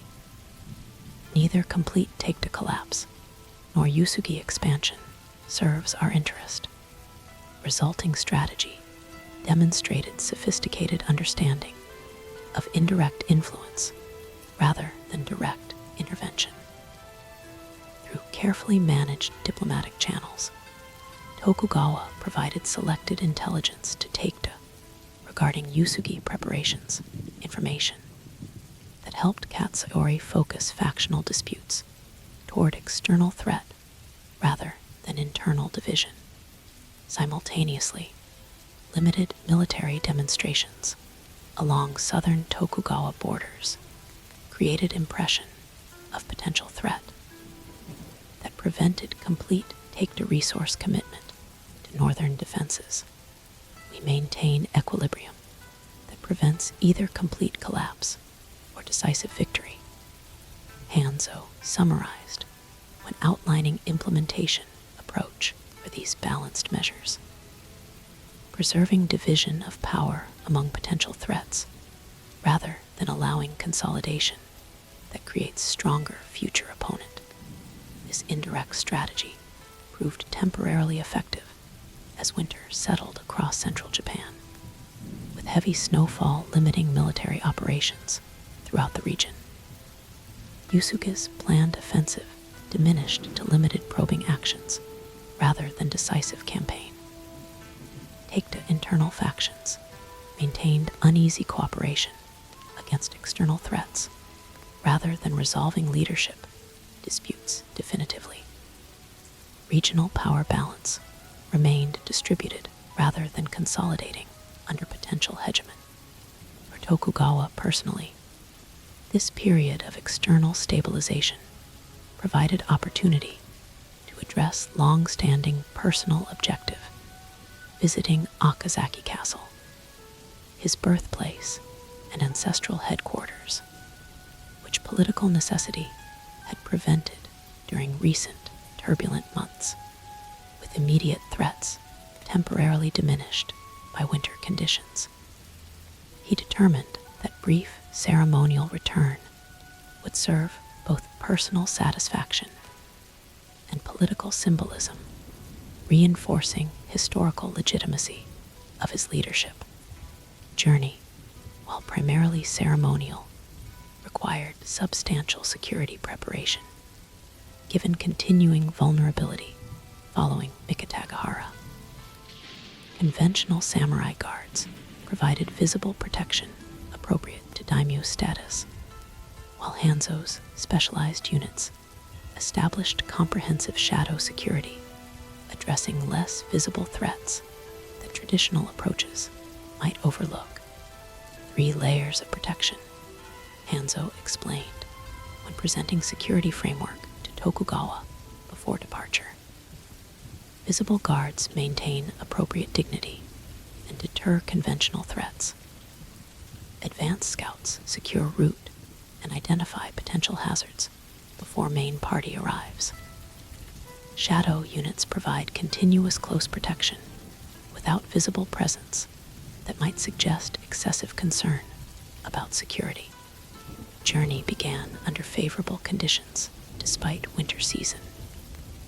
Early December brought cold, but clear weather with minimal snow accumulation along planned route.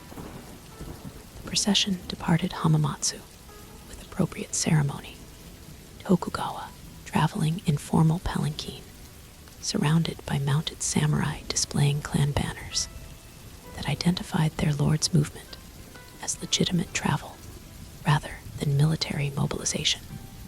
Initial progress proceeded according to prepared schedule, with overnight accommodations at designated locations secured through advance arrangements. Local populations along the route demonstrated appropriate respect through traditional welcoming ceremonies that simultaneously honored Tokugawa's position while providing intelligence opportunities for Hanzo's security units to identify any concerning behavior or unexpected elements. On the journey's third day, however, nature intervened with force that no human preparation could fully address. Weather patterns shifted dramatically as mountain storm system moved unexpectedly eastward, bringing heavy snowfall and powerful winds that rapidly transformed passable roads into dangerous terrain. Visibility decreased to near zero in exposed areas, and temperature dropped precipitously as daylight faded earlier than normal under dense cloud cover. We must seek immediate shelter rather than continuing to next planned accommodation, advised the senior samurai commander as conditions deteriorated beyond safe travel parameters. Continuing under these conditions risks entire procession, including Lord Tokugawa himself. The nearest potential shelter, a modest temple complex, approximately 1 rai, about 4 kilometers from their current position, offered their only practical option, despite being unprepared for distinguished visitors. Advance messengers were dispatched to inform the temple of impending arrivals, while the main procession adjusted pace to maximize safety under increasingly treacherous conditions. Hanzo personally moved ahead of the main group, concerned about security implications of unplanned accommodation in facility without proper advance preparation. The temple, while modestly constructed, occupied defensible position on elevated ground with substantial walls, originally designed for protection during earlier periods of religious conflict. Its current inhabitants, aging monks with minimal martial capability, presented no direct threat, but potentially complicated security through unpredictable civilian presence during emergency shelter. Upon reaching the temple, Hanzo conducted rapid security assessment, while monks prepared whatever accommodations their limited resources could provide for unexpected distinguished visitor. The facility's structure offered reasonable defensive parameters, despite not being designed as military installation. More concerning was limited supply capacity for supporting significant additional population during potentially extended weather event. As darkness fell, Tokugawa's procession finally reached the temple complex, traveling substantially slower than normal due to deteriorating conditions. The daimyo himself, though visibly affected by extreme cold during final approach, maintained composed dignity appropriate to his position, despite ungracious environment and modest accommodations now available. Nature reminds us of limitations human authority cannot overcome. He observed with characteristic philosophical perspective when finally settled in hastily prepared quarters within the temple's main building. Perhaps useful reminder for one in position where others rarely acknowledge such constraints, while conventional guards established appropriate security positions given the improvised circumstances. Hanzo implemented more comprehensive measures addressing both external threat potential and internal monitoring needs. His operatives established supplementary observation points covering approaches not visible from formal guard positions. Communication systems utilizing sound signals that function despite storm conditions were implemented throughout the complex. Contingency extraction routes were identified should emergency departure become necessary despite weather hazards. As night deepened and storm intensity increased beyond initial projections, Hanzo's comprehensive preparation proved immediately valuable when perimeter observers detected unexpected movement approaching from northern forest path direction opposite their arrival route, and thus unlikely to be delayed travelers from their own extended procession. The approaching group, barely visible through blinding snowfall, consisted of approximately 20 mounted samurai traveling without illumination and moving with deliberate stealth despite challenging conditions. Their formation and approach pattern suggested military purpose rather than travelers seeking shelter, and their direction indicated knowledge of Tokugawa's current location despite unplanned nature of the temple accommodation, intentional pursuit rather than coincidental encounter. Hanzo concluded, after observing movement patterns that indicated coordinated approach despite environmental challenges. Their preparation for these conditions exceeds normal travel readiness, suggesting planned operation temporarily disrupted by storm timing rather than abandoned due to environmental hazards. The tactical situation presented immediate complexity beyond normal security operation. Temple defenses, while offering basic protection, had not been prepared for potential assault. Conventional guards, though skilled and loyal, were distributed for ceremonial journey rather than concentrated for defensive engagement. The storm itself created both obstacle and opportunity, limiting visibility and movement for all parties, while potentially concealing actions not possible under normal conditions, rather than immediately alerting full security contingent action that would likely trigger visible response, potentially revealing awareness of approach to observing enemies. Hanzo implemented graduated response that preserved information advantage while preparing effective counteraction. First, he positioned shadow operatives at critical interception points with specialized weapons suited for close engagement under limited visibility. Then, selected conventional guards were quietly reinforced at key defensive positions without general alarm that might alert temple inhabitants and create panic, complicating security response. Finally, Tokugawa himself was briefed regarding potential threat and moved to secondary location within complex that offered superior protection while maintaining position awareness necessary for command decisions. Nature provides cover for both approach and response, Hanzo observed while implementing these preparations. Limited visibility that conceals their movement equally obscures our countermeasures until engagement range eliminates such advantage, rather than waiting for attackers to reach temple perimeter, where superior numbers might overwhelm prepared positions despite defender advantage. Hanzo implemented proactive response designed to disrupt approach before coordinated assault could develop.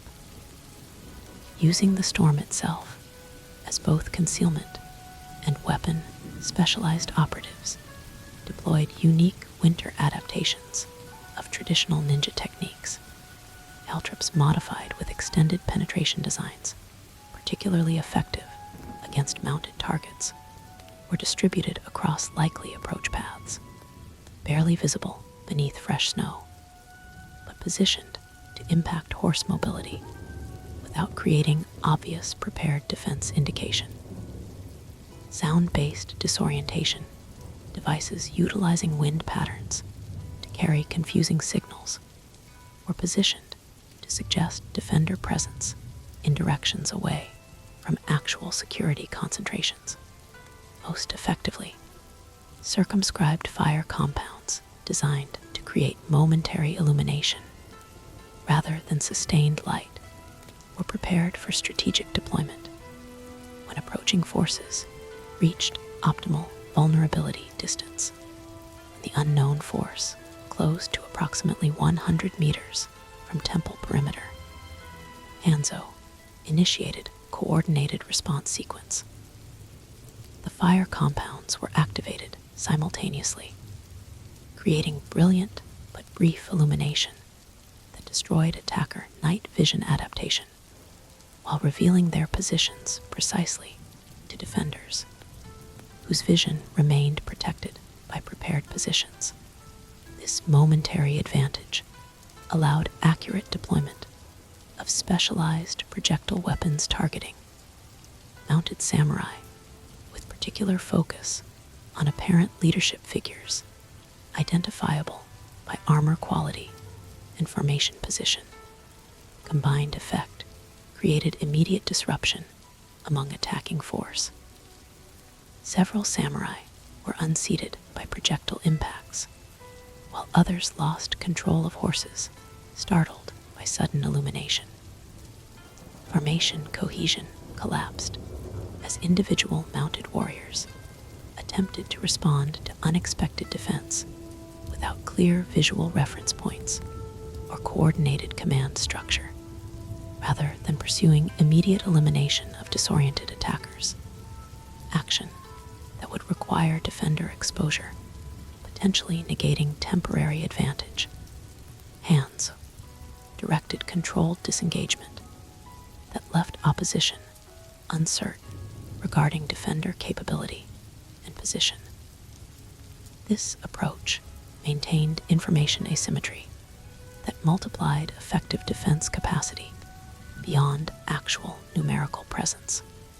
The attacking force, having lost both surprise advantage and formation integrity, withdrew to regroup at safer distance, standard response for professional warriors encountering unexpected resistance requiring tactical reassessment. This temporary respite provided opportunity for Hanzo to implement secondary defensive preparation while maintaining observation of opposition regrouping patterns. Most importantly, the brief engagement provided critical intelligence regarding attacker identity and potential motivation. Close observation during illumination sequence revealed distinctive armor patterns and equipment configurations associated with minor daimyo households historically aligned with Taikta interests. Their presence targeting Tokugawa's traveling procession suggested either independent opportunistic action or potentially coordinated offensive designed to eliminate key Oda alliance leader, while main forces remained separated by winter conditions. Organized assassination attempt rather than random banditry. Hanzo reported during rapid consultation with Tokugawa as opposing force regrouped beyond immediate engagement range. Equipment, quality, and tactical approach indicates professional military capacity rather than opportunistic raiders. Specific targeting suggests intelligence regarding your travel despite storm disruption of original schedule. Potential internal security compromise. Tokugawa questioned, immediately focusing on strategic implications beyond immediate tactical situation. Possible, but improbable given limited advanced knowledge of temple diversion, Hanzo assessed. More likely regional intelligence network monitoring major travel patterns with specific interest in leadership movements. Temple residents may have communicated distinguished visitor arrival through normal religious communication channels without recognizing security implications. The immediate tactical challenge remained addressing superior opposing force using limited defensive resources available within improvised temple protection. Conventional military doctrine would suggest defensive consolidation concentrating available fighters at strongest defensive position while sacrificing peripheral areas to maintain core integrity. Such approach, while potentially effective for immediate survival, would sacrifice initiative entirely to attacking force, while accepting siege dynamic disadvantageous to defenders with limited supplies. Instead, Hanzo proposed asymmetric approach, utilizing environmental conditions and psychological operation rather than conventional positional defense. The storm itself provides both our greatest vulnerability and strongest advantage, he explained while outlining response strategy. Their expectation assumes our containment within temple complex with gradually diminishing defensive capability as siege extends. We must transform engagement parameters by utilizing mobility they believe environmental conditions have eliminated. Resulting strategy inverted conventional assumptions regarding winter storm combat operations. Rather than consolidating defense within temple structures as expected, Hanzo deployed integrated response, combining fixed positional elements with highly mobile strike capabilities, specifically adapted for severe weather conditions. Conventional guards maintained visible presence at expected defensive positions, creating impression of traditional protection focused on temple buildings where important persons would normally shelter during storm conditions. Meanwhile, specialized ninja operatives, utilizing winter camouflage and movement techniques, established position network surrounding regrouping attackers, effectively enveloping presumed besiegers with observation capacity. They believed environmental conditions had rendered impossible. Most importantly, Tokugawa himself was secretly relocated from temple complex to concealed forest position using specialized winter movement methods developed through Iga training traditions. This extraction, accomplished without alerting temple inhabitants who might inadvertently reveal the movement, removed primary target from expected location, while maintaining command capacity through communication systems adapted for storm conditions. When attacking force renewed advance toward temple complex following tactical reorganization, they encountered apparently predictable resistance at perimeter positions. Conventional guards responding as military doctrine would expect for defensive operation. This visible opposition reinforced assumption that standard siege dynamics applied despite challenging environmental conditions. The attacker's response followed logical progression for such scenario, establishing surrounding positions to contain defenders while preparing focused assault at identified vulnerability point. Their attack preparation concentrated forces for coordinated breach attempt at Temple's northern wall section, where construction appeared weakest based on standard architectural assessment. This concentration created perfect opportunity for Hanzo's asymmetric counterstrike. While attacking forces focused on prepared assault against expected defensive center, specialized operatives implemented coordinated response, targeting their organizational integrity rather than attempting direct force confrontation. First element, targeted command structure, precision elimination of identified leadership, using techniques specifically effective under severe weather conditions. Specialized projectiles carrying paralyzing compounds were deployed against command figures identified during initial observation, temporarily neutralizing organizational coordination capacity without obvious assault indicators that might trigger general alert. Second phase focused on psychological degradation rather than physical elimination. Using sound projection techniques developed for battlefield disorientation, operators created impression of defenders emerging from storm at multiple points surrounding supposed besiegers, effectively revering containment psychology by suggesting attackers had been enveloped rather than establishing effective siege position. Final component addressed practical mobility essential for attacker operational integrity.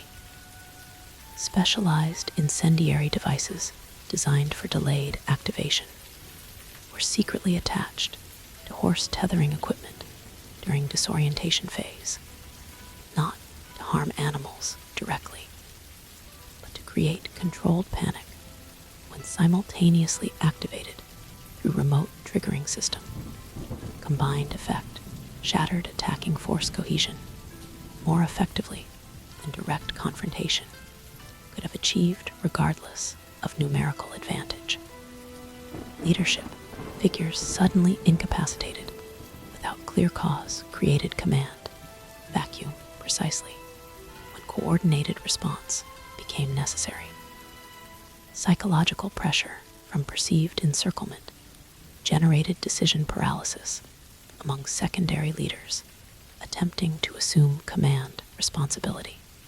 Practical mobility disruption through coordinated horse panic eliminated option for controlled repositioning that might have restored operational integrity within remarkably brief engagement period. What had begun as coordinated attack against isolated target transformed into disorganized retreat by individual elements lacking unified purpose or direction. The attackers, now separated into uncoordinated individuals and small groups, dispersed into surrounding forest where storm conditions completed disorientation that tactical response had initiated. By dawn, as storm intensity finally diminished, allowing limited visibility across the temple grounds, no sign remained of organized opposition force that had threatened significant attack hours earlier. Temple residents, largely unaware of actual engagement dynamics beyond awareness of bandits, dispersed by Tokugawa's protective guards, expressed appropriate gratitude for being spared violence that might have endangered their religious community. For Tokugawa, the incident provided valuable confirmation regarding both ongoing threat parameters and effectiveness of specialized protection systems Hanzo had established. Conventional security alone would have faced significant challenge despite brave resistance, he acknowledged during private assessment following event resolution. The integration of shadow capability with traditional protection created defense exceeding either component independently. More importantly, the experience reinforced strategic understanding regarding ongoing vulnerability despite apparent regional stabilization. Following Mikatagahara recovery, enemies continued seeking opportunity to eliminate Tokugawa personally, recognizing his individual leadership as foundation for alliance structures that conventional military action had failed to disrupt despite tactical success. We face persistent asymmetric threat requiring correspondent response capacity, Hanzo noted during detailed analysis of the incident and its broader implications. Conventional security addresses visible challenges, but remains vulnerable to innovative approaches, specifically targeting leadership rather than territorial control. This assessment led to systematic enhancement of Tokugawa's personal security framework, not through ostentatious protection, that might suggest fear or weakness, but through sophisticated integration of conventional and shadow systems that provided comprehensive coverage without obvious visibility that might undermine leadership dignity. More strategically, the incident accelerated development of regional intelligence network, specifically focused on identifying coordination between apparently independent threat elements that might individually appear insignificant but collectively represent sophisticated offensive capability. This enhanced system would prove invaluable in coming months as Japan's fractious political landscape continued evolution toward eventual unification, process that generated increasingly complex threat patterns as traditional power structures adapted to changing environment. The journey to Okazaki Castle resumed following storm dissipation, with enhanced security measures implemented throughout remaining route. The ceremonial visit itself proceeded without further incident, allowing Tokugawa to fulfill both personal objective of ancestral connection and political purpose of demonstrating continued authority despite recent challenges. Upon returning to Hamamatsu headquarters, however, comprehensive intelligence assessment revealed concerning pattern connecting recent assassination attempt with broader regional developments. Multiple independent sources confirmed coordination between various take-aligned interests, specifically targeting Tokugawa Oda alliance leadership rather than pursuing conventional territorial objectives. They recognize conventional military approach proved insufficient despite tactical success at Mikatagahara. Hanzo explained when presenting integrated analysis to Tokugawa following their return. This shift toward leadership targeting represents strategic adaptation rather than desperate measure, coherent approach to disrupting alliance structure that territorial conquest failed to achieve, suggesting coordination beyond Katsugori's direct command. Tokugawa observed, identifying broader implication. Faction within Takeda's structure focusing on asymmetric approach, while conventional leadership maintains traditional operations as distraction rather than primary strategy. This assessment proved prescient when spring brought renewed conventional pressure along borders concurrent with multiple detected infiltration attempts, targeting both Tokugawa and Oda leadership compounds. The dual-track offensive, combining visible military operations with shadow targeting, represented sophisticated escalation, requiring equally integrated response. For Hanzo personally, this evolving threat environment created both professional challenge and philosophical confirmation.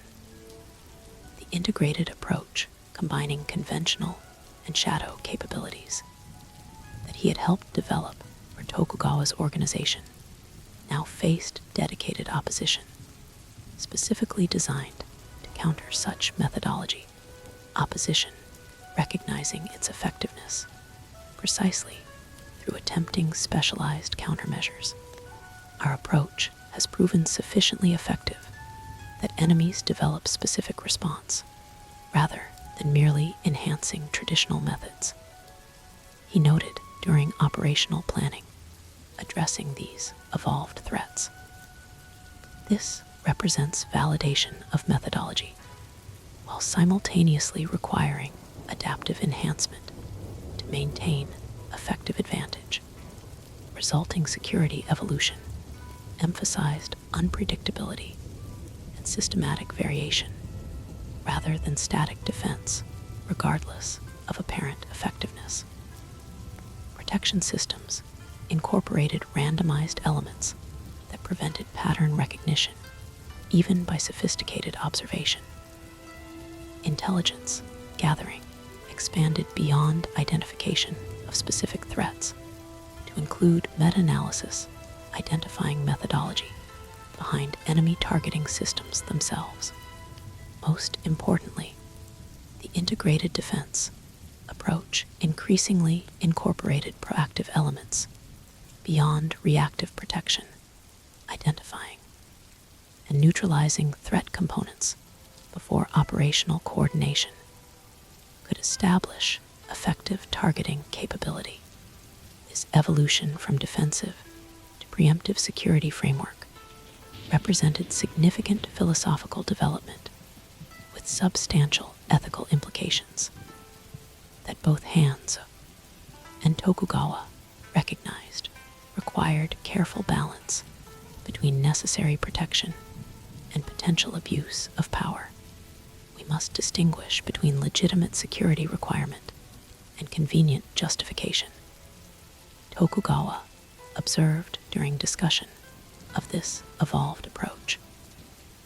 Preemptive action requires higher verification standard than reactive defense, lest we become indistinguishable from threats we seek to address.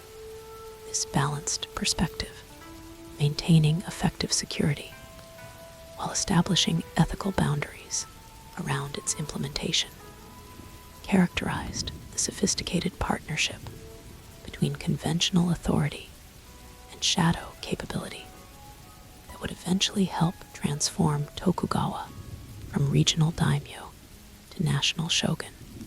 The passage through darkness, both literal storm and metaphorical threat environment, had demonstrated the necessity and effectiveness of this integrated approach, while simultaneously highlighting its philosophical complexities. Spring fully established itself across central Japan, bringing renewal to landscapes temporarily dominated by winter's harsh authority.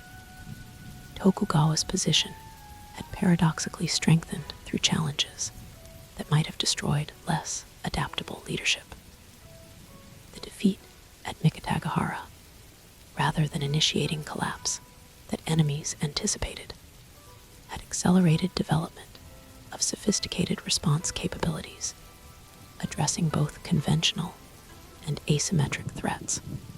For Hattori Hanzo, whose shadow expertise had proven essential throughout these developments, the experience reinforced understanding that effectiveness ultimately depended not on technique alone, but integration between capability and legitimate authority, partnership that balanced traditional and innovative approaches while maintaining ethical framework, preventing power from becoming its own justification. This integrated philosophy would guide their partnership through coming years of increasingly complex conflict, leading toward Japan's eventual unification. The passage through darkness, surviving both literal storm and coordinated assassination attempt, had demonstrated resilience beyond either individual's separate capacity, creating foundation for future achievements. Neither conventional authority nor shadow capability could have accomplished independently. Chapter 8, Pleading the Net. The years following the Battle of Mikatagahara marked a period of significant transformation across Japan, where once dozens of independent daimyo had maintained roughly equal power across fractured territories. Now 3 primary forces emerged as potential unifiers of the divided nation. Oda Nobunaga, with his revolutionary military tactics in the central provinces, Takedo Katsugori, attempting to maintain his father's legacy in the east, and Yusugi Kenshin, the Dragon of Echigo, whose brilliant generalship controlled the north. Among these powerful figures, Tokugawa Ieyasu maintained his steadily growing influence through patient strategy and careful alliance management, primarily with with Oda Nobunaga, whose aggressive expansion created both opportunity and risk for all surrounding powers, or Hattori Hanzo, now 24 and fully established as master of both ninja techniques and strategic intelligence operations. This evolving landscape demanded constant adaptation of the network he had built throughout the region, no longer merely gathering information on immediate threats. His system now required comprehensive awareness of complex interactions between major powers, minor daimyo, religious institutions, merchant organizations, and foreign influences, gradually penetrating Japanese society. Intelligence without context creates illusion of understanding while missing essential connections. Hanzo explained to his expanding team of specialized operatives during strategic reorganization of their network. We must perceive not merely individual developments, but relationships between seemingly unrelated events that collectively reveal underlying patterns invisible to conventional observation. This philosophical approach guided systematic enhancement of what had become known among Tokugawa's inner circle as the web, an integrated intelligence framework extending through multiple provinces and penetrating diverse social strata from peasant villages to daimyo courts, where traditional espionage typically focused on military information through dedicated agents. Hanzo's network emphasized diversity of sources and perspectives that collectively provided more comprehensive understanding than any single information stream could deliver. At the system's foundation were ordinary people in extraordinary positions, servants in important households, merchants traveling established trade routes, entertainers whose performances accessed elite gatherings, religious figures whose spiritual roles transcended political boundaries. These individuals rarely perceived themselves as spies in traditional sense. They simply provided observations to appropriate contacts within structured communication framework that eventually channeled relevant information to analytical centers established throughout Tokugawa territories. Value comes not from dramatic secrets, but accumulated ordinary details that together reveal extraordinary patterns. Hanzo instructed operators who managed these diverse information sources. The cook, who notices unusual food purchases, may provide more valuable intelligence than the samurai, who reports visible troop movements. The former reveals preparation before action becomes visible. The latter merely confirms what opposition wants observers to perceive.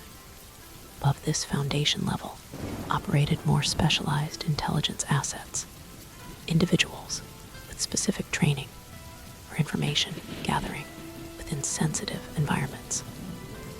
These included operatives with legitimate business reasons for accessing restricted locations, individuals cultivating deliberate relationships with valuable information sources, and occasionally dedicated infiltration specialists utilizing ninja techniques to overcome physical security where necessary. Most sophisticated were shadow operators with capabilities extending beyond passive information, gathering to active intervention when intelligence indicated significant threats requiring immediate response. These elite agents, personally selected and trained by Hanzo, integrated traditional ninja capabilities with innovative techniques developed through practical experience throughout expanding Tokugawa influence. Coordinating this multi-layered system required organizational infrastructure carefully balanced between hierarchical efficiency and distributed resilience.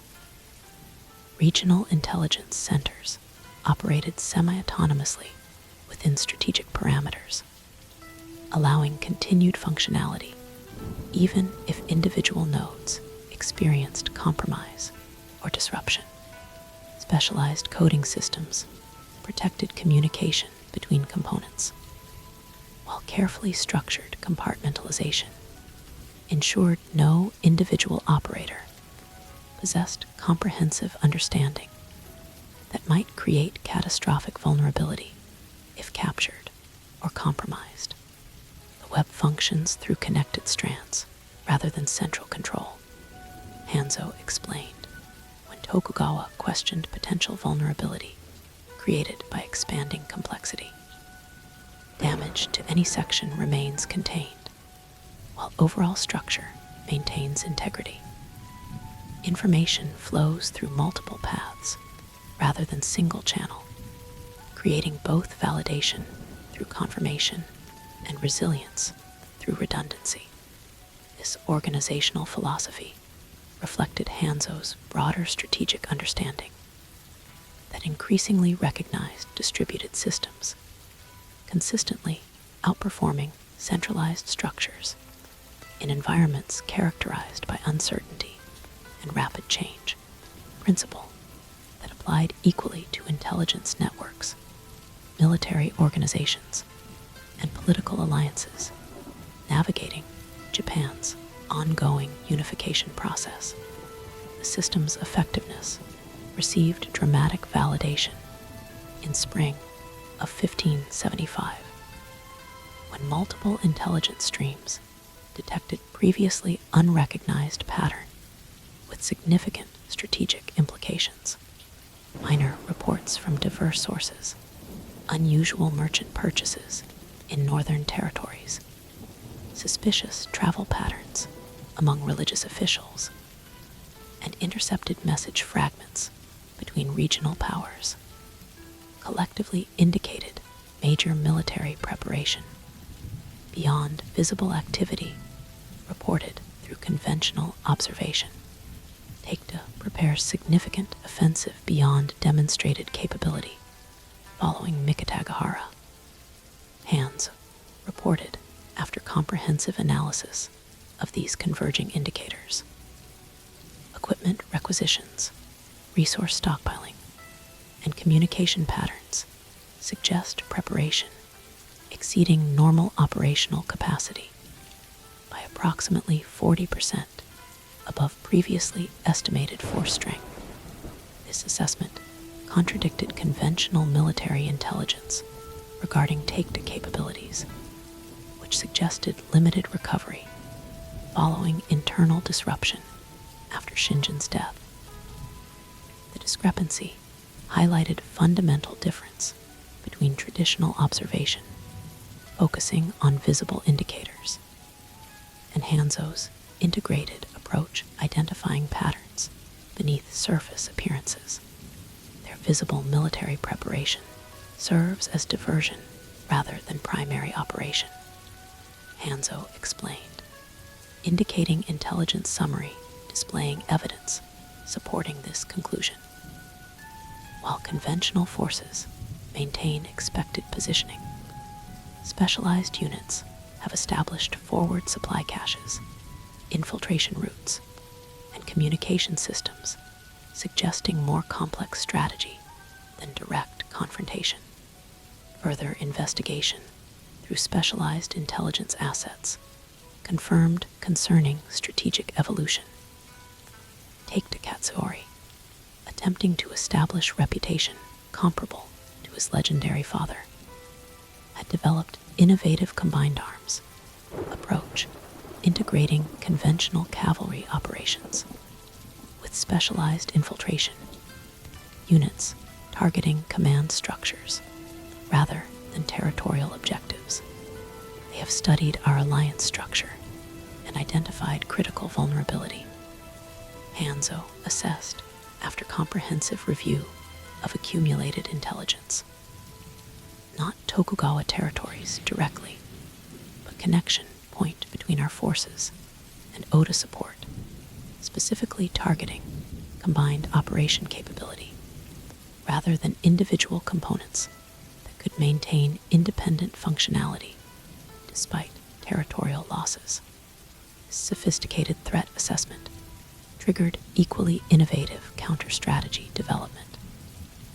Rather than conventional reinforcement of identified vulnerability points, response that would validate enemy intelligence while potentially weakening other defensive positions. Tokugawa approved integrated approach combining deliberate misinformation, strategic redeployment, and specialized counterinfiltration operations.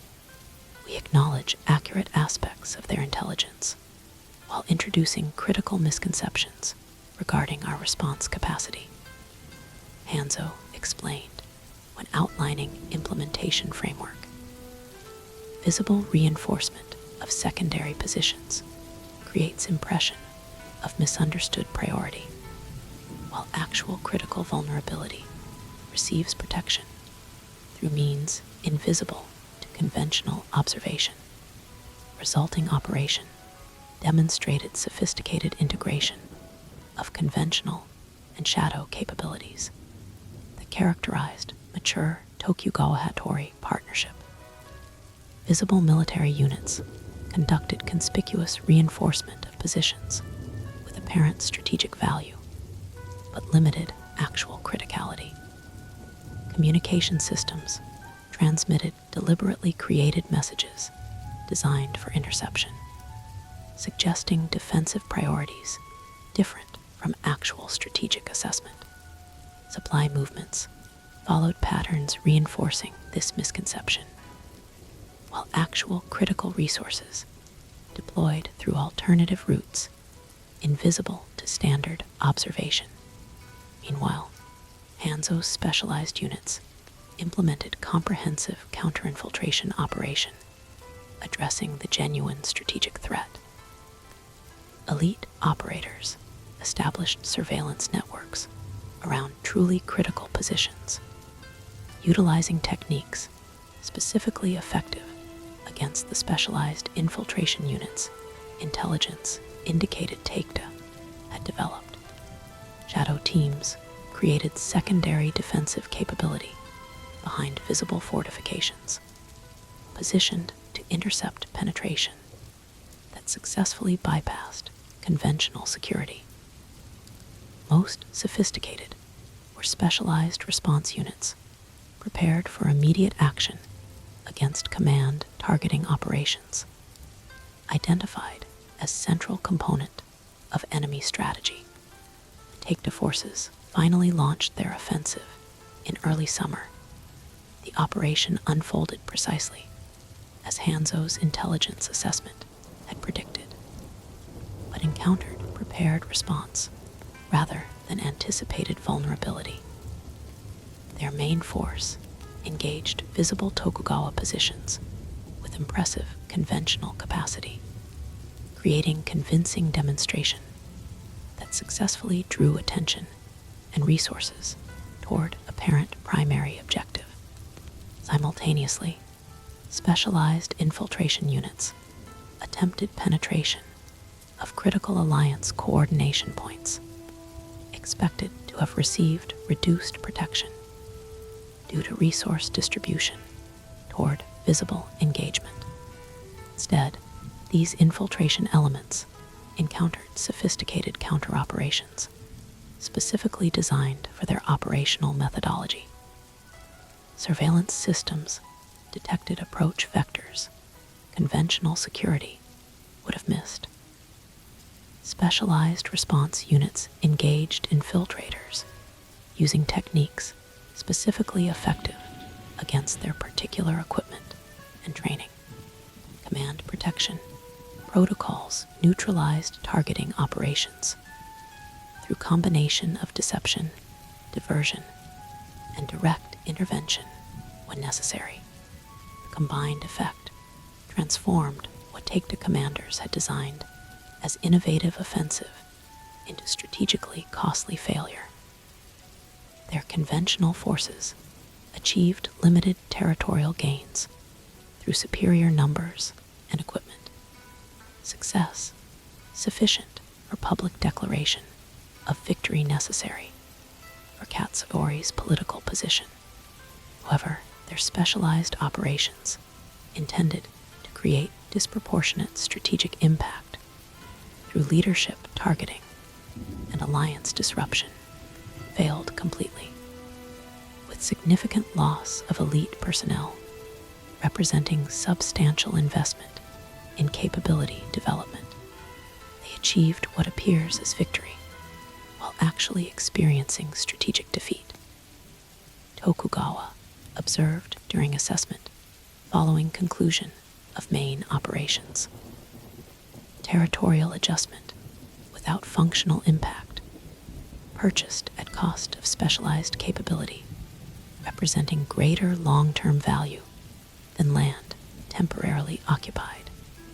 More significantly, they revealed operational methodology without corresponding strategic gain, Hanzo added, identifying intelligence value beyond immediate tactical outcome. Their innovative approach represented genuine evolution with significant potential if implemented successfully. Having demonstrated conceptual framework without achieving objective, they provide template we can adapt, while they experience diminished future effectiveness due to compromised operational security.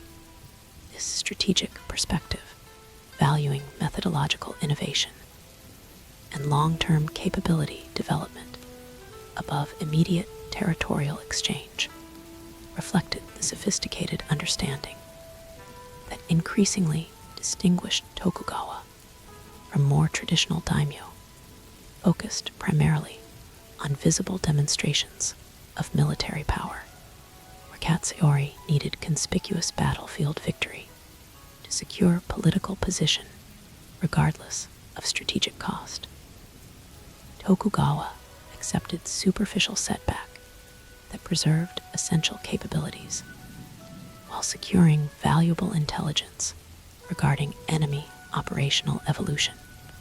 For Hanzo personally, this successful counter-operation validated years of methodical network development and philosophical approach, emphasizing integrated understanding above isolated information collection. The comprehensive intelligence picture, assembled from diverse sources, had identified threat patterns invisible to conventional observation, enabling response preparation that neutralized innovative offensive while preserving appearance of normal defensive operations. More importantly, the experience demonstrated effective balance between information gathering and active intervention, operational philosophy recognizing that knowledge without corresponding action capability created unfulfilled potential rather than practical advantage, where traditional ninja operations historically emphasized either intelligence collection or direct action independently. Hanzo's mature methodology integrated these functions within comprehensive strategic framework that enhanced both components through coordinated implementation.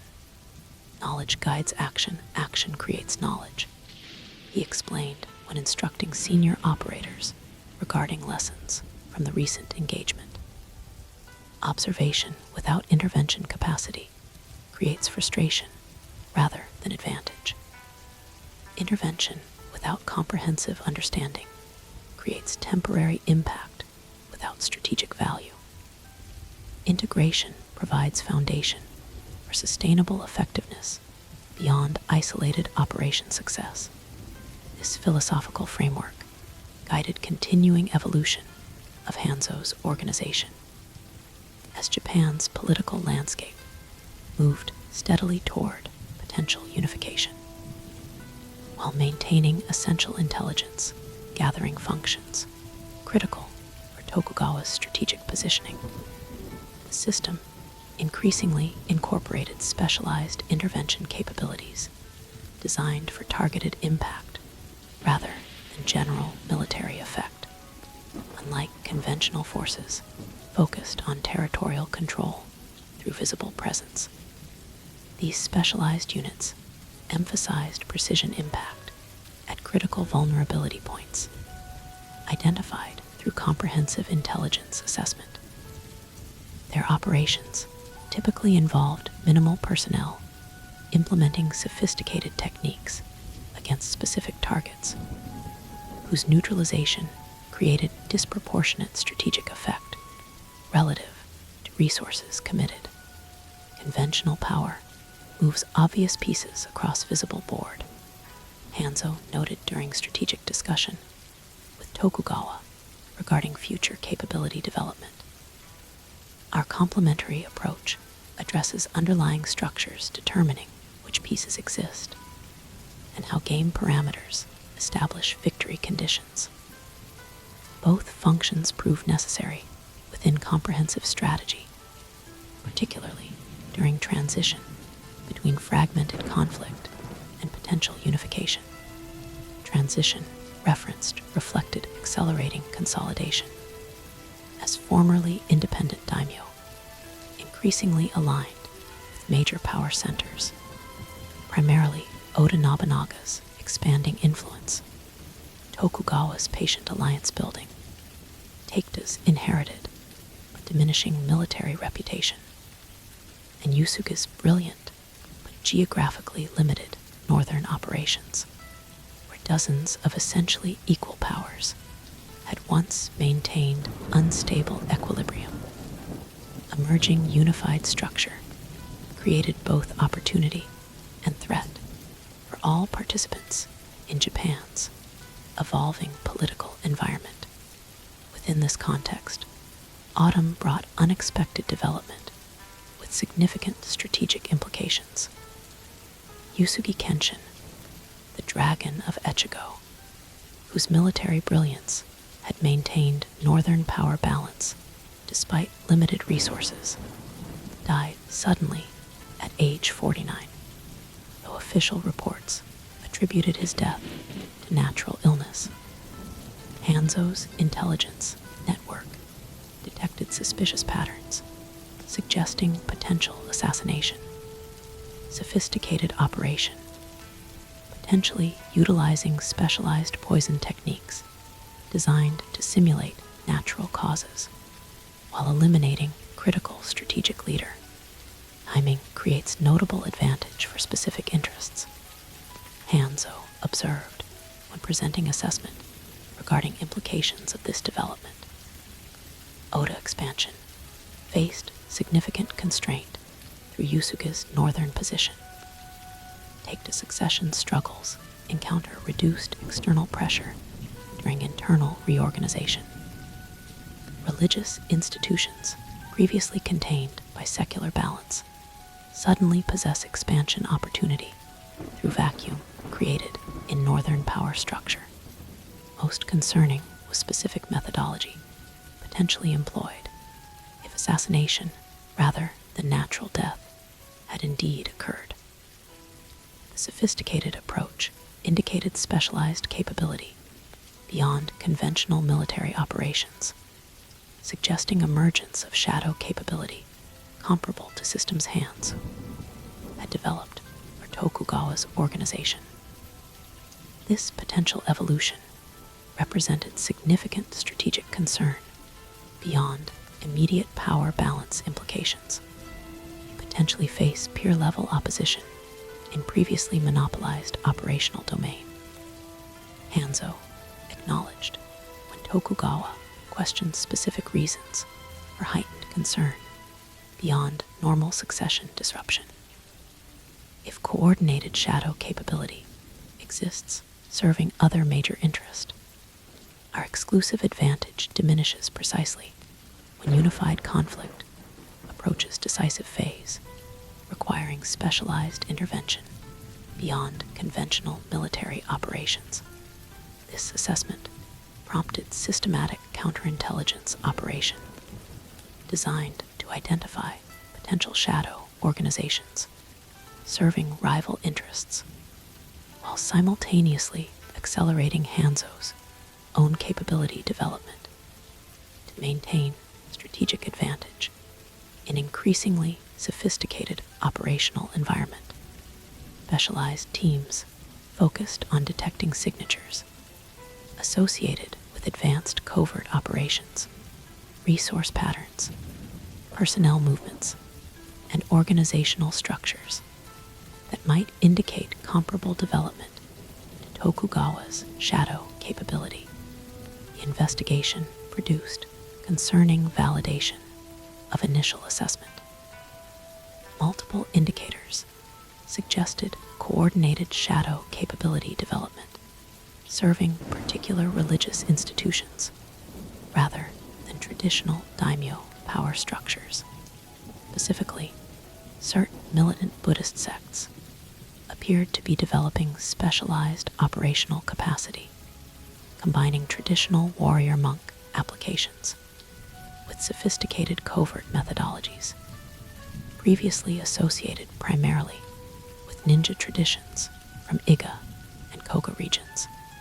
Religious institutions recognize approaching unification threatens traditional independence they maintained through balancing secular authorities against each other. Hanzo explained when presenting comprehensive analysis of this development as conventional military approach becomes increasingly ineffective against consolidating secular power. They adapt toward asymmetric capability, specifically targeting leadership structures rather than territorial control, approaching similar methodology we developed, but implemented through different organizational framework and philosophical justification. This emerging threat dimension represented significant complication beyond traditional power competition between secular authorities, where daimyo conflict operated through relatively predictable parameters despite tactical innovation. Religiously motivated operations potentially introduced fundamentally different strategic framework, one where traditional deterrence, alliance structures, and territorial exchanges held limited influence compared to ideological imperatives and institutional survival priorities. We face not merely opposing interest, but potentially different conception of victory condition. Hanzo noted, identifying philosophical rather than merely tactical challenge. Secular power measures success through sustainable control, creating stable administrative foundation. Religious institutions increasingly perceive existential threat, requiring response, transcending normal strategic calculation, potentially justifying extreme measures. Conventional authorities would consider prohibitively costly due to sustainability requirements conventional religious operations previously shared. This assessment proved prescient when winter brought dramatic escalation, demonstrating exactly such philosophical divergence. Oda Nobunaga, whose dramatic territorial expansion had encountered increasing resistance from traditional Buddhist institutions, implemented unprecedented response to religious opposition. Systematic destruction of militant Buddhist complexes previously considered protected by traditional spiritual authority, transcending secular power contests. The burning of Enryakujai, ancient temple complex on Mount Hiei, whose religious significance had historically placed it beyond conventional military targeting, regardless of political alignment, represented fundamental transformation in relationship between secular and religious authority, where tradition had maintained separation between these power domains despite periodic conflict. Oda's willingness to directly confront religious institutions through conventional military means eliminated distinction that had preserved limited temple autonomy throughout centuries of secular power competition. This dramatic development created immediate strategic implications for all major powers, particularly Tokugawa, whose alliance with Oda required careful positioning regarding actions many traditional authorities considered sacrilegious despite pragmatic justification. More concerningly, Hanzo's intelligence network detected immediate acceleration in shadow capability development among surviving religious institutions, who recognized existential threat requiring unprecedented response capacity. They perceive secular unification as fundamental threat to institutional survival rather than merely shifting power balance requiring adaptation. Hanzo reported after comprehensive assessment of response patterns following Enryakujai destruction, where previous religious conflict operated through generally accepted parameters despite theological disagreement. Current perception suggests categorical rejection of limitations previously constraining extreme measures. This assessment created complex challenge for Tokugawa's strategic positioning and Hanzo's operational framework. The alliance with Oda provided essential foundation for long-term unification participation. Yet, associated Tokugawa with unprecedented religious confrontation, potentially triggering equally unprecedented response from institutions perceiving existential rather than merely political threat. We must maintain conventional alliance while establishing distinct shadow approach. Tokugawa decided after extended consideration of strategic options presented through Hanzo's comprehensive assessment. Public positioning acknowledges practical necessity of Oda relationship, while specialized operations address emerging threat dimension through methods invisible to conventional observation. The resulting strategic framework demonstrated sophisticated balance between contradictory requirements, impossible to reconcile through traditional approaches. Tokugawa maintained visible alliance with Oda's unification effort, providing military support, political endorsement, and administrative coordination essential for conventional power projection. Simultaneously, Hanzo implemented specialized operation designed to mitigate religious institution perception of existential threat that might otherwise trigger extreme response, targeting alliance leadership directly. We create perception difference between Oda's approach and Tokugawa's necessity. Hanzo explained when outlining implementation methodology for this complex strategy. Not through public contradiction, undermining alliance, but through shadow channels communicating distinct philosophical perspective regarding historical religious authority and future institutional accommodation within unified structure.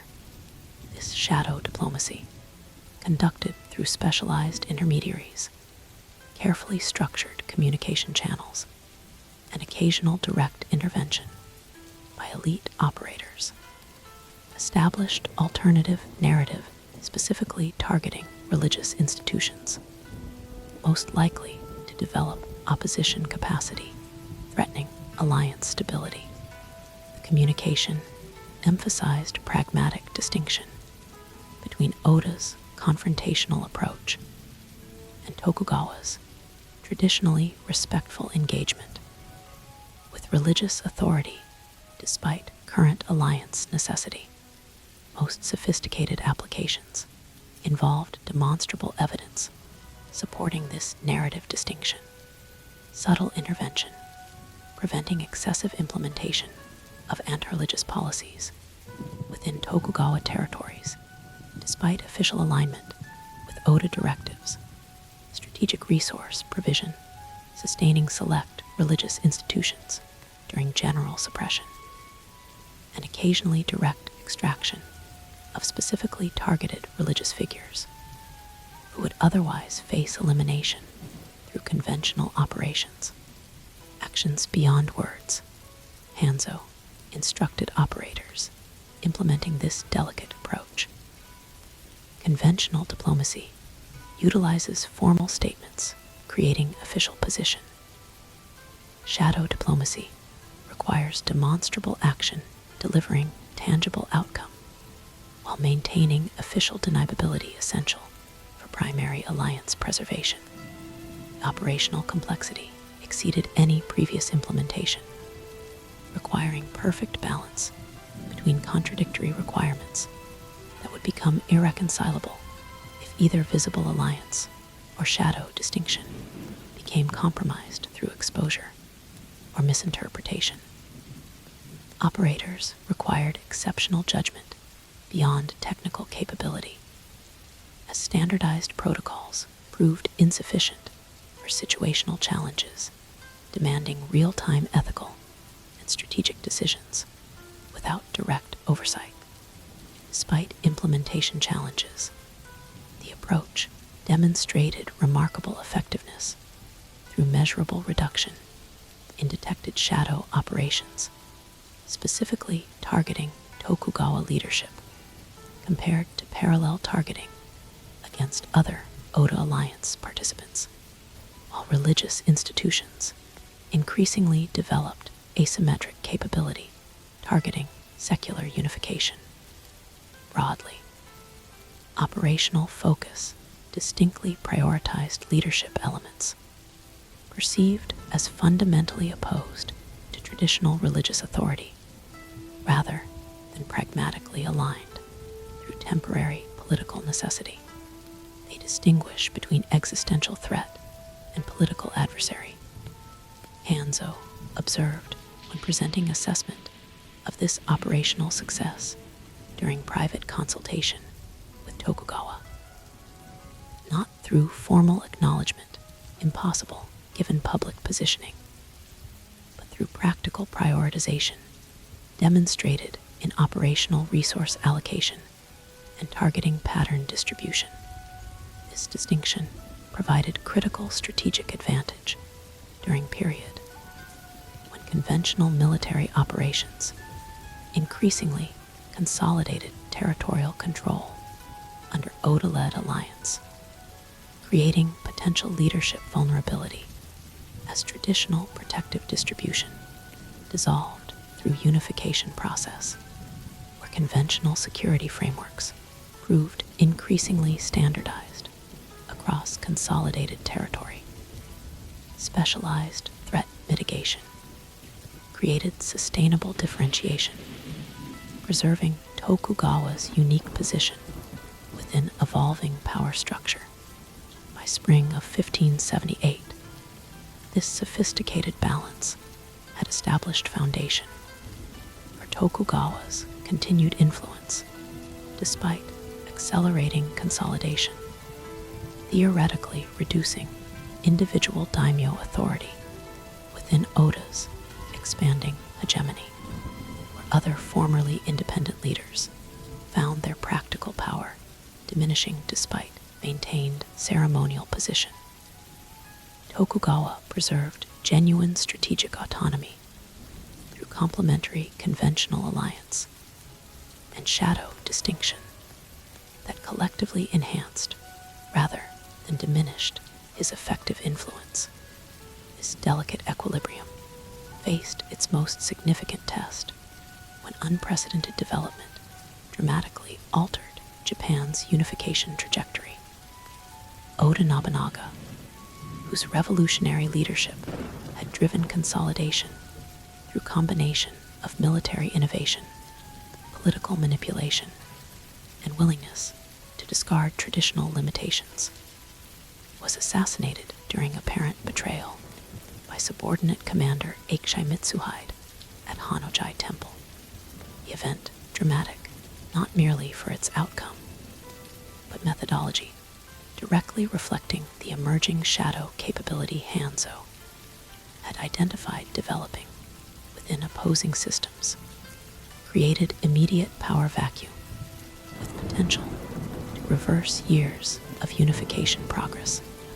Conventional succession mechanisms proved insufficient given Oda's personal leadership style, emphasizing direct authority rather than institutional stability, while competing subordinates immediately positioned for advantage regardless of organizational impact.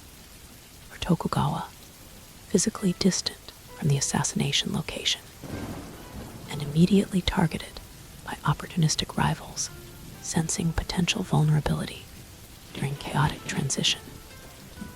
This crisis demanded unprecedented response, integrating conventional and shadow capabilities beyond any previous implementation.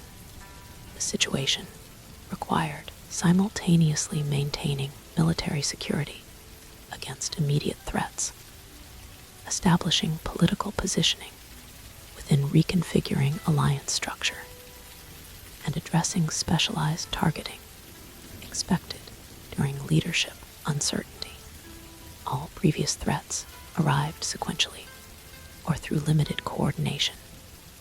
Hanzo noted during immediate crisis assessment as intelligence confirmed Oda's death and subsequent chaos.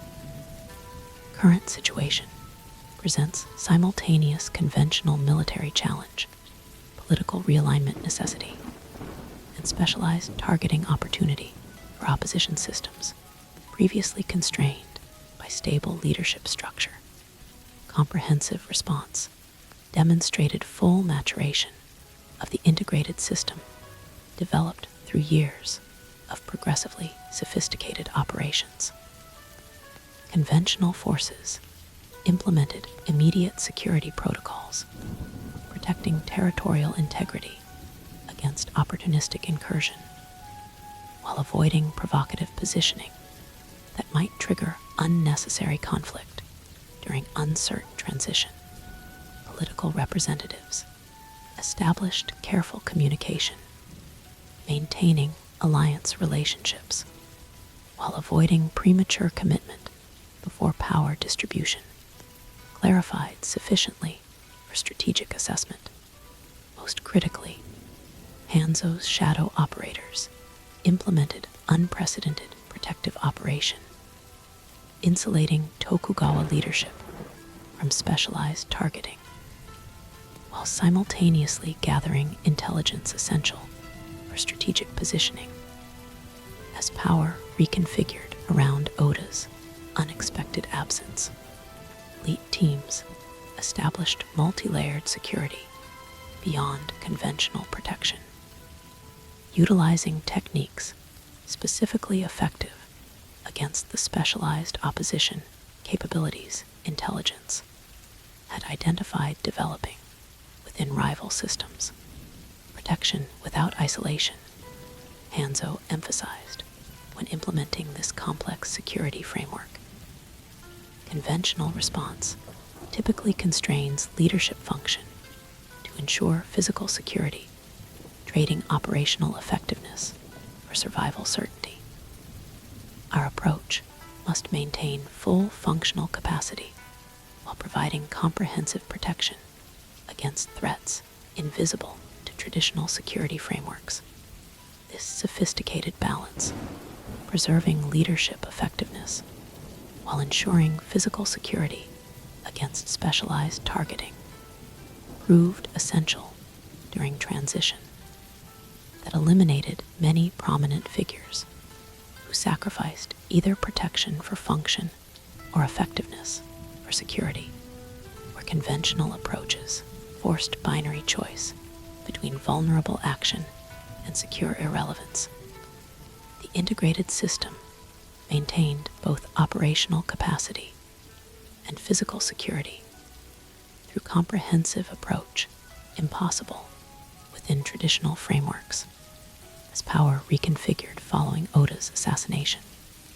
This functional continuity provided critical advantage for Tokugawa's strategic positioning, while other leaders experienced operational disruption during enhanced security or physical vulnerability through maintained functionality.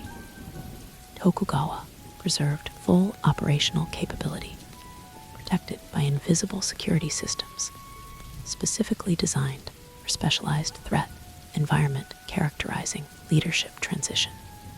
Continuity itself creates advantage beyond specific positioning. Tokugawa observed during strategic assessment as initial chaos gradually resolved toward new equilibrium. When disruption affects all participants, maintained function provides disproportionate influence regardless of nominal position within formal structure. This philosophical understanding, valuing operational effectiveness above ceremonial positioning, guided Tokugawa's response as new power structure gradually emerged from post-assassination chaos. Rather than immediately maneuvering for nominal leadership, potentially creating vulnerability through overextension, he established functional authority through demonstrated reliability during uncertainty, providing stability others increasingly depended upon regardless of formal hierarchy. For Hanzo and his organization, this transitional period required unprecedented operational tempo, addressing simultaneous requirements exceeding previous implementation experience. Intelligence gathering needed comprehensive coverage beyond normal prioritization, as all potential developments carried strategic implications during fundamental reconfiguration. Protection operations required constant adaptation, as targeting patterns evolved through opportunistic realignment among opposition capabilities previously constrained by stable power distribution. Most demanding were strategic intervention operations, implementing Tokugawa's careful positioning without creating attribution that might undermine delicate balance between emerging power centers. These shadow actions, establishing favorable conditions without visible connection to beneficiary, required perfect execution, preventing detection that would compromise essential deniability during sensitive transition. Influence without fingerprints. Hanzo instructed the elite operators implementing these delicate interventions. Conventional power projection demonstrates capability through visible attribution. Our current necessity requires outcome without origin, effect without identifiable cause that might trigger counterbalancing response during uncertain equilibrium. Sophistication demonstrated during this critical transition reflected perfect integration between Tokugawa's strategic vision and Hanzo's implementation capability, partnership that transcended traditional division between leadership authority and operational execution. Where conventional structures maintained hierarchical separation between decision and implementation, their mature relationship enabled seamless integration, creating unified capability beyond component contribution. By summer, as new power structure gradually consolidated around Toyotomi Hideyoshi, Oda's former subordinate, whose remarkable rise from peasant origins to effective national leadership represented unprecedented social mobility in traditionally rigid hierarchy. Tokugawa had established unique position within emerging system, though nominally subordinate within formal structure. His practical influence exceeded official positioning through demonstrated reliability, preserved capability, and strategic positioning established during chaotic transition. This effective outcome validated comprehensive approach developed through years of increasingly sophisticated operations. The integrated system, combining conventional capability with shadow operations within unified strategic framework, had preserved both survival and influence during fundamental transition that eliminated many previously prominent participants through either physical vulnerability or functional irrelevance when forced to choose between contradictory requirements. For Hattori Hanzo, whose organizational development had paralleled Tokugawa's rising influence throughout this evolution, the experience confirmed philosophical understanding, transcending traditional operational limitations, a comprehensive approach, integrating intelligence gathering, protection operations, and strategic intervention within unified system, had demonstrated effectiveness beyond any individual component capability, particularly during complex transition exceeding conventional response capacity. The web has proven both resilient and adaptive, he observed during private reflection following immediate crisis resolution. Not merely gathering information, but creating comprehensive framework, connecting knowledge to action through integrated system, transcending traditional limitations, constraining either function independently. This mature capability would prove increasingly valuable as Japan continued progression toward eventual unification. Process generating increasingly sophisticated challenges, requiring correspondingly evolved response beyond conventional frameworks. Knowledge network Hanzo had methodically developed throughout Tokugawa's expanding influence, had transformed from mere information gathering into comprehensive system, connecting understanding to action through integrated approach impossible within traditional organizational limitations. As autumn brought cooling temperatures and visual transformation across landscapes, reflecting broader changes, reshaping Japan's political environment. Both Tokugawa and Hanzo recognized approaching inflection point within unification process that would ultimately determine their position within emerging national structure. Power balancing following Oda's assassination had temporarily established multipolar distribution that would inevitably resolve toward consolidated leadership with participation distribution determined through combination of visible positioning and invisible influence during transition still unfolding. We approach decision point between patient continuation and decisive positioning. Tokugawa observed during strategic assessment with his most trusted advisors. Consolidation accelerates beyond temporary equilibrium established during initial transition.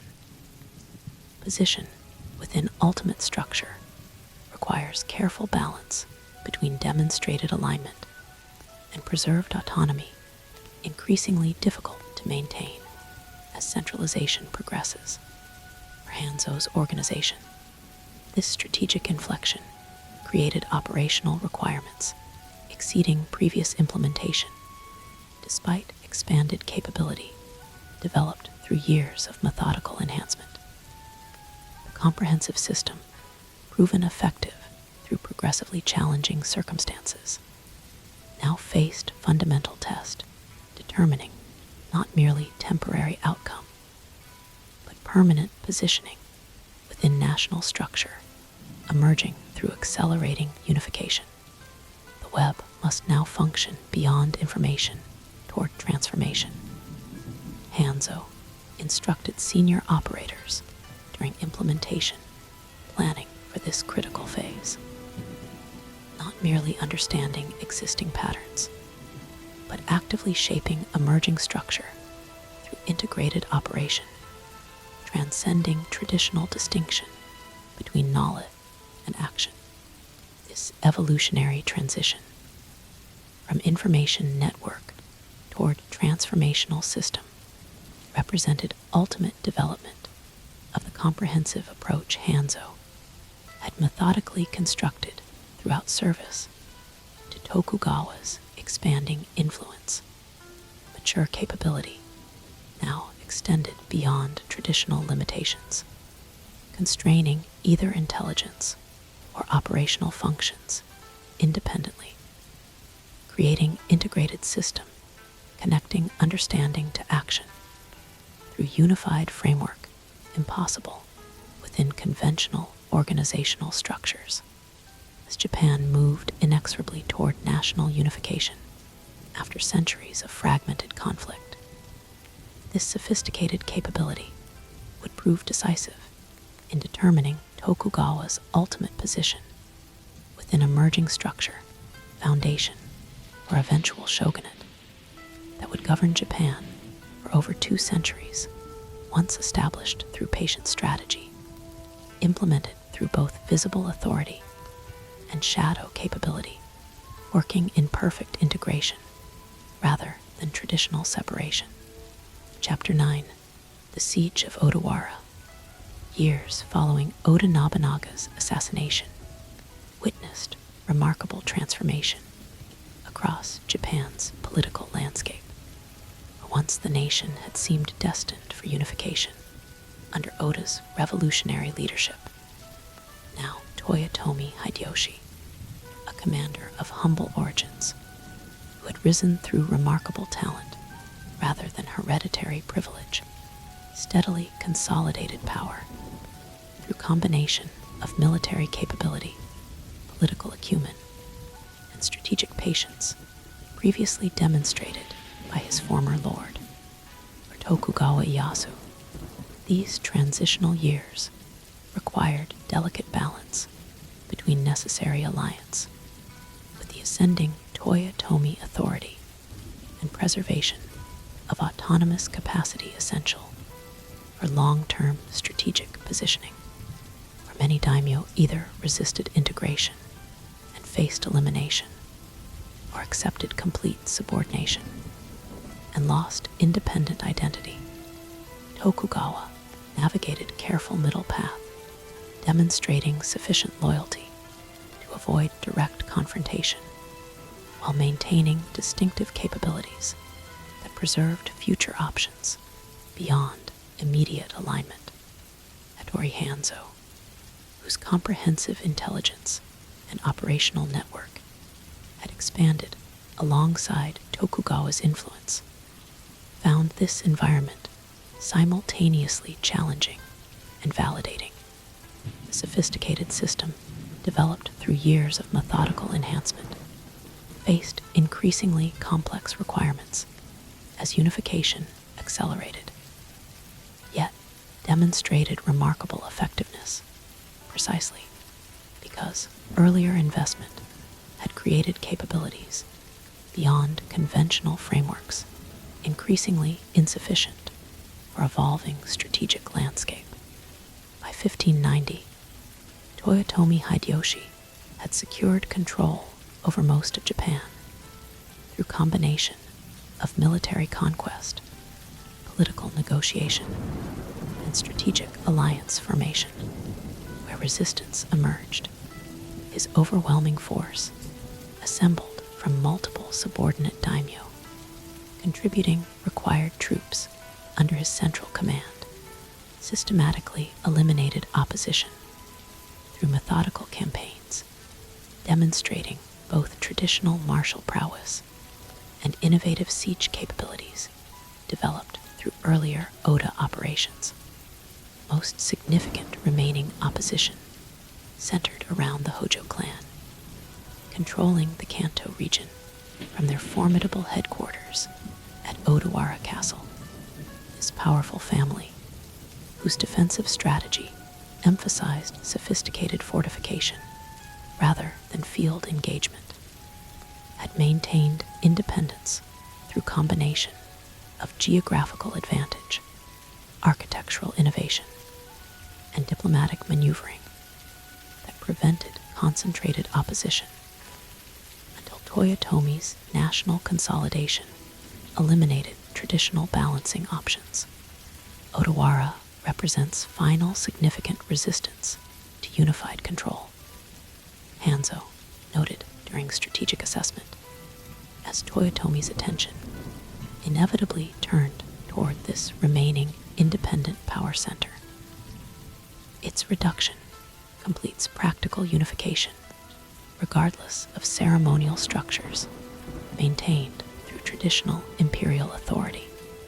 The approaching confrontation carried implications extending far beyond immediate military outcome.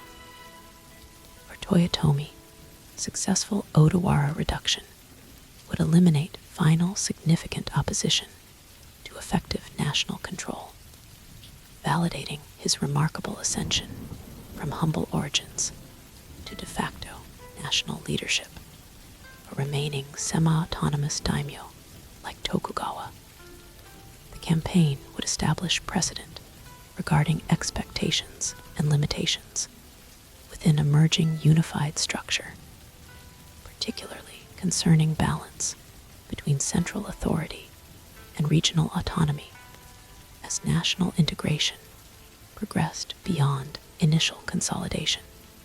Most significantly for Hanzo's organization, the Odawara operation represented unprecedented opportunity to demonstrate specialized value within unified command structure, where conventional military capability became increasingly standardized across contributing forces, while multiple daimyo provided similar samurai contingents and infantry formations. The comprehensive intelligence and specialized operational capabilities developed through years of methodical enhancement offered distinctive contribution, potentially establishing permanent value recognition within emerging national framework. We face strategic inflection beyond immediate military outcome. Hanzo explained to senior operators during preparation for this pivotal engagement. Our performance establishes positioning within unified structure that determines long-term organizational survival and influence beyond temporary operational success. This understanding guided comprehensive preparation, addressing multiple dimensions beyond conventional military support, typically expected from subordinate daimyo, while Tokugawa contributed required troops to Toyotomi's massive assembly, estimated at over 200,000 soldiers gathered from across Japan for this decisive campaign. Hanzo's organization implemented parallel preparation focused on specialized capabilities conventional forces could not provide despite numerical superiority. First critical contribution involved comprehensive intelligence regarding Odawara's defensive preparations, gathered through multiple methods impossible within traditional military reconnaissance. Specialized infiltration teams accessed restricted areas, utilizing ninja techniques perfected through generations of Iga tradition and enhanced through recent operational experience. Civilian network elements gathered information through commercial, religious, and social connections, penetrating beyond visible military parameters. Most sophisticated were targeted human intelligence operations, developing specific sources within Hojo command structure through combination of inducement, compromise, and ideological alignment, with inevitable unification outcome. Knowledge beyond visibility, Hanzo emphasized when presenting this comprehensive intelligence picture to Toyotomi's senior commanders during initial campaign planning. Conventional observation identifies external defenses visible to standard reconnaissance. Our contribution provides internal understanding essential for effective reduction strategy, addressing sophisticated defensive integration rather than isolated component vulnerability. Resulting assessment revealed Odawara's defensive framework as significantly more sophisticated than external appearance suggested. Beyond visible fortifications, impressive stone foundations, multiple bailey structures, and extensive moat systems, the Hojo had implemented integrated defensive concept combining architectural features, resource stockpiling, and operational protocols specifically designed for extended resistance against conventional siege methodology. Most concerning were extensive supply preparations, indicating capacity for resistance far exceeding normal expectations for fortress reduction. Traditional siege operations typically relied on resource exhaustion, compelling surrender when external provisions became depleted. Hanzo's intelligence revealed Odawara's systematic preparation had created sustainability, potentially extending resistance beyond besieging forces' practical deployment duration. Strategy specifically designed to exploit unified armies' inherent cohesion limitations when combining forces from diverse regions under temporary central command. They have prepared for siege as strategic opportunity rather than defensive necessity, Hanzo explained when elaborating intelligence implications. Their sustainability creates potential for besieging force dissolution through extended deployment beyond practical maintenance capability for assembled components. Victory through persistence rather than engagement represents viable strategy given their resource preparation compared to unified armies' inherent cohesion limitations. This assessment significantly influenced Toyotomi's operational planning, highlighting necessity for approach beyond conventional siege methodology that might inadvertently fulfill Hojo strategic expectation, where traditional operation would establish surrounding positions and await eventual resource exhaustion within defender fortifications. Modified approach would require additional elements addressing the sustainability differential intelligence had identified as central to Odawara's resistance concept beyond initial intelligence contribution.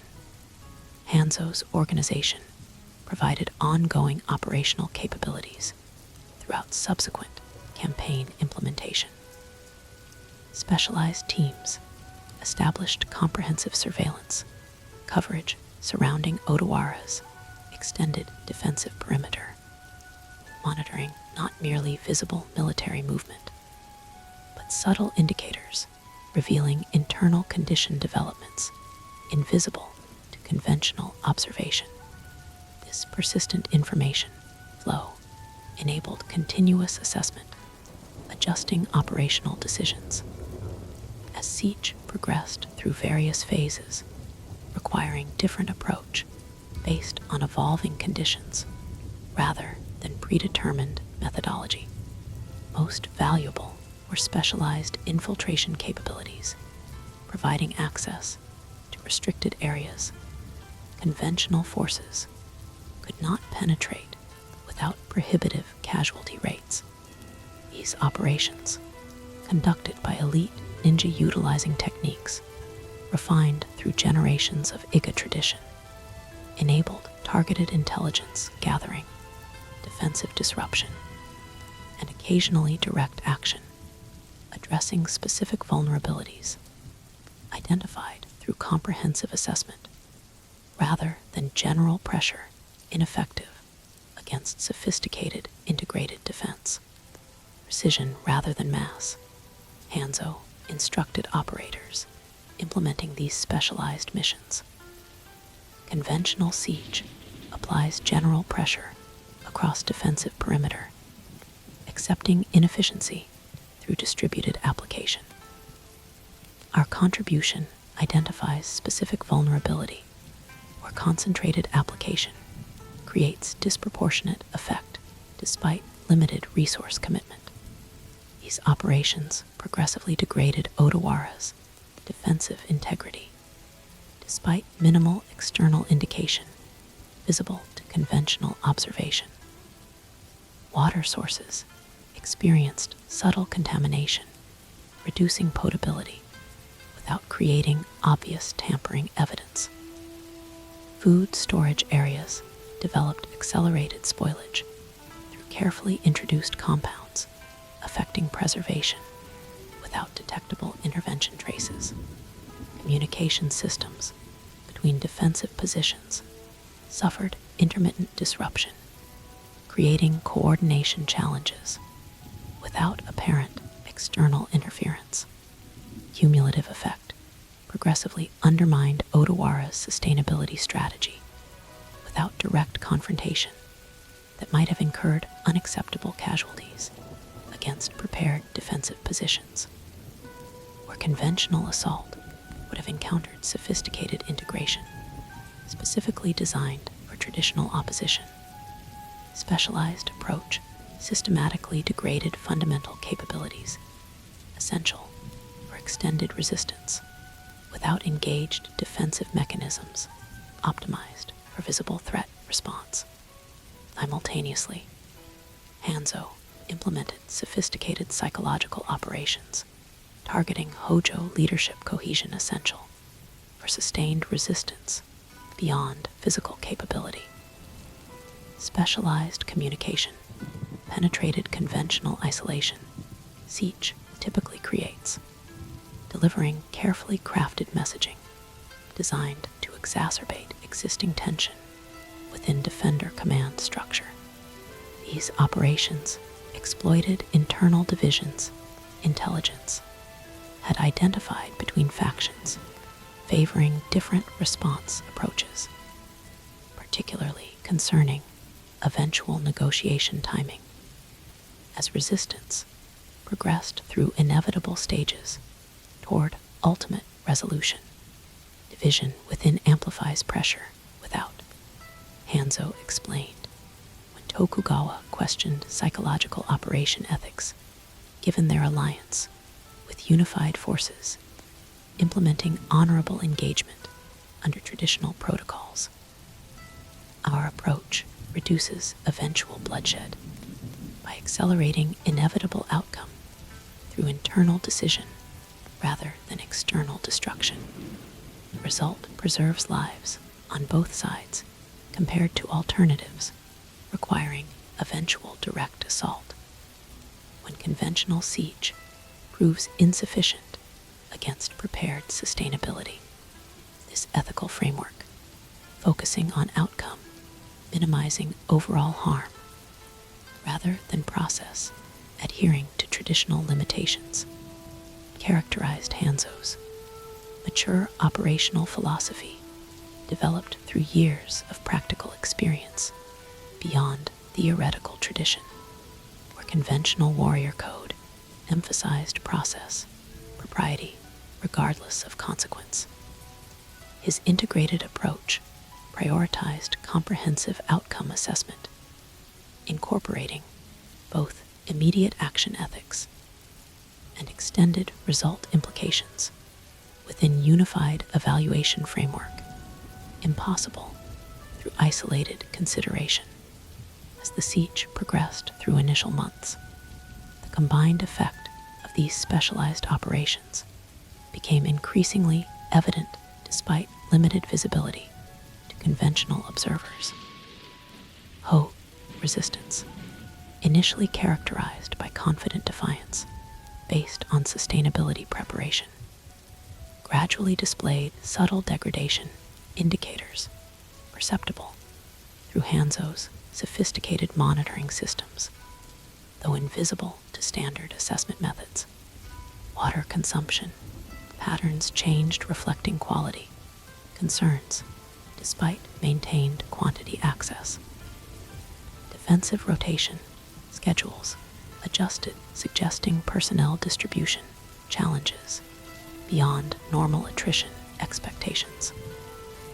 Communication frequency between separate positions increased, indicating coordination difficulties, requiring additional verification beyond standard protocols.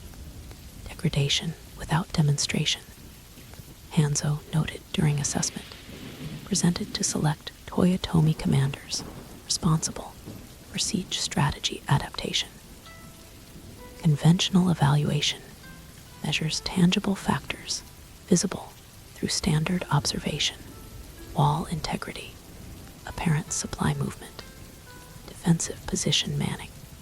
Our specialized monitoring identifies functional deterioration, masked by maintained structural appearance. The difference between external manifestation and internal reality essential for accurate progression assessment. This sophisticated understanding proved critical when apparent stalemate emerged after 3 months of conventional siege operations without visible progress toward resolution. Traditional military assessment suggested continued stalemate, potentially extending beyond practical maintenance capability for assembled unified forces. Precisely, the outcome Hojo sustainability strategy had been designed to create through prepared resistance capacity. Hanzo's comprehensive evaluation, however, identified critical inflection, approaching beyond visible indicators. The cumulative effect of specialized operations had created unsustainable internal deterioration, despite maintained external appearance. Water quality issues had generated increasing health challenges among defender population. Food preservation degradation had accelerated consumption requirements beyond stockpiling parameters. Psychological operations had exacerbated leadership tension toward potential factional conflict regarding continuation decision. As conditions deteriorated without external indication visible to all participants, they approach invisible threshold between maintained appearance and functional collapse. Hanzo explained during crucial strategy conference, where continuation decisions faced critical evaluation, given extended deployment challenges for assembled forces. External manifestation suggests continued capability, while internal reality approaches systemic failure through cumulative degradation across essential sustainability systems.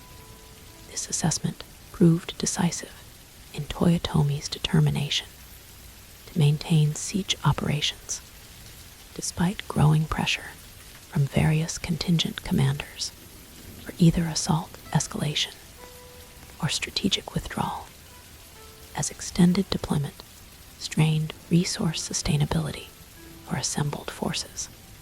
Continued investment validated approximately 2 weeks later when Hojo leadership, facing internal deterioration, invisible to external observation, but creating unsustainable continuation conditions, initiated negotiation toward surrender despite apparently maintained defensive capacity. From conventional assessment perspective, the negotiation process itself featured additional complexity, reflecting sophisticated understanding beyond traditional military resolution parameters, where conventional surrender typically established binary outcome between victor domination and defeated elimination.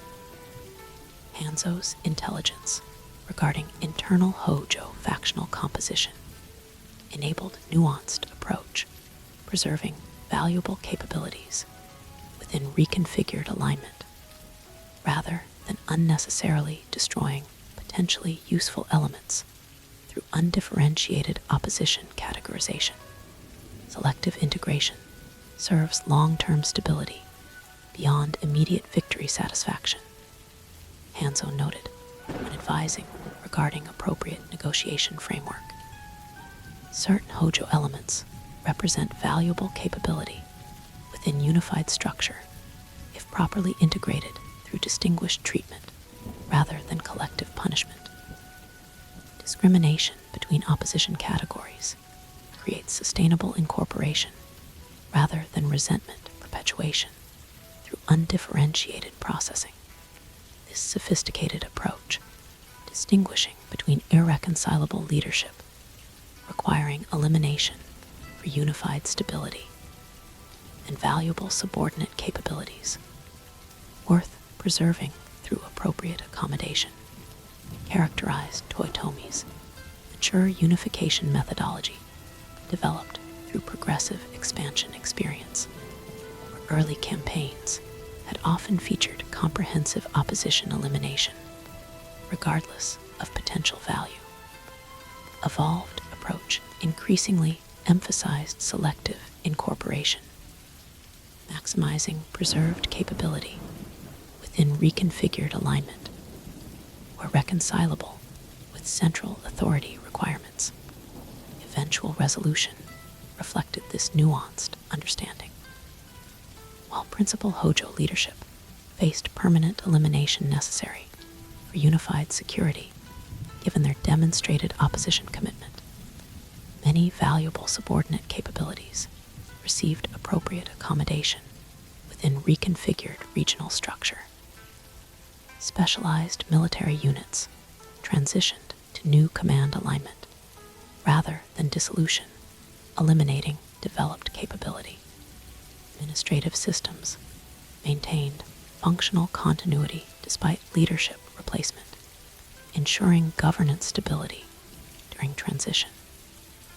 Even certain symbolic elements received respectful treatment, demonstrating sophisticated balance between necessary authority establishment and unnecessary cultural disruption that might generate future instability through identity suppression.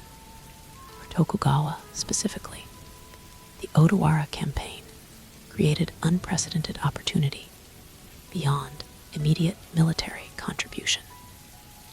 Toyotomi's post-victory territorial reorganization, necessary for sustainable unified administration following Hojo elimination, included substantial Tokugawa responsibility expansion through assigned authority over significant Kanto region portions, previously under Hojo control.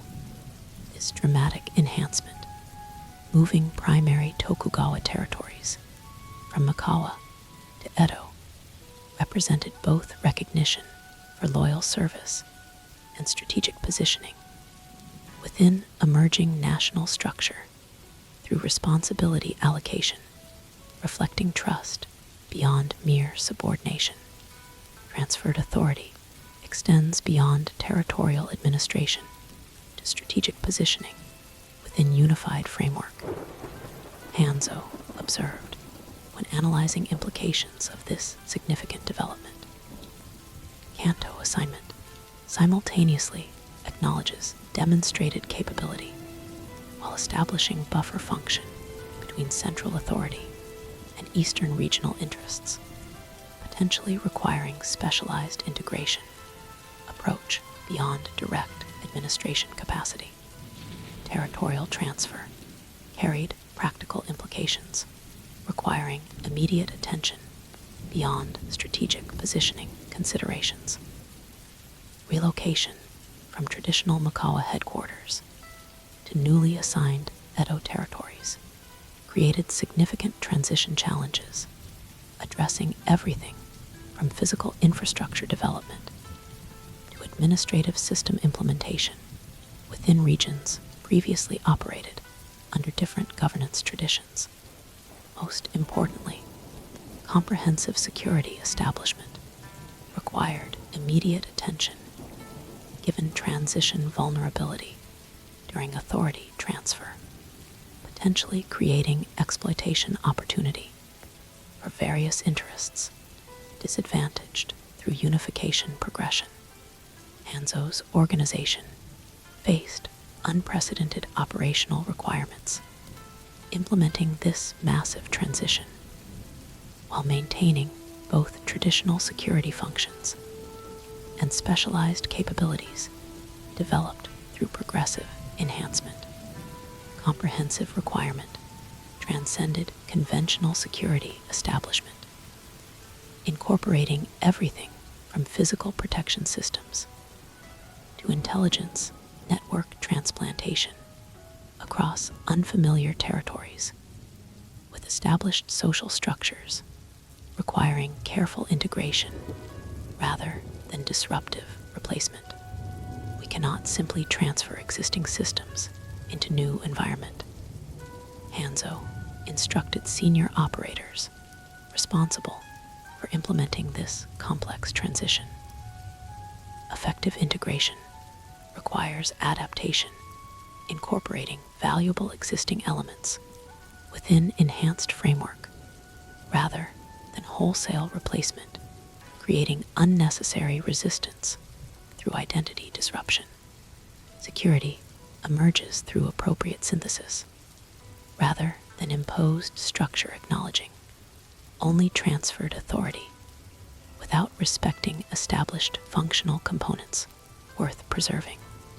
This sophisticated approach, recognizing value in both transferred capability and existing functionality, characterized Hanzo's mature operational philosophy developed through years of practical experience beyond theoretical tradition, where conventional authority transfer typically emphasized replacement, demonstrating new leadership.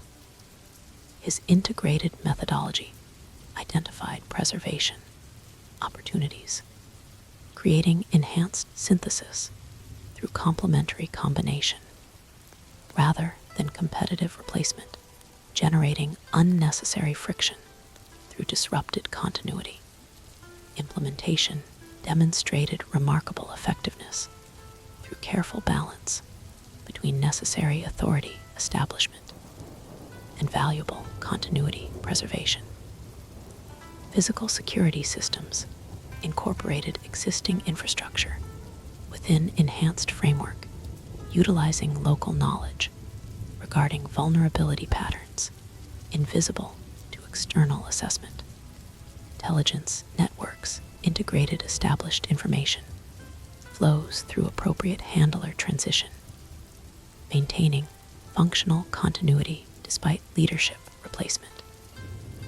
Administrative systems preserved effective processes while modifying components requiring alignment with broader governance protocols essential for unified operation beyond regional independence. Preservation where functional, modification where necessary, replacement where required, became operational framework guiding this massive transition. The approach minimized unnecessary disruption while ensuring essential alignment with Tokugawa authority requirements and broader unification, parameters necessary for sustainable participation within emerging national structure. By winter of 1590, as snow once again covered Japanese landscapes, demonstrating nature's perpetual cycle beyond human political transformation. The initial transition had achieved remarkable stability, considering its unprecedented scope. Tokugawa authority had established effective governance throughout newly assigned territories without generating significant resistance despite substantial change from previous Hojo administration. Administrative systems functioned efficiently through carefully balanced preservation and modification, reflecting sophisticated understanding beyond simple authority imposition. Most importantly, comprehensive security framework provided both physical protection and intelligence awareness throughout unfamiliar regions previously inaccessible to Tokugawa's established capabilities. For Hanzo personally, this successful transition represented extraordinary validation for the comprehensive approach developed through years of progressive enhancement.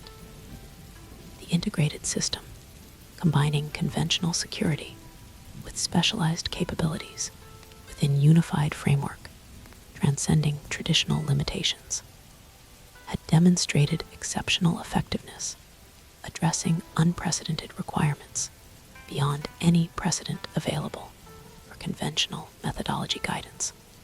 We have established foundation rather than merely relocated function, he observed during reflective assessment following initial transition stabilization. Not simply transferring existing capability to different location, but creating enhanced synthesis, incorporating valuable elements from multiple traditions within evolved framework, transcending original components through complementary integration. This philosophical understanding, recognizing enhanced effectiveness through appropriate synthesis rather than competitive replacement, characterized Hanzo's mature operational approach, developed through extensive practical experience beyond theoretical tradition.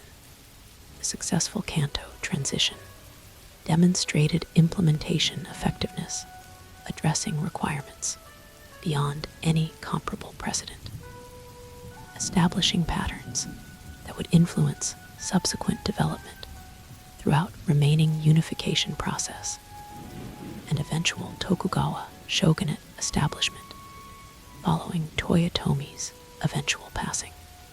The strategic implications extended far beyond immediate transition success, establishing foundation for eventual Tokugawa ascension to national leadership position following Toyotomi's discontinuation without suitable succession capability.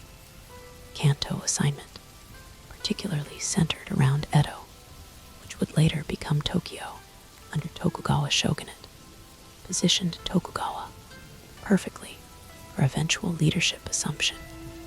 When Toyotomi succession inevitably created transition requirement following biological limitations, even the most accomplished military leader could not overcome despite unprecedented achievement, transforming personal status from humble origin to effective national authority.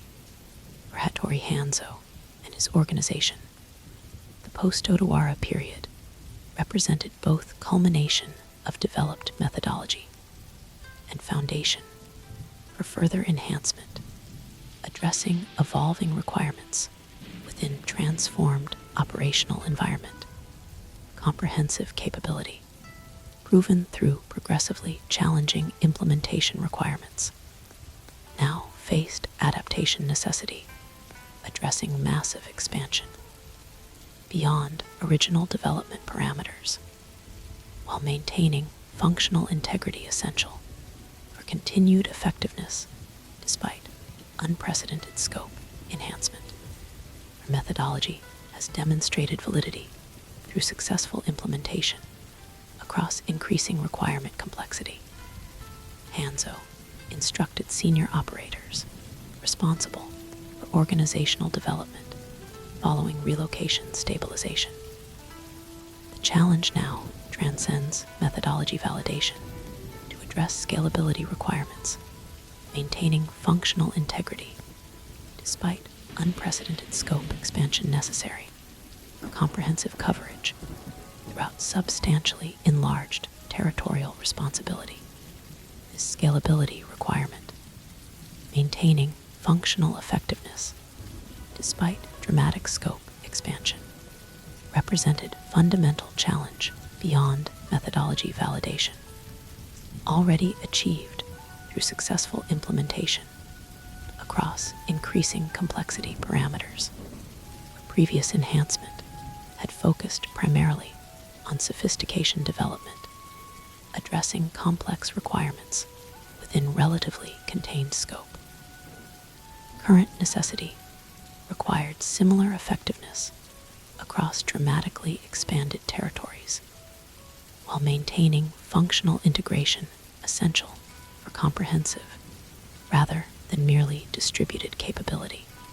The solution implemented characteristic innovation, reflecting Hanzo's pragmatic approach, prioritizing functional effectiveness beyond theoretical purity or traditional limitation, rather than simply expanding existing structures, approach that would inevitably degrade functional integration through communication limitation and supervision dilution.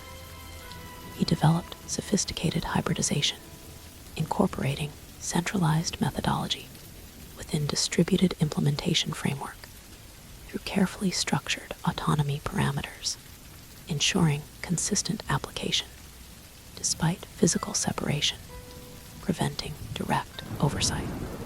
Distributed implementation through centralized methodology became operational framework guiding this complex enhancement. Regional nodes received operational autonomy within carefully structured parameters, ensuring consistent methodology application despite independent implementation necessity. Regular rotation between central coordination and regional implementation positions ensured practical alignment beyond theoretical understanding. Most importantly, specialized communication systems maintained functional integration despite physical distribution, ensuring comprehensive capability rather than merely coordinated independence.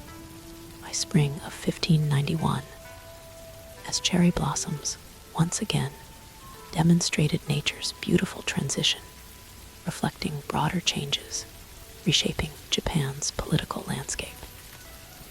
Hanzo's enhanced organization had established remarkable effectiveness throughout expanded territories despite unprecedented scope requirements.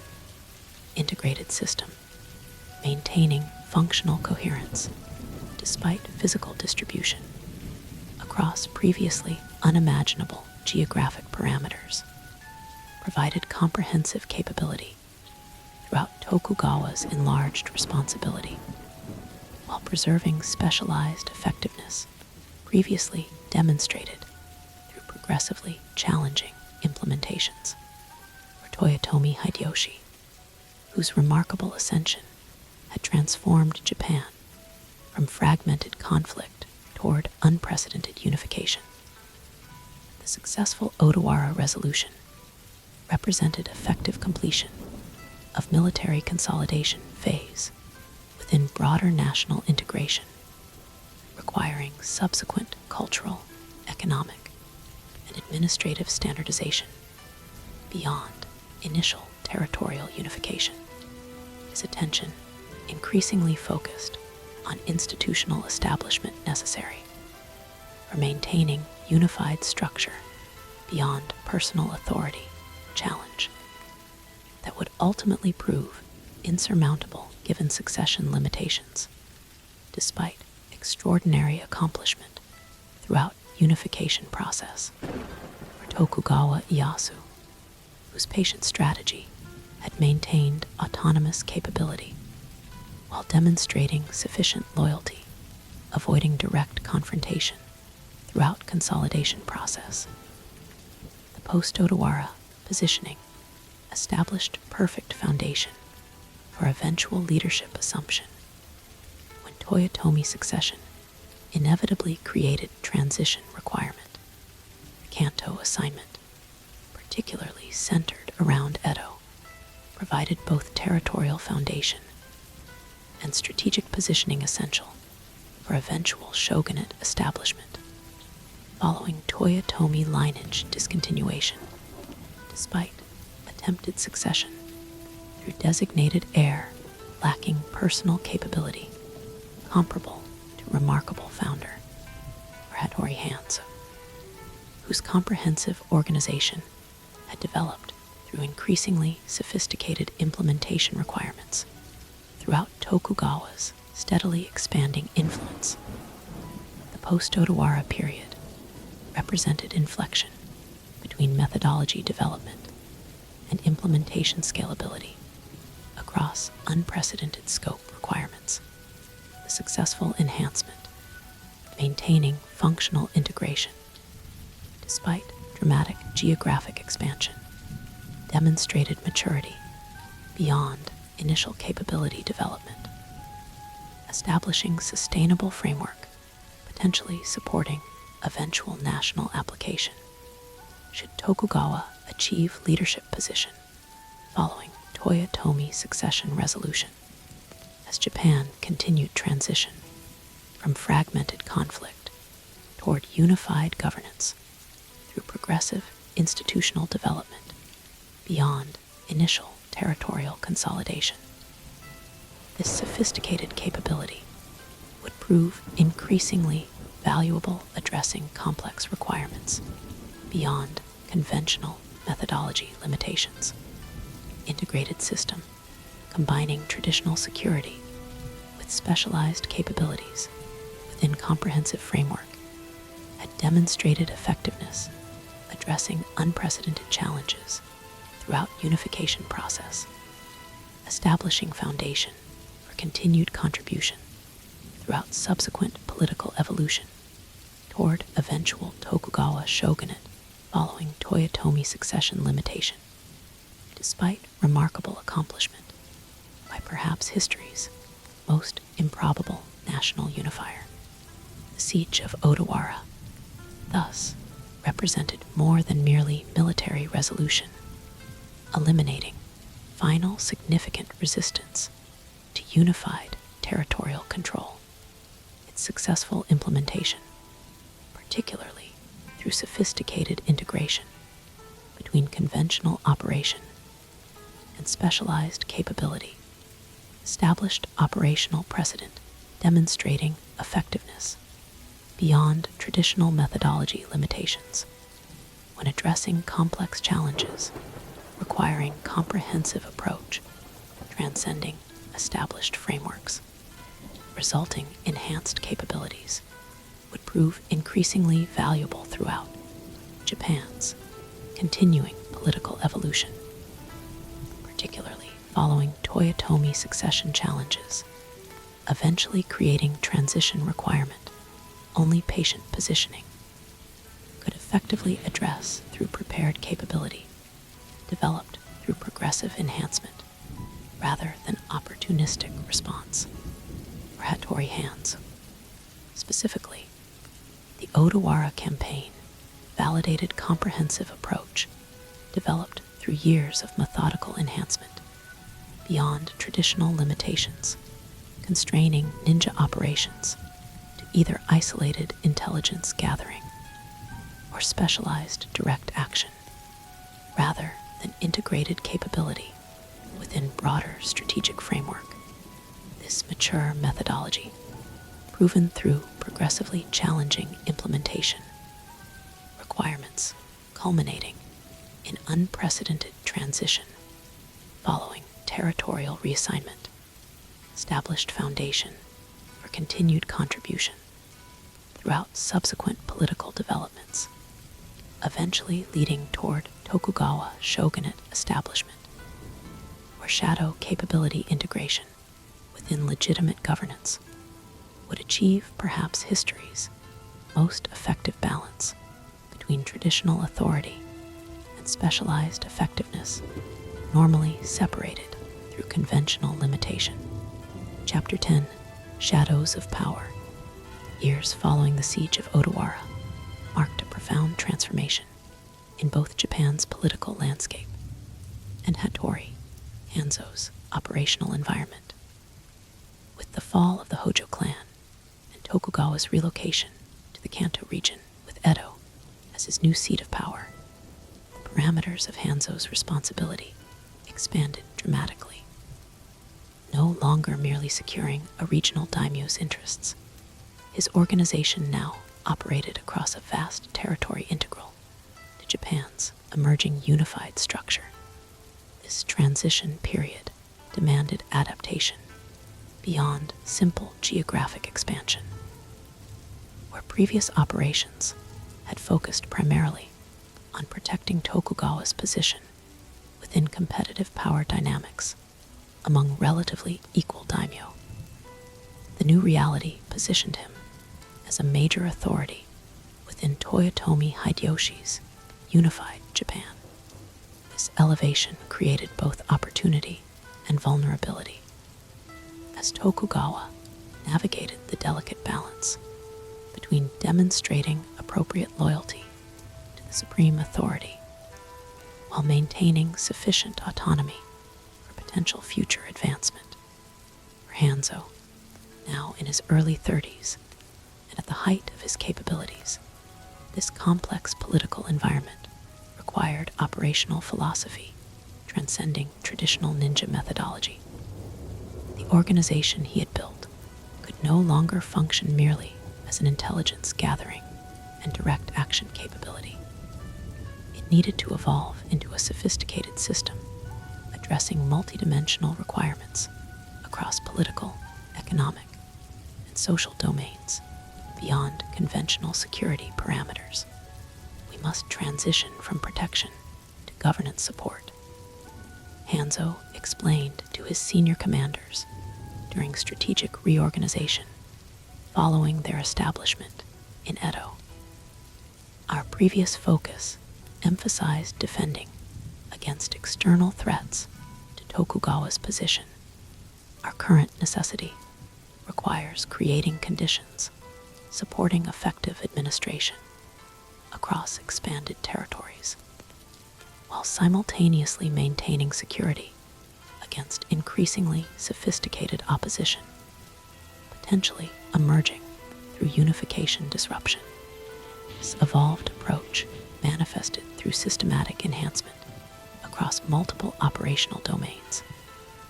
The intelligence network expanded beyond traditional security focus to incorporate comprehensive awareness across administrative, economic, and social dimensions essential for effective governance.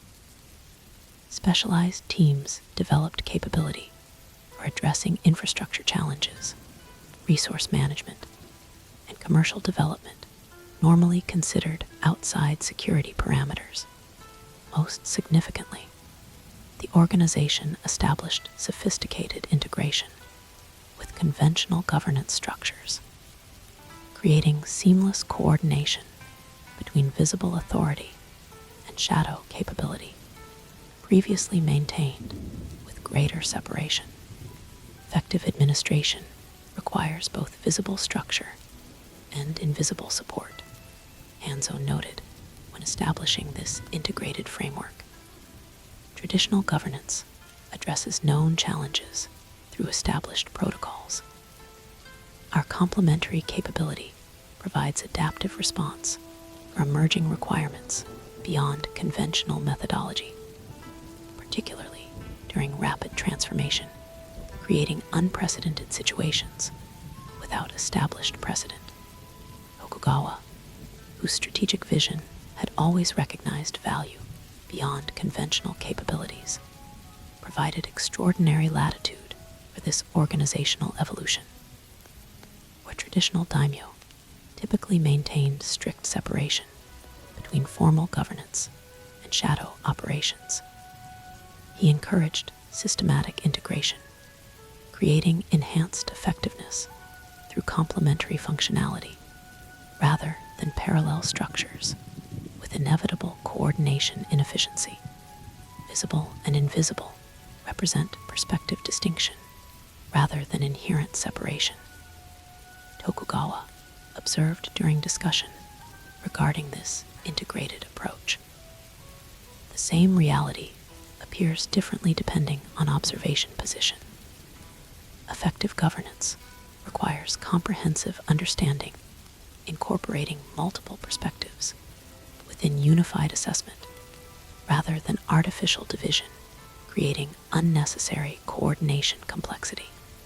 This philosophical framework guided development of what effectively became shadow governance capability, complementing conventional administration throughout Tokugawa's expanded territories, where formal officials implemented established protocols addressing predictable requirements through traditional methodology.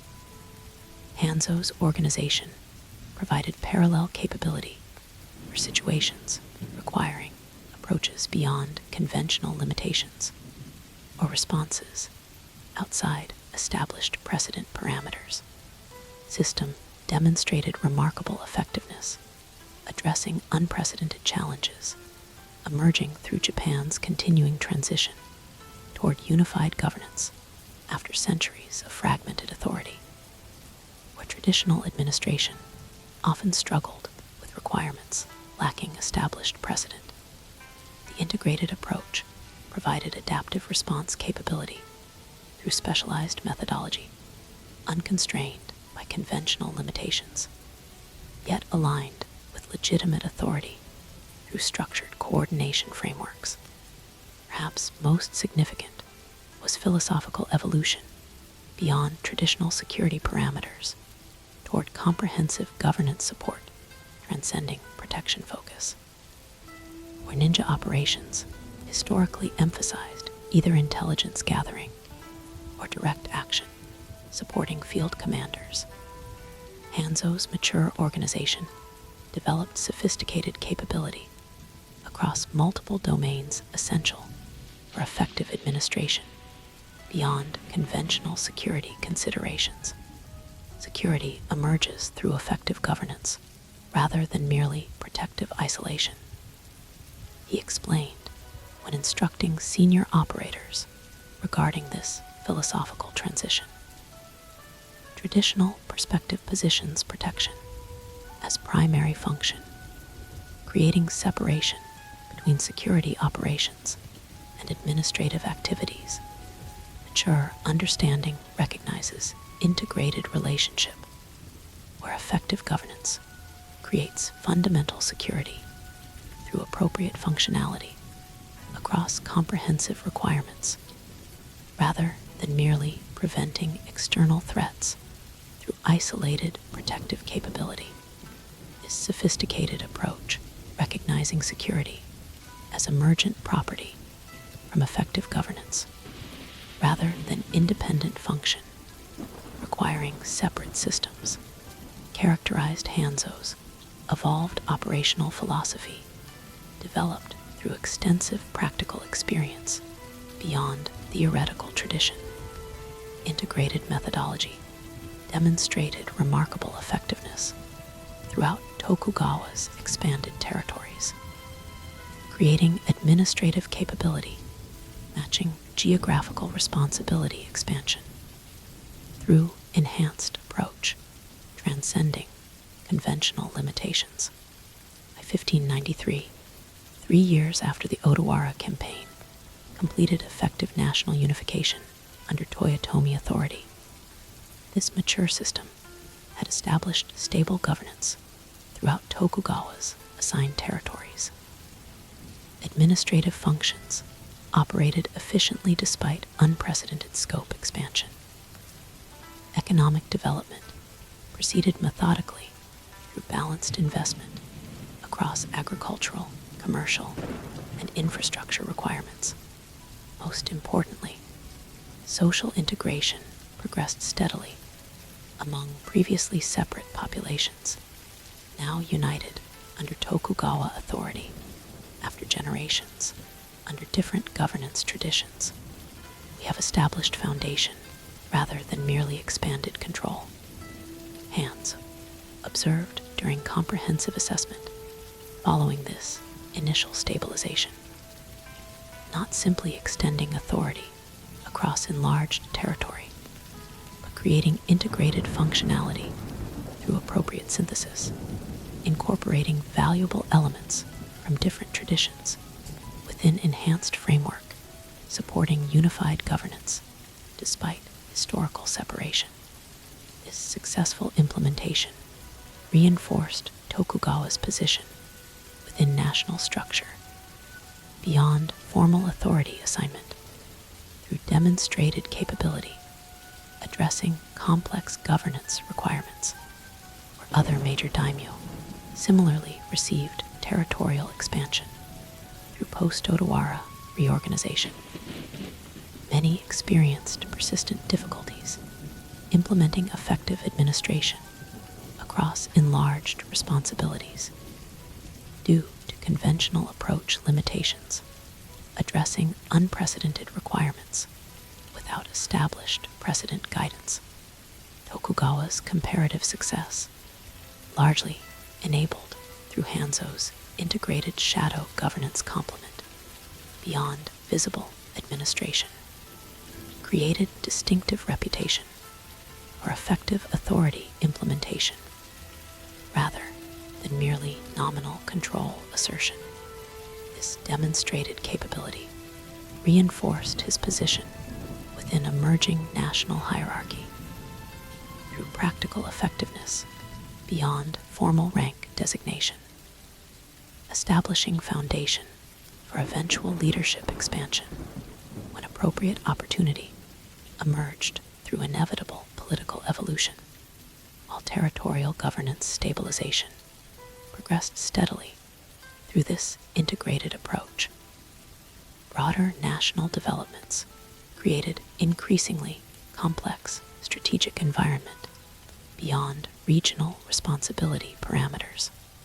Toyotomi Hideyoshi, having completed effective military unification, implemented ambitious initiatives addressing national transformation across multiple dimensions, from comprehensive land surveys, establishing standardized taxation frameworks, to social class stratification, formalizing separation between warrior, farmer, artisan, and merchant populations, previously characterized by greater occupational fluidity. Most significantly, Toyotomi launched extraordinary foreign adventures, reflecting ambition, exceeding domestic unification, despite unprecedented achievement, transforming personal status from humble origin to effective national authority. The massive invasions of Korea, intended as first stage toward broader continental conquest, potentially extending to China itself, represented perhaps history's most ambitious expansion attempt, given Japan's previously limited external projection capability. After centuries focused on internal conflict rather than foreign expedition, these national developments created complex strategic challenges for all major power participants within unified structure, particularly daimyo like Tokugawa, simultaneously demonstrating appropriate loyalty while maintaining sufficient autonomy for potential future advancement.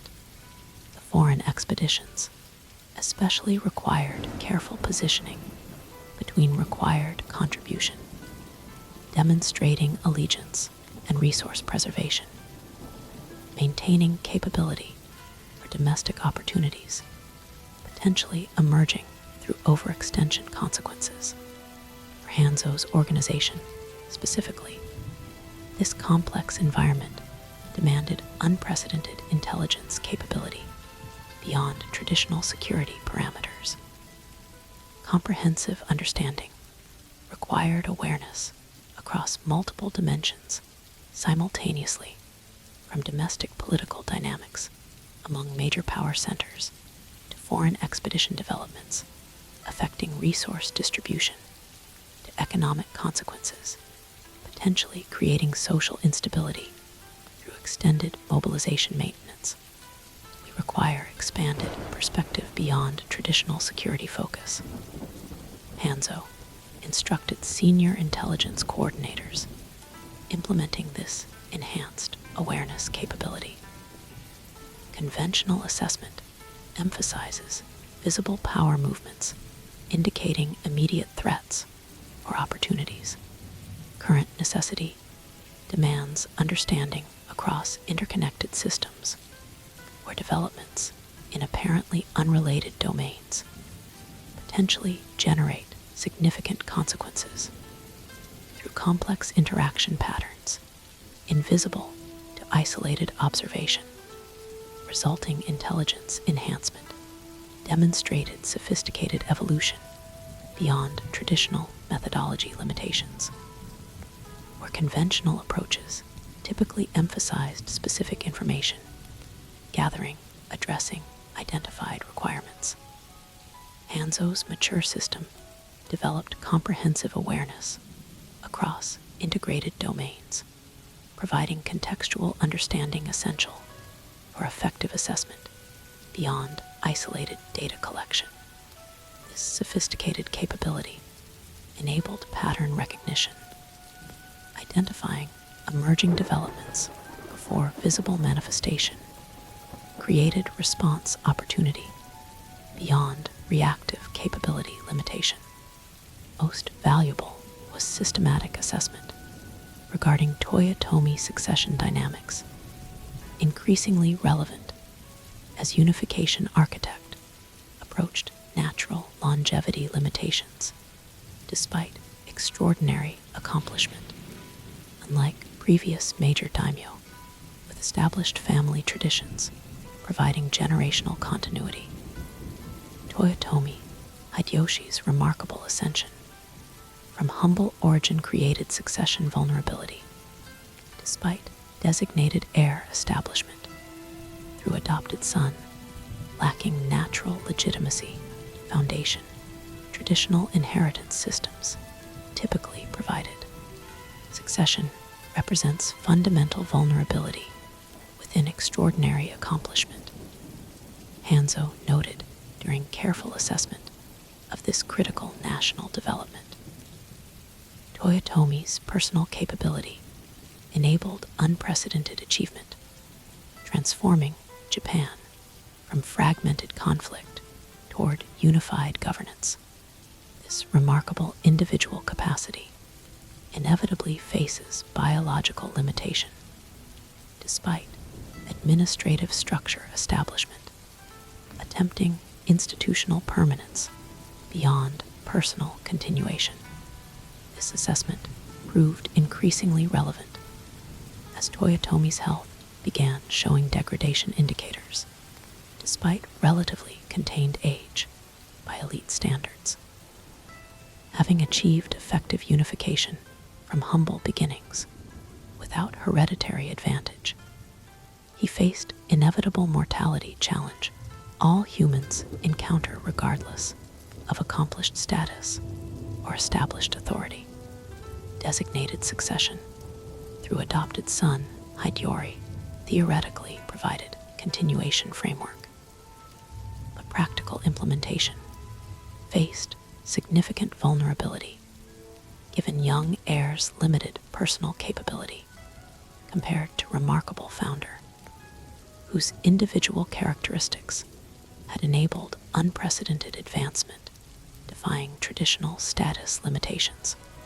For Tokugawa, positioned as major authority within unified structure while maintaining distinct capability through effective governance demonstration.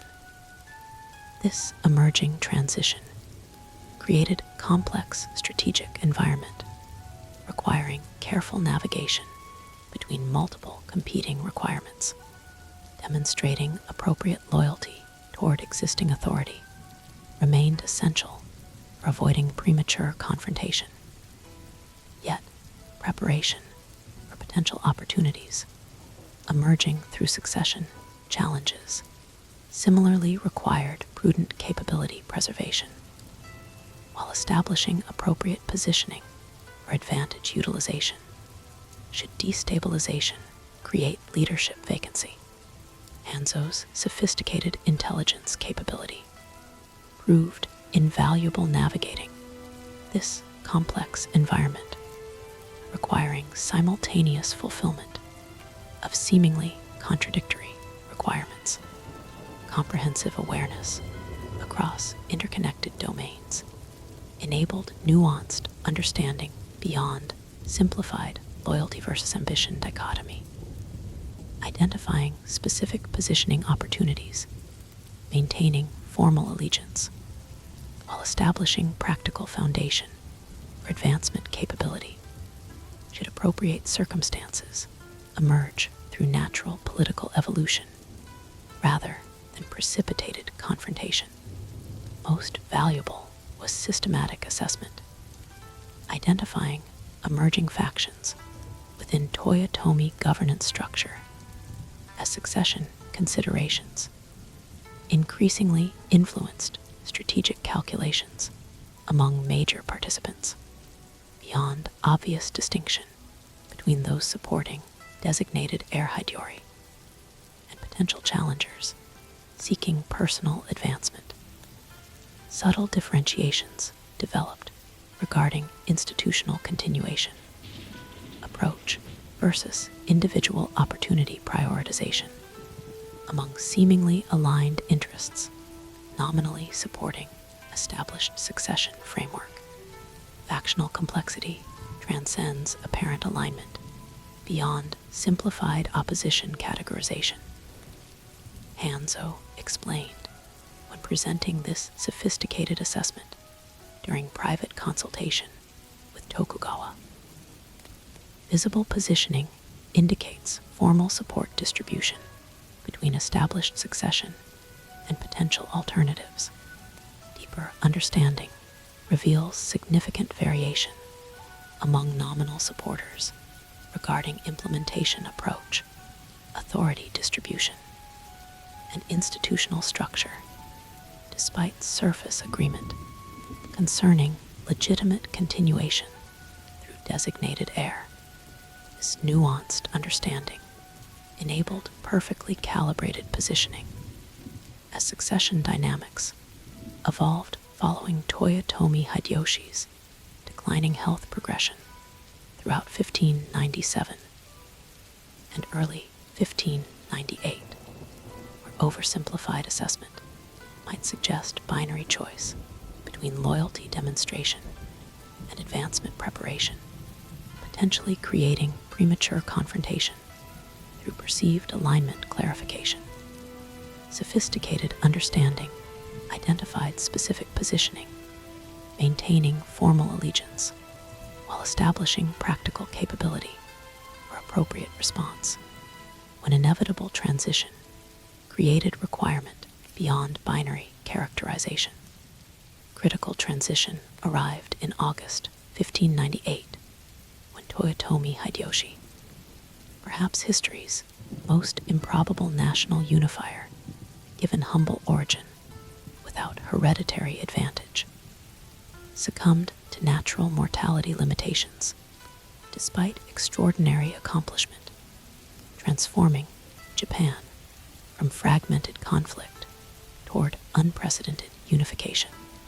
His death, though anticipated through observed health degradation, created immediate uncertainty despite established succession framework, designating young Hattori as formal heir supported by council comprising major daimyo, theoretically committed to institutional continuity beyond founder's personal capacity.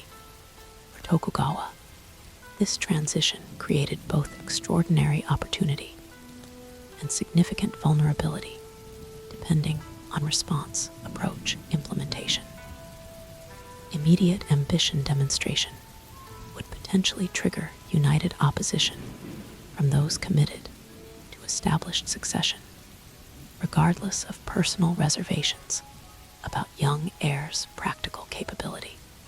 Conversely, excessive loyalty display might sacrifice advancing opportunity should institutional framework inevitably deteriorate despite formal continuation attempt through designated successor, lacking founders' remarkable personal characteristics, enabling original achievement.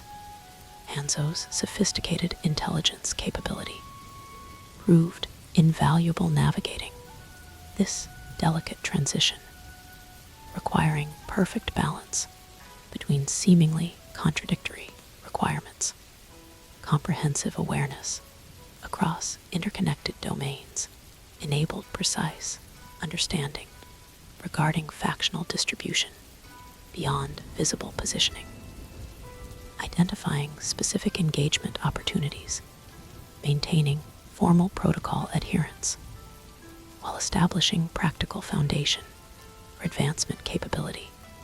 Should institutional continuation prove unsustainable despite theoretical framework establishment, present positioning determines future opportunity beyond immediate advantage demonstration. Hanzo advised during critical strategic assessment immediately following Toyotomi's death announcement. Conventional perspective suggests immediate clarification between loyalty toward established succession and personal ambition advancement. Sophisticated understanding recognizes patient positioning, creating multiple response options, as natural evolution determines practical outcome beyond theoretical framework, regardless of formal adherence declarations. This mature approach, prioritizing positioned capability over immediate advantage, guided Tokugawa's response throughout initial transition following Toyotomi's death. He demonstrated appropriate respect toward established succession framework through formal acknowledgement of young Hattori's legitimate position, supported by theoretical governance council. Simultaneously, careful resource management maintained capability for effective response should institutional arrangement prove unsustainable despite formal establishment, particularly given council composition, including major figures harboring significant ambition despite nominal collaboration commitment. Most importantly, Hanzo's organization implemented comprehensive monitoring across all dimensions, potentially indicating evolution trajectory beyond formal structure maintenance. Political positioning among council members received careful assessment, identifying subtle realignment, potentially preceding formal separation, despite continued adherence presentation. Resource distribution patterns underwent systematic evaluation, detecting preparation indicators, suggesting capability enhancement beyond stated requirements for assigned responsibilities. Communication networks experienced thorough monitoring, identifying relationship development, potentially preceding formal alliance adjustments, regardless of public positioning consistency.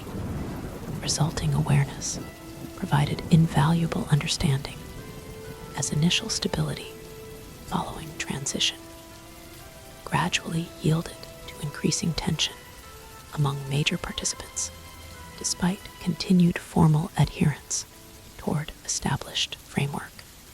Key council members, particularly Ishida Mitsunari, and various allies supporting strict institutional continuation through designated heir, increasingly perceived potential threat from figures like Tokugawa, whose demonstrated capability suggested advancement potential should opportunity emerge through arrangement deterioration, despite formal support declaration. By late 1599, approximately 1 year following Toyotomi's death, this tension had evolved from subtle positioning toward increasingly overt preparation, as major participants recognized inevitable confrontation, despite continued formal framework maintenance. The council, theoretically supporting young Hattori's authority, had effectively separated into competing factions, preparing for decisive engagement, determining practical leadership despite nominal allegiance toward established succession, regardless of demonstrated viability through actual governance implementation. For Hanzo's organization, this deteriorating environment created extraordinary operational requirements, addressing both conventional security and sophisticated political positioning simultaneously. Traditional protective functions needed unprecedented enhancement, addressing increasingly direct threats as factional competition progressed from subtle maneuvering toward practical confrontation preparation. Simultaneously, complex political engagement required sophisticated implementation, maintaining formal protocol adherence, while establishing practical positioning for advantage utilization. When inevitable conflict clarified leadership distribution beyond theoretical arrangement, increasingly disconnected from practical reality, we face fundamental transition beyond governance support toward existential requirement. Hanzo acknowledged when implementing comprehensive enhancement, addressing these unprecedented demands. Previous operations emphasized effective administration, supporting expanded territorial governance. Current necessity requires simultaneous protection against direct elimination threat and strategic positioning for decisive engagement, determining national leadership distribution beyond theoretical arrangement, increasingly separated from practical implementation reality.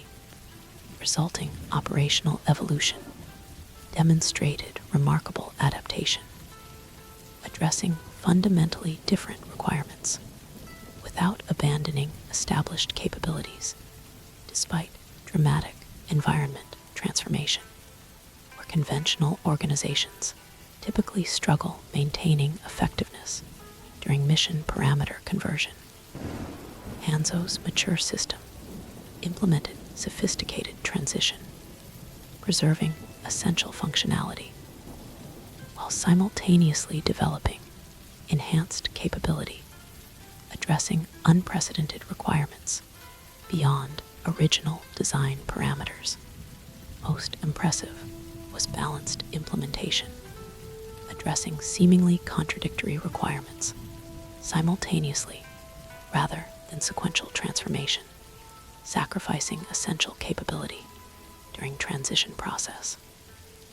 Traditional security functions received immediate enhancement, addressing increased direct threat without compromising sophisticated political engagement necessary for effective positioning ahead of inevitable confrontation.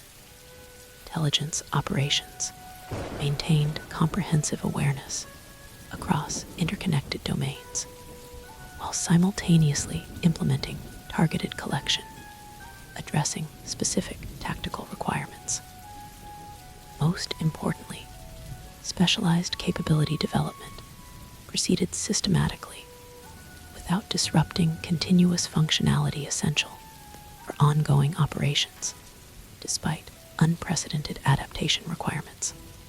By spring 1600, as tensions approached inevitable resolution through direct confrontation rather than continued theoretical collaboration, this enhanced capability had established remarkable effectiveness, addressing complex requirements beyond any traditional methodology capacity.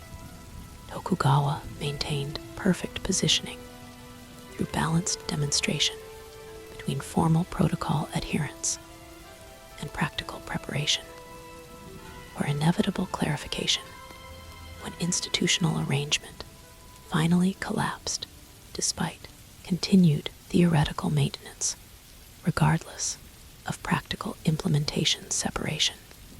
Climactic resolution arrived more dramatically than even sophisticated assessment anticipated.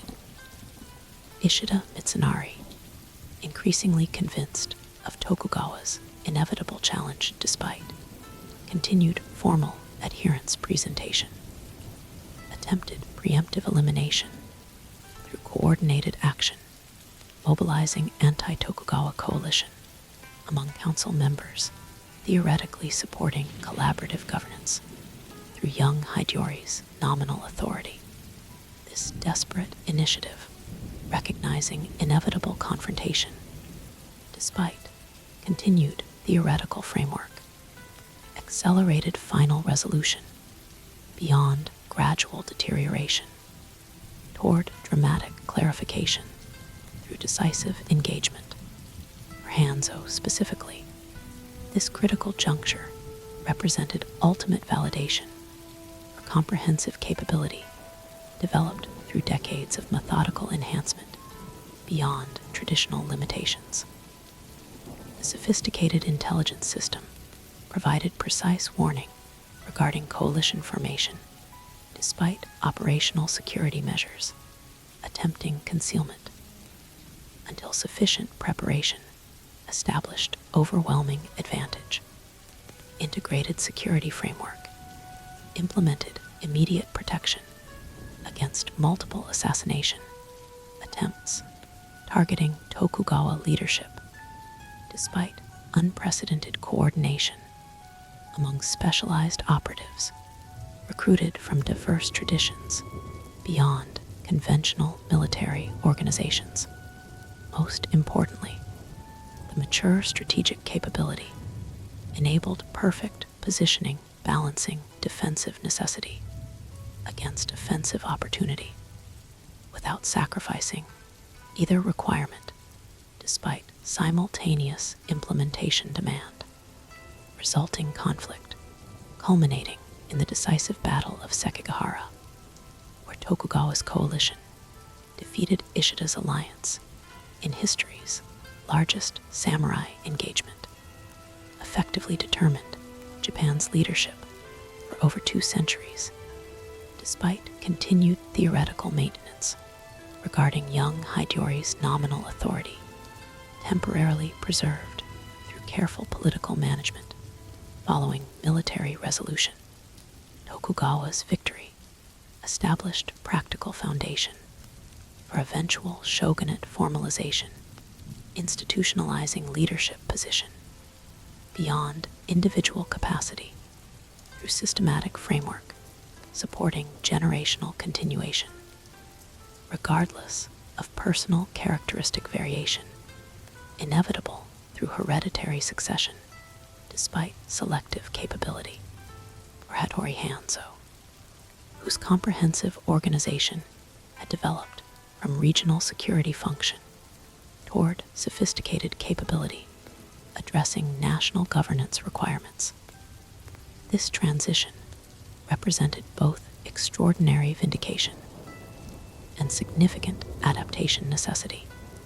Integrated system, combining traditional ninja methodology with innovative approaches addressing requirements beyond conventional limitations, had demonstrated remarkable effectiveness throughout progressive challenges culminating in decisive contribution toward national leadership establishment beyond regional authority, despite humble organizational origins, serving relatively minor daimyo within fragmented structure.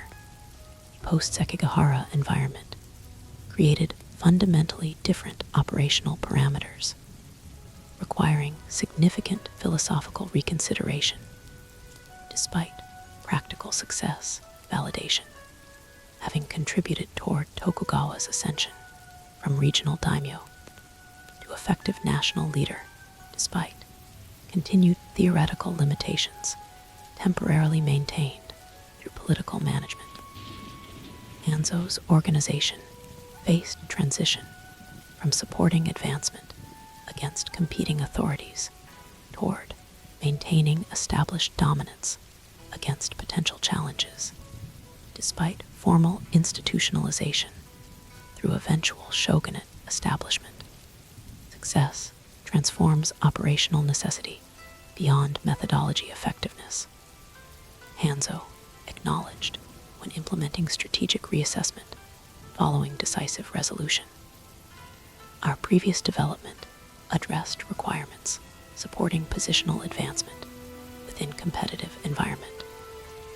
Current necessity requires fundamentally different approach maintaining established dominance against potential challenges despite apparent resolution through decisive engagement beyond immediate threat parameters.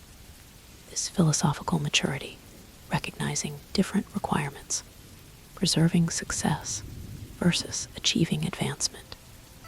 Guided systematic transformation, addressing governance sustainability rather than competitive positioning, despite continued methodology effectiveness, validated through practical implementation, where previous operations emphasized capability development, supporting relative advantage against comparable opponents.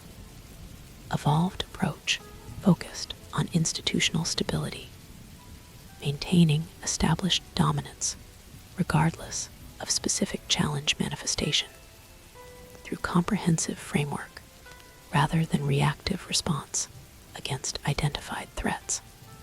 Resulting system demonstrated sophisticated evolution beyond traditional security, concepts toward governance sustainability through integrated approach addressing multiple dimensions simultaneously.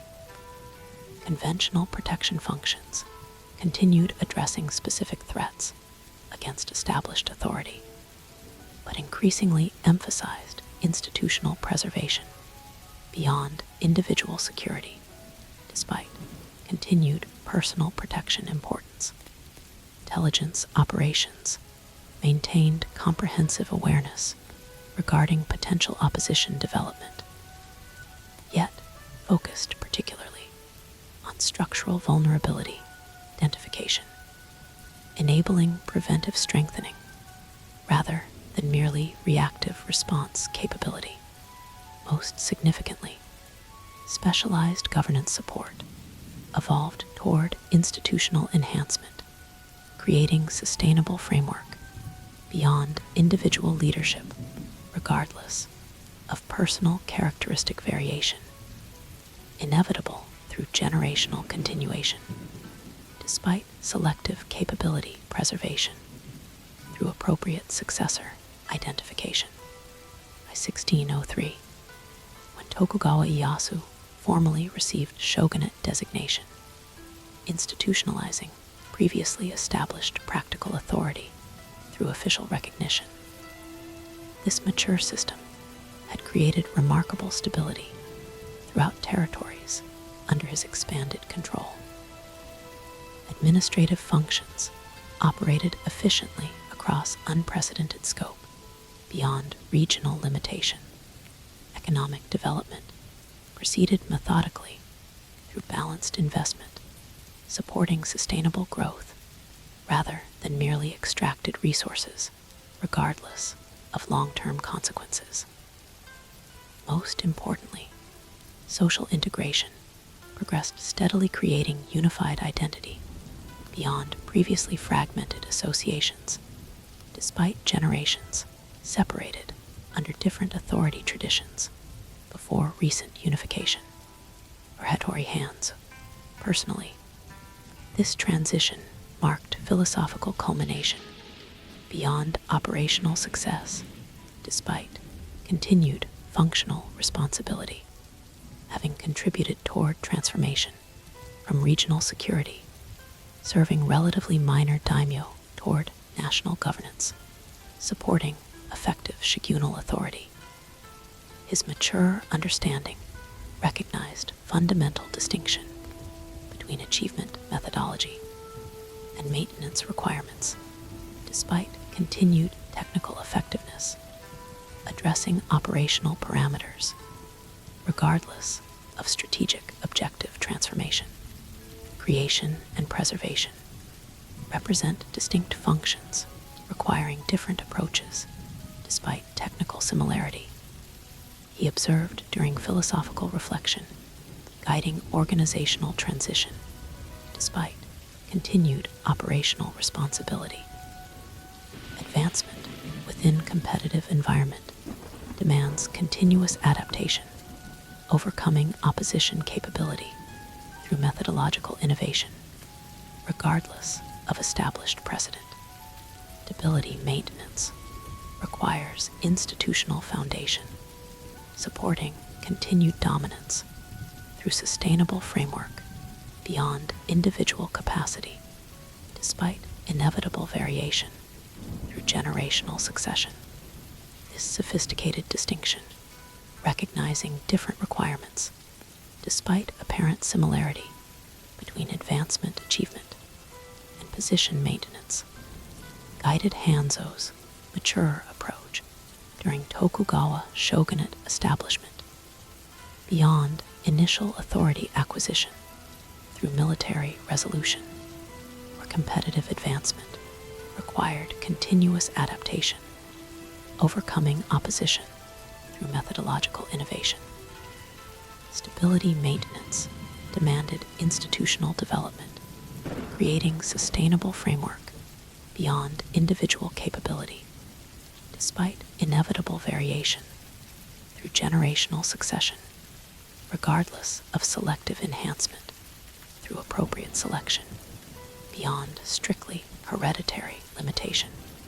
The system Hanzo ultimately established demonstrated this philosophical maturity through perfect balance between immediate effectiveness and sustainable continuation, regardless of individual leadership variation, through inevitable succession, despite careful selection, attempting capability preservation.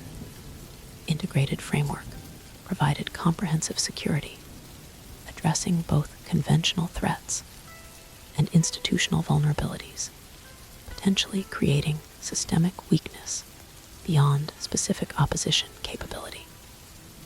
Intelligence operations maintained awareness across interconnected domains, enabling preventive intervention before challenge manifestation beyond reactive response limitation. Most importantly, specialized governance support created institutional resilience, maintaining functionality regardless of individual variation.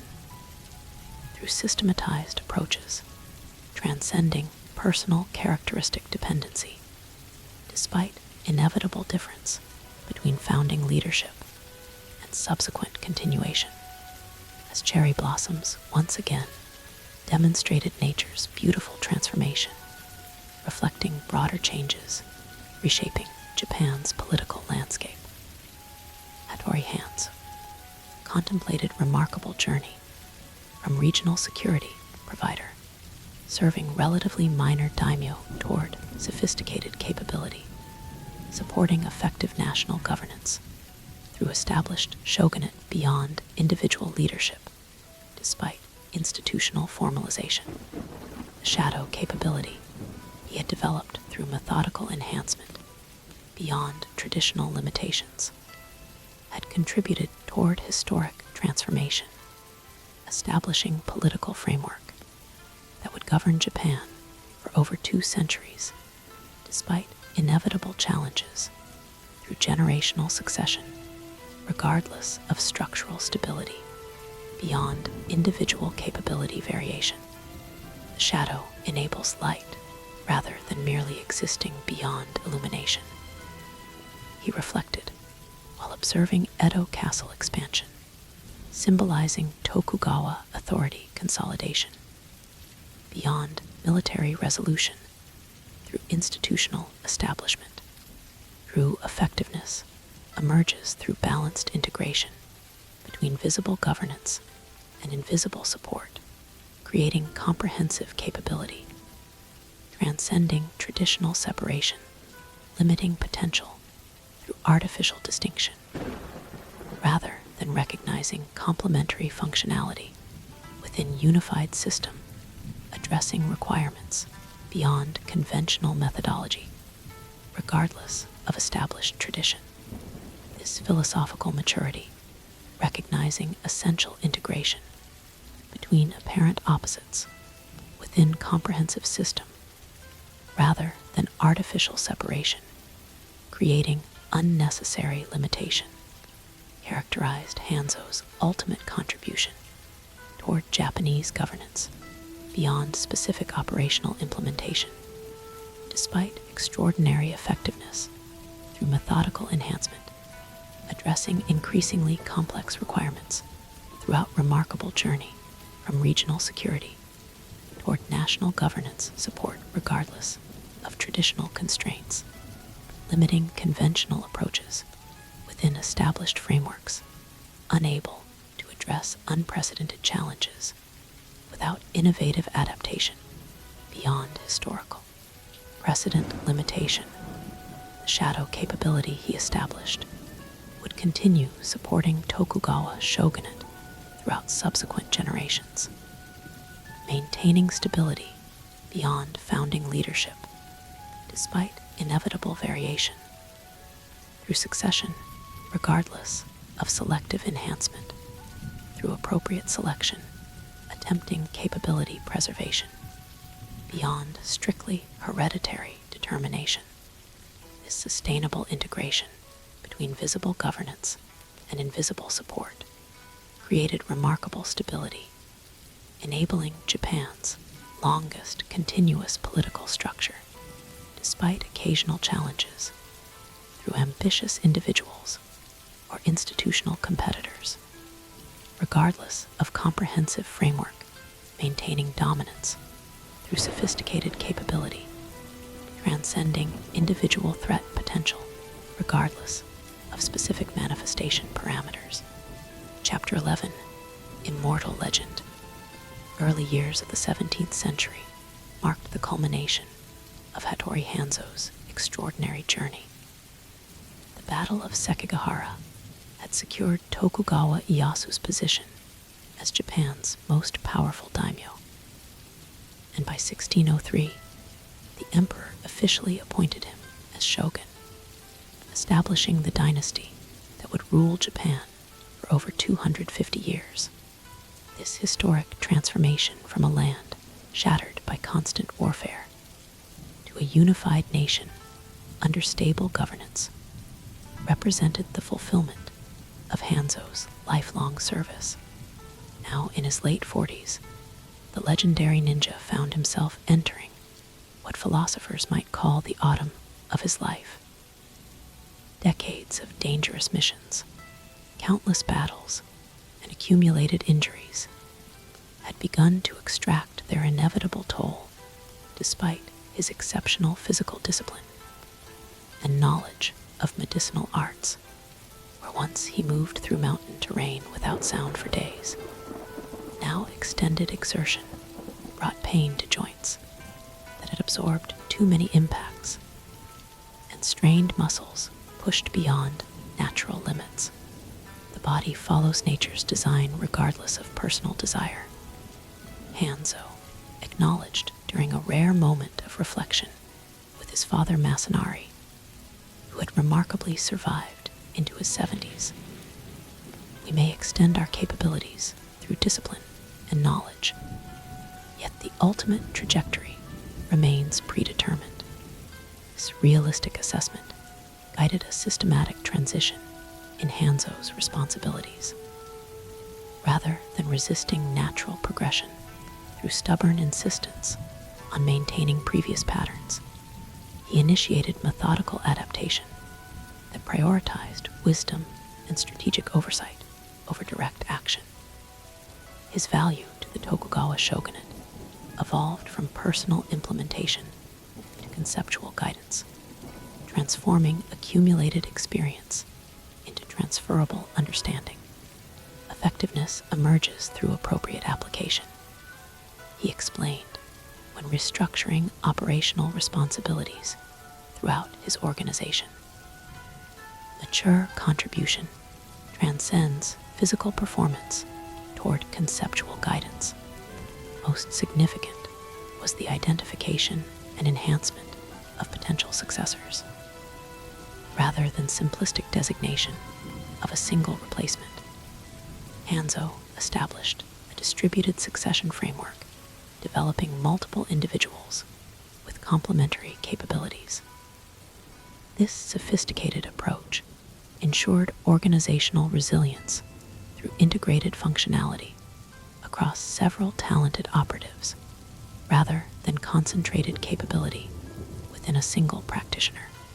Sustainability requires distributed capability beyond individual excellence, he instructed when implementing this succession framework.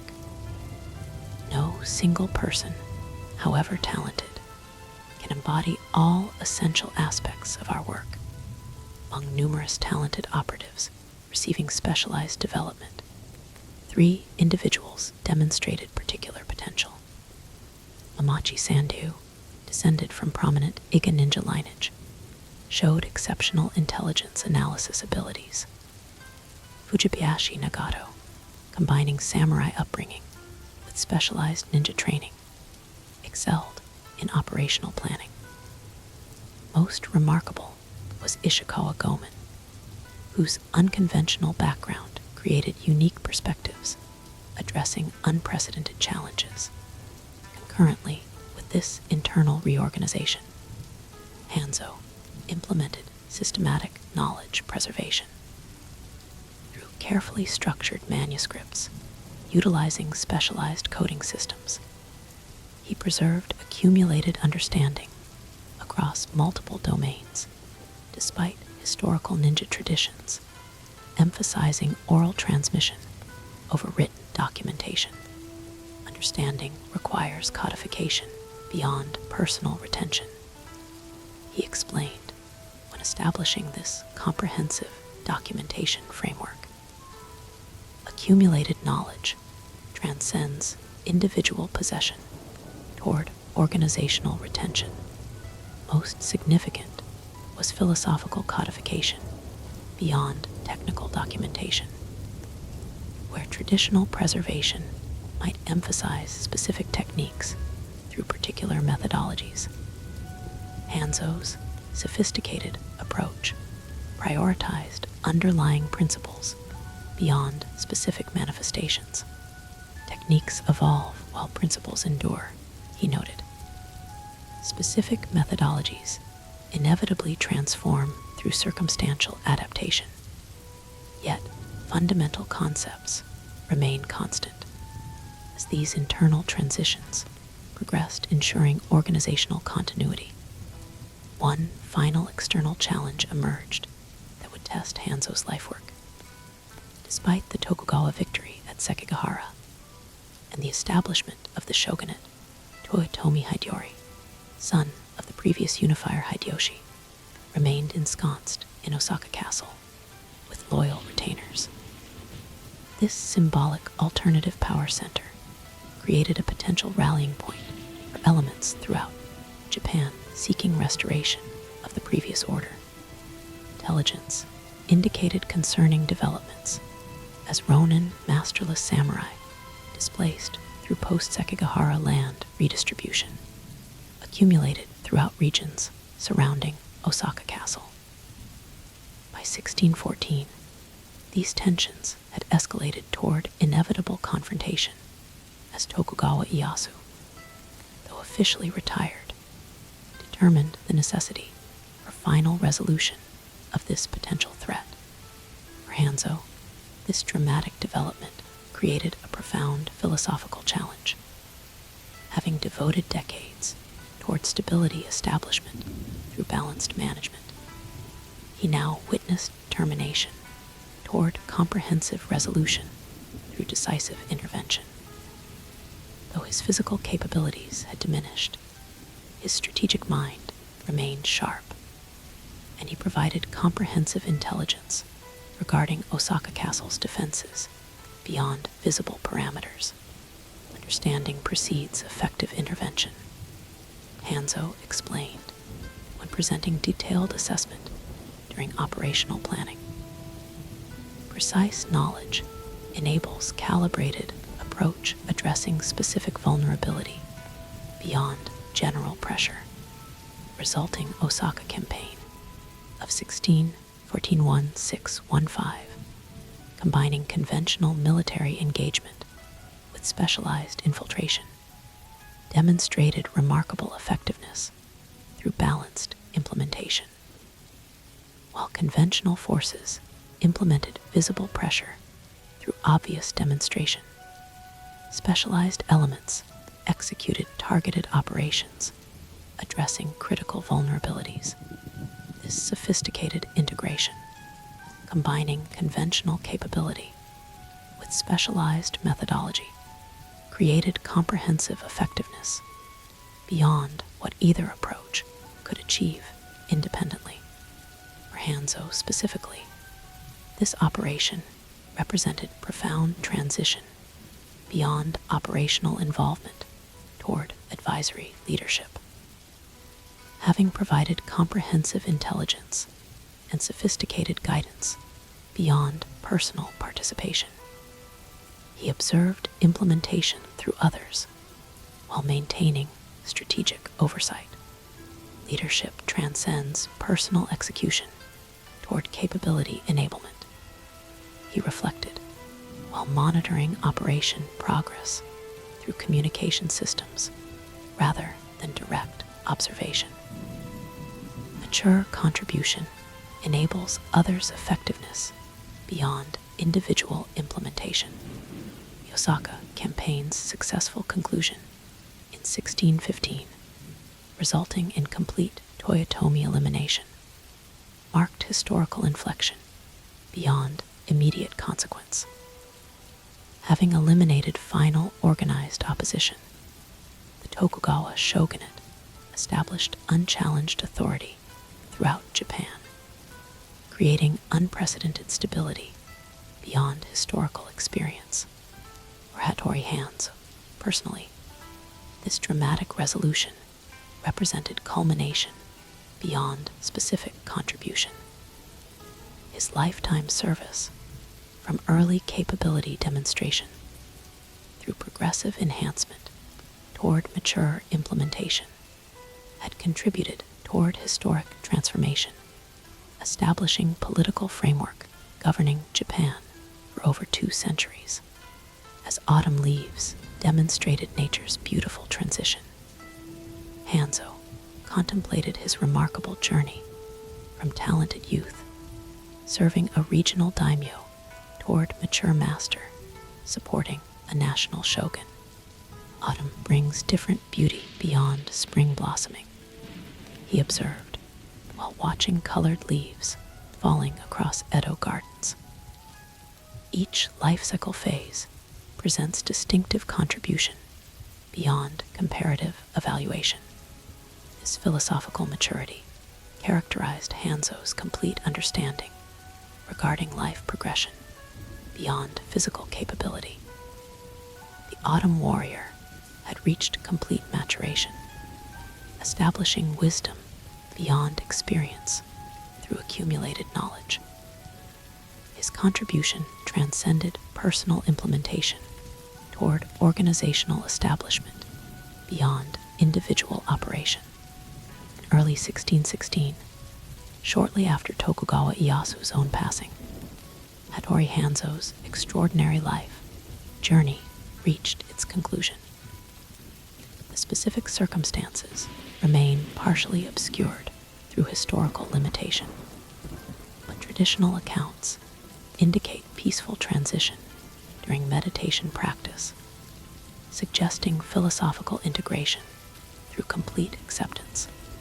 His comprehensive preparation transcended personal continuation toward organizational perpetuation.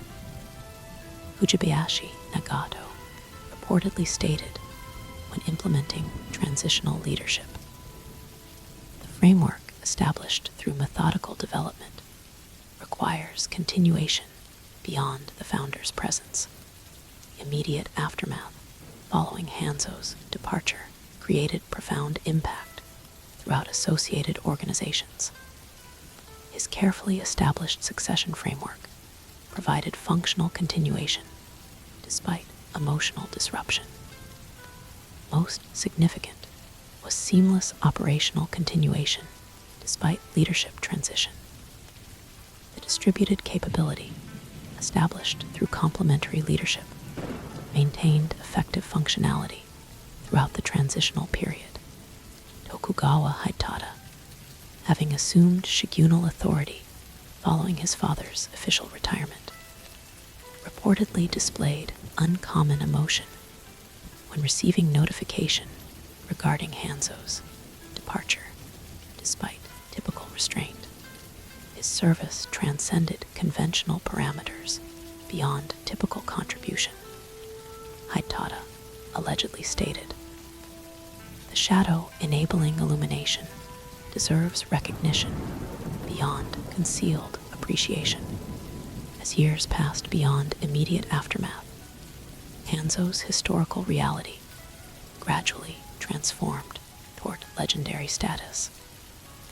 This metamorphosis, from documented individual toward mythological figure, represents common progression throughout significant contributors beyond ordinary participation. Most notable was progressive capability enhancement through attributed expansion beyond documented demonstration. Techniques performed with extraordinary effectiveness became superhuman demonstrations beyond natural capability. Legend transcends reality through collective imagination, observed Ishikawa Gomen when documenting this transformation.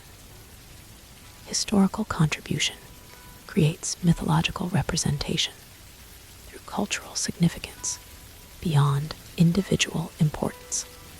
As decades transformed into centuries, Hanzo's legacy continued evolution beyond original parameters. His methodological contribution toward Japanese martial development transcended organizational boundaries and traditional limitations. Most significant was philosophical integration beyond technical accumulation.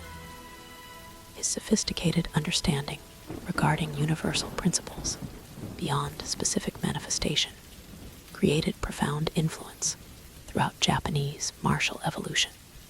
Principles transcend techniques beyond temporal limitation, became fundamental understanding throughout martial traditions, influenced through Hanzo's philosophical contribution.